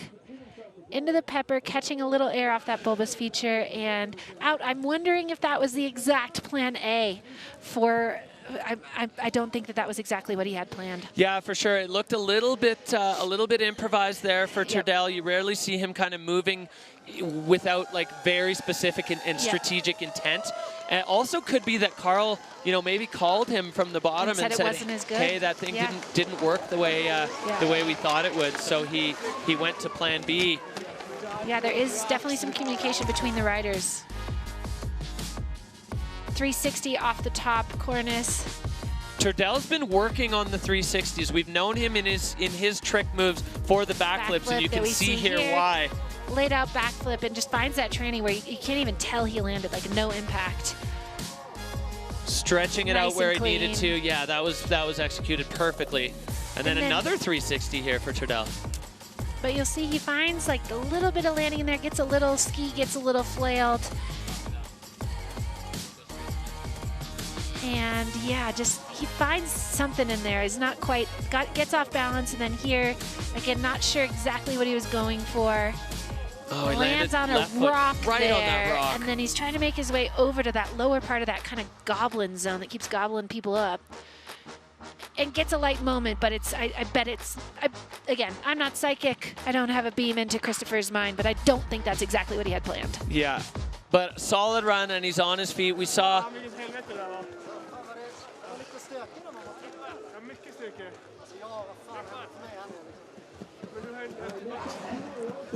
Well, if you speak Swedish. Yeah, the Swedish fans are getting some insight.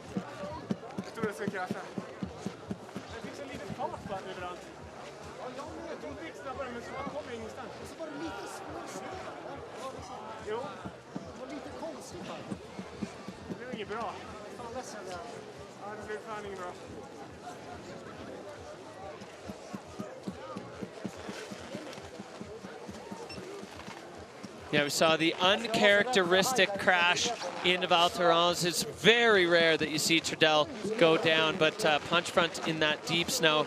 And this one, a little bit rugged, a little bit rowdy, but Christopher Turdel on his feet at the bottom as we wait for the judges to have their say on that one. You can see him getting to work. Busy moments there in the judges' tent. Yeah. As here we go. The score now coming in for Christopher Turdel, climbing up into the 70s. So he moves into 7th place for Christopher Turdel with a 74-point run. So salvaged it there with, as we said, probably a little bit of an audible call mid-run there to change directions. So if you're looking at the start list and you were expecting Timo Rollshoven, the peak performance rider out of Germany, we are unfortunately not going to see him. Timo is unwell, seriously sick, so he's opted not to take the start here. We miss you, Timo. Hopefully you're watching from your bed, cuddled up with a warm cup of tea, and we'll look forward to seeing you back on slope. But we are going to see Mathis Fornacier riding out of Chamrousse in France, first year on the Freeride World Tour. Mathis with a big, scary crash in Spain, and then coming back hot with a 5th place finish at home, and now ready to do it here for the Canadian crowd. Yep, jumping out of that start 1. Little tiny pop off the wind lip. He's going to feel it out. He's looking down over that cornice and down that beautiful ridge, scoping out exactly where he's going to enter the slope. We'll see where it is. Where is it going to be? That's a cool angle there where you can see basically nothing until the finish line. That's how steep it and is. There so he big goes, 360 off that cornice, into the face, into the soft snow, making his way over to this featured zone on the rider's right side. And catching Mathis, some air, doubling it up there through that peppery kind of techie zone. And there's a lot below him. oh, is he heading towards the nose, the Rodney Pyramid? A huge backflip for Mathis Fornacier. No! Wow. Well, taking a page out of the book of Max Hitzig there. Mathis Fornacier going full send rocket ride off the nose of the Rodney Pyramid. That was massive. Let's look at the bomb hole as we move up. Oh, we're going to lose that one. Mathis, he looks like he's fine. He's back up collecting his gear. Yeah, I just went for it. We weren't sure if we were going to see. We saw some nugs kind of plucked off the side of the Rodney Pyramid, but that was our first proper nose send with a big backflip and unfortunately not sticking it. But gosh, the Freeride fans, we wanted to see it. We wanted to see someone do it. We're here for it. We've got the conditions. You can see the nose was shaped up. Let's look back here at the replay, Amy. 360 off that cornice, into the face, becoming a standard move for all of these riders. And here he comes, just lining up that nose. Drum roll, sets that big backflip, and just... maybe a tiny bit short. Yeah, maybe a tiny bit shorter, just doesn't hold on to it. I mean, the landing is steep up in there, and maybe he came around, saw he was a little short, got a little buggy, who knows, but it's interesting, you know, we're watching this on our screen, but can look up and see that pyramid right up there, and that is a chunk of earth he just chewed off right there. Yeah, that was absolutely huge. And with the sugary snow here at Kicking Horse, you want to get away from the rocks. You want to be landing. The further down, the further away from the bottom of the feature you land, the better, because it's quite sugary next to the rocks. We saw Wei Tian struggle with that as well. There wouldn't have been skier compaction there, so it wouldn't have been.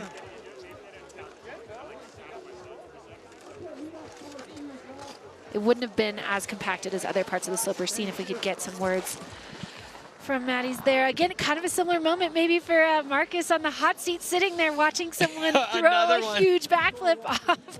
He was probably holding his breath, but escaped a big challenger there. Yeah, Freeride World Tour doing a really cool evolution post showing the footage of George Rodney hitting that first, then Yu Sasaki, the first guy to actually land it, and then Max Hitzig with the backflip.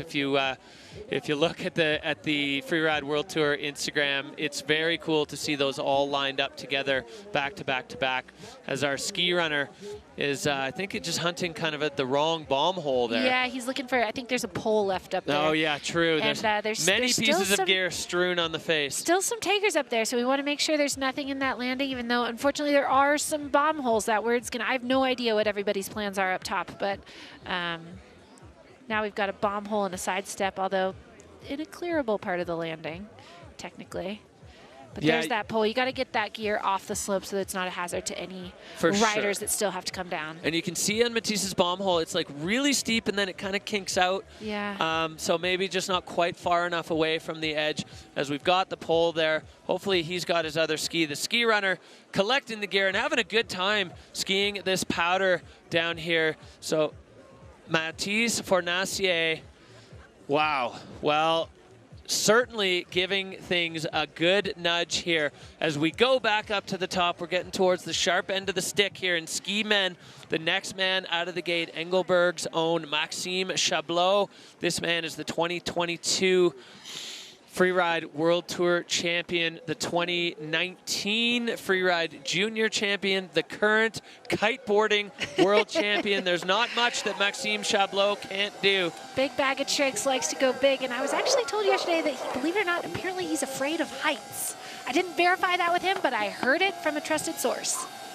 Yeah, you certainly don't see it in his skiing. Maxime Chablot now pushing. Yeah. And a shout out for the rest of the homies up top. He said he feels like a Swiss expat because he's the only Swiss rider on the tour that's not from Verbier. And so he's making his way down that ridge, over the cornice, looking like he's going to go to the far rider's right side, get into that playful zone, see what he can pull out of his bag of tricks, starting off with that 360 off the cornice, into the face. Nice, clean connection there for Chablot as he's going all the way across. We've seen a couple riders testing out this zone, turning it into a double there for Chablot. Taking a bite out of that kind of techie double there. And we'll see, he has gone by the pyramid, so where is he going? Well, we saw Oscar and Virgile in here and Simon Peridon lobbing a 360 right off the top ropes, and both skis coming off a punch front for Maxime Chablot, continuing his run of really unfortunate crashes. He's going to take the rest of the run for him. Just going to go the distance. And what an unfortunate, just laying up a big 360 and unfortunately just losing both shoes in the landing there. Punch front situation. Not sure if it was a bomb hole or just some of that sugary snow, but obviously not what he wanted to do. And he had 2 falls already, so he did need a result at this stop. That was really important for him. He's gonna slide down. Toboggan ride on that other ski. As we look back up at the start, I love this 360 from Chablot. Getting that good air style, showing how good he is in the air. And just kind of fighting off the takeoff there, gets that 360, not landing in a bomb hole, just maybe softer, maybe not quite as steep as he was thinking. Hard to say there, but just kicking both shoes. Yeah, going straight over the front. So Maxime Chablot reunited with his other ski now. So that is unfortunate for Chablot. He's going to find himself in a bit of a pickle on the standing sheet as he's got 3 comps in and 3 big crashes down. 3 no scores. Yeah, so he's going to be really looking to come back swinging in Georgia and Fieberbrunn if he wants to get on the good side of that cut here on the Freeride World Tour. Maxime Chablot, you can see, I mean, the emotions, his hands on his head from the 2022 World Champion. Yeah, that's tough. It's going to put a lot of pressure on those subsequent stops, and I'm not a mathematician at all, have no idea what he'd have to do to make it across that cut, but I know pressure is going to be heavy on his shoulders. Yeah, absolutely. Shade starting to come across the finish area. Minus 22 at the start of the day. It's going to be cooling off as we get out of the sun.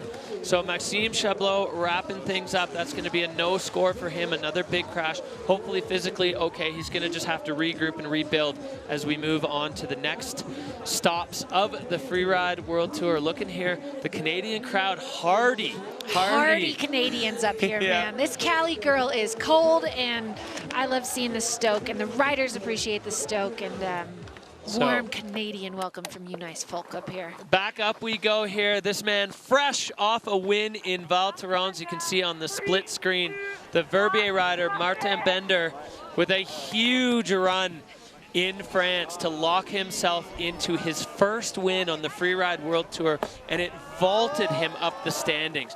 Bender now sitting in 2nd overall. He had an absolute blast on that one. The flag of Valais getting tackled by the gorilla. So Martin Bender, the Swiss rider out of Verbier, he's sitting in 2nd overall, just behind the guy who's going to be dropping next, who is in 1st. So he's going to be looking to back up that strong result. You know, he's the 2022 Junior World Champ. The Junior World's just providing like a pathway to the Freeride World Tour for these athletes. You see the guy sitting in the hot seat, former Junior World Champ. Yeah. This guy in the start gate, former Junior World Champ. Chablot, former Junior World Champ. Ross Tester, Anna Martinez. There's so many in the field here. And it really proves that junior pathway of the sport pyramid just working as designed for these free riders as we get set for Martin Bender to kick out of the start gate and see if he can back up that win in Val Thorens with another one here in Canada. Yeah, real pipeline straight to the big show here. And one of the gorillas, the Verbier gorillas, and I've been told by some of his fellow riders, he's a bit of a party animal. Kind of some fun vibes there, so fun tips. Always a smile on his face, always quick with a compliment, a high five, a hug. Martin Bender, yeah, he is the life of the party, for sure. Getting the gorilla fist, the chest thumping, and he...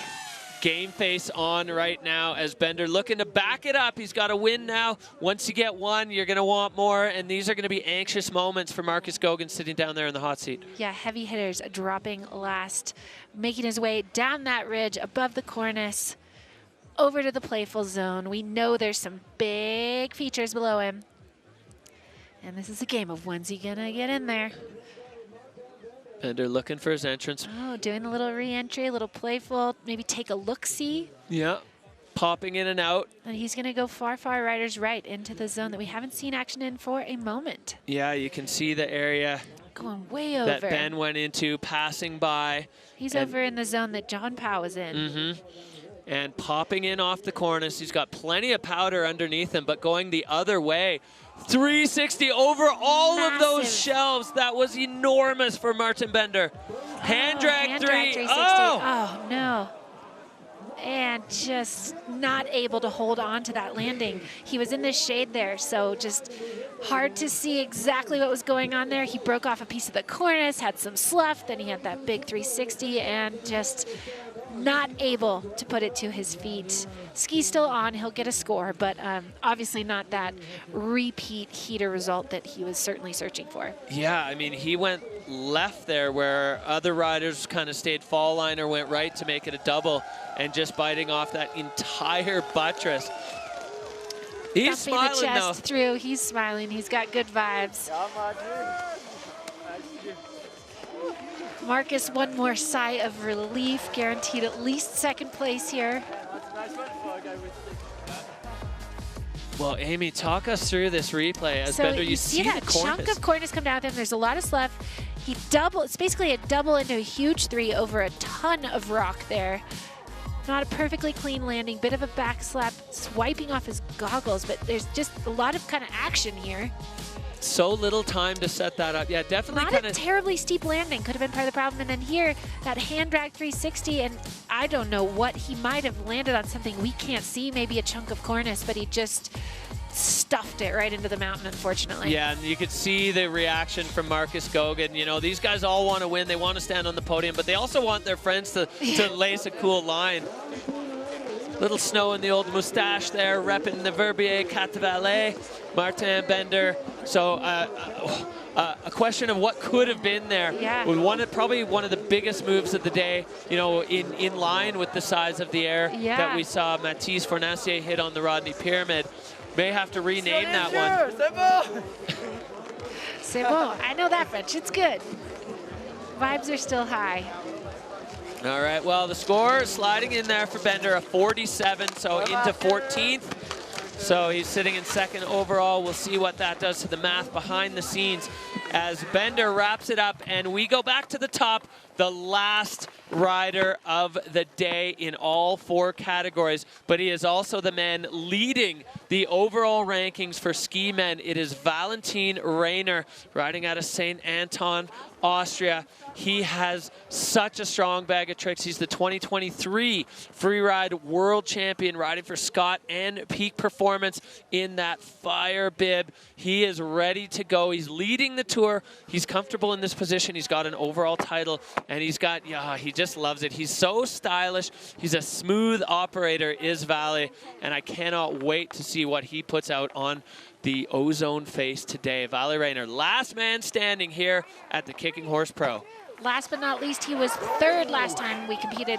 These guys competed on this base. So I think he definitely is looking to up that ante a bit. And he is out of that start 1, down the ridge. Our last view of this gorgeous view off here at the top of Kicking Horse here in Golden, BC. And here comes the game. When's he gonna drop in? We don't know. Yeah, the cornice, as we said, a little bit smaller than other years, so you got a nice view. Valley launching a 360. Finding a clean spot and immediately making his way over to the right. He's gonna find that kind of techie double that we've seen a couple of the riders do. Valley getting on the right foot, going screaming across here. We've seen varied levels of success on this huge 360 for Valley Rayner. Oh, just escaping the rock. Oh, and he's got more. Lacing straight into a backflip, and he lands it. Okay, wow. Tour leader Golden Bib not going down without a fight here, putting down an exciting run, a tough one for judges. We'll see when we watch the replay. Maybe we could be nitpicky on some of those landings, but that was fast, that was fun, that was exciting, and look at this reception by the crowd coming into the finish area. He's smiling. Marcus is probably starting to wiggle. I don't know. Got hugs in the finish line. I don't know. What do you think, Derek? Well, everybody's going to be sweating now. Valley Rayner, the last rider on the face for the day. As we look back up at the top, great entry, launching the 360 into the powder. All those judges' bars kind of close to maxed out. Yep. Taking this as a double, and then he speeds. Yeah, going through this double, maybe cleaner and faster than, I mean, we've seen quite a few riders hit that kind of same line. And then he cruises over into this big 360 down takeoff, holds onto that landing, but it wasn't exactly clean. And then he is just holding on to fight to get to this takeoff, launches into the backflip. He went way further than the other tracks on that one. Definitely went big, kind of maybe found a flatter spot in the backflip landing. We're back on the 360 where he gets a little squirrely. I don't know what the judges are going to do with that. And then here, he puts it to bolt, some hands down, maybe a little buck of the face. So again, I'm not a judge. I'm not going to give that a rating. Yeah, Marcus loving it though. Valley Rayner definitely making a case for himself to be in the mix up there at the pointy end of the stick here, right at the end of the Kicking Horse Pro. You can see that line once he got to where he dropped in. Very direct for the Peak Performance rider.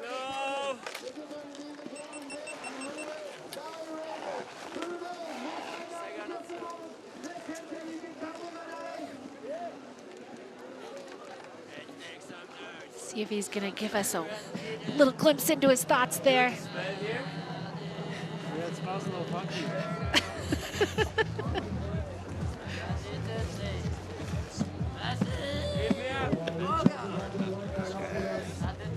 All right, here we go. The judges have spoken. The score going up, up, up, up, 86, 6-7. So Valley Rayner into fourth, just slightly off the podium, but that's still a big result for the Austrian.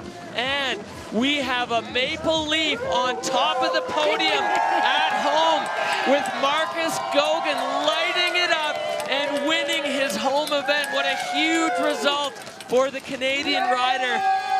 Doing it well, Sick, putting on an absolute show. He's been on the podium here in Kicking Horse before, but never at the top, so he gets his gold in golden. Let's take a look here at how it shook out at the Kicking Horse Pro.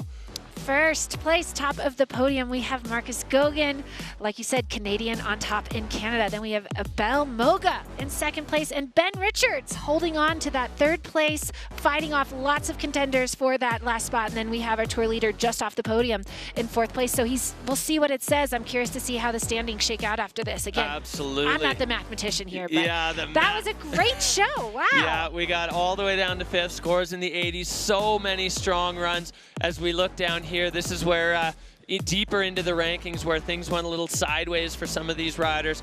We saw Martin Bender, we saw Toby Rafford, Wei Tian Ho, Ross Tester all having serious issues. Matisse going absolutely ballistic, Joanna Aracil blowing up right at the top, and Timo unfortunately unable to take the start today, but we'll see him back to full health as we are going to, well, you're just seeing the crowds. I mean, having is that a Canadian tuxedo? I think it is, yeah, out there in the cold, just jeans and a jean jacket, having a blast out here. This is our podium finishers. Marcus Gogan with the gold, Abel Moga, the Spanish rider, and Ben Richards. What a podium. So much talent in this ski men's field. To rise to the top of it is so challenging. And Marcus doing it for the home crowd. The Maple Leafs waving proudly there on his shoulder. Incredible. Let's take a look here at what this has done to our overall rankings. Incredible moments here at the Kicking Horse Pro. So exciting as we look at the Ozone Face overall rankings coming into place. Valley holding on, but Marcus Gogan creeping on up on him, putting himself into second overall. Ben Richards, Martin Bender, Ross Tester, that's your top five. And Abel moving way up from below the cut line to put himself into 8th right now. This is starting to crystallize. I mean, we still have 2 more events to go, but just starting to get a little bit of clarity as we look down here now. Wei Tian Ho still just on the good side of the cut, as is Turdell. Carl Regner Eriksson on the outside looking in. And then Simon moved way up. He was a man with 2 crashes. Tom Piper also climbing up a little bit. And then we're going to see here Edvin Maxime down there in the 2-3 crash zone now. Tams Marvell getting injured in the first event. Tams, I hope you're watching. We miss you. Hoping to see you back in a Freeride start gate sooner than later. We're going to go down to our winner, the hometown champion, Marky Mark. A massive congratulations. What a run there. How are you feeling right now? Thanks, Derek. I'm feeling pretty darn good considering how not great I was feeling yesterday. But yeah, I had a little sickness yesterday, and I honestly think that distracted me in a good way. I kind of wasn't really thinking about the comp too much. I was just thinking about fueling my body and getting the body good to go. And next thing you know, I was in the start gate, had no nerves, and kind of just put something down that I wanted to do, and somehow worked out. And yeah, I'm pretty happy and can't complain taking the W here in the hometown or home country. Amazing, Marcus. That was so exciting to watch. And just talk for those at home that maybe don't understand how hard it is to do a Cork 7 in natural terrain like that. Talk us through like how committed that trick was for you to decide, because you had a big bag of tricks you were talking about before this comp. Yeah, I don't know. It's just I kind of find a downside takeoff and I just chuck it off. That's kind of my go-to trick, and I try to practice them off as many features as I can and make sure they're all different kind of features, just so I can kind of do something like that in the middle of a comp run and be able to know that I can put it to my feet. So yeah, it's pretty difficult, but it's doable if you got the practice. Yeah, practice makes perfect. That was so exciting. Congratulations, Marcus Gogan taking the win on home soil. What a performance here. Golden is going to go off tonight. What a show we saw from the ski men. Marcus Gogan lighting it up there. All 4 categories. Electric. We cannot wait. Stay tuned with us here from the Golden Pro.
Oh, buddy, what a show we had here in Canada.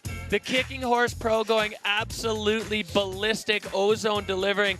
Amy, what a show we just saw. You know what? When we saw the setup we had today with the conditions, the weather, we knew this was going to be a classic grade A freeride show, and that's what we got. I was not expecting to see a Cork 7, I gotta say. Call me naive, but that was fun, top to bottom. Every category really just making great work of this space. All right, well, now it's your chance to get involved. You're going to log on to freerideworldtour.com and vote for the Rider of the Day. All 4 categories are in play. Whoever you loved, whatever you saw that just got you jazzed up and G'd up, freerideworldtour.com, the Rider of the Day. This is your chance to vote for what you saw. Who's your Rider of the Day? My Rider of the Day is Molly Armanino. She just attacked the mountain, and I didn't even know what happened, and it just, I don't know, she needed that, wanted that, and I'm so stoked for her. You? Who's your Rider of the Day? Well, I got to go for my boy Marcus Gogan there. You know, coached him since he was a little kid, throwing down the Cork 7, winning on home soil. Incredible action here at the Kicking Horse Pro. Canada delivering once again. Ozone, I'm so happy we're on the A venue. Conditions Fantastic. Still the classic freeride glory and heartbreak. You know, Yep. we saw some runs that were absolutely spectacular. We saw others going down in flames. Everybody safe and sound at the bottom other than probably some cold toes and noses. Yeah, we got to get everybody warmed up, but the classic drama and heartbreak of freeride, that's why it's exciting. That's why it's a good show. And you guys have an exciting next stop coming up. You've got a long way to go, mountain range, very far away, exotic. We Georgia. are off to the Caucasus, the Georgia Pro, the next stop on the 2025 Freeride World Tour by Peak Performance. The snow is stacking up in the Caucasus. We cannot wait. This field is ready to go off again on the face in Georgia. If you haven't watched it before, we cannot wait to see you. From Kicking Horse, Golden, BC, on behalf of Amy Angerbretts and myself, Derek Foose, and the entire World Tour family, thanks for joining us. Woohoo! We are live at the 2024 Georgia Pro.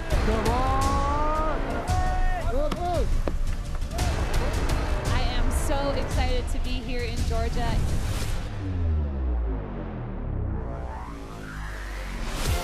Oh my God, hold on to it.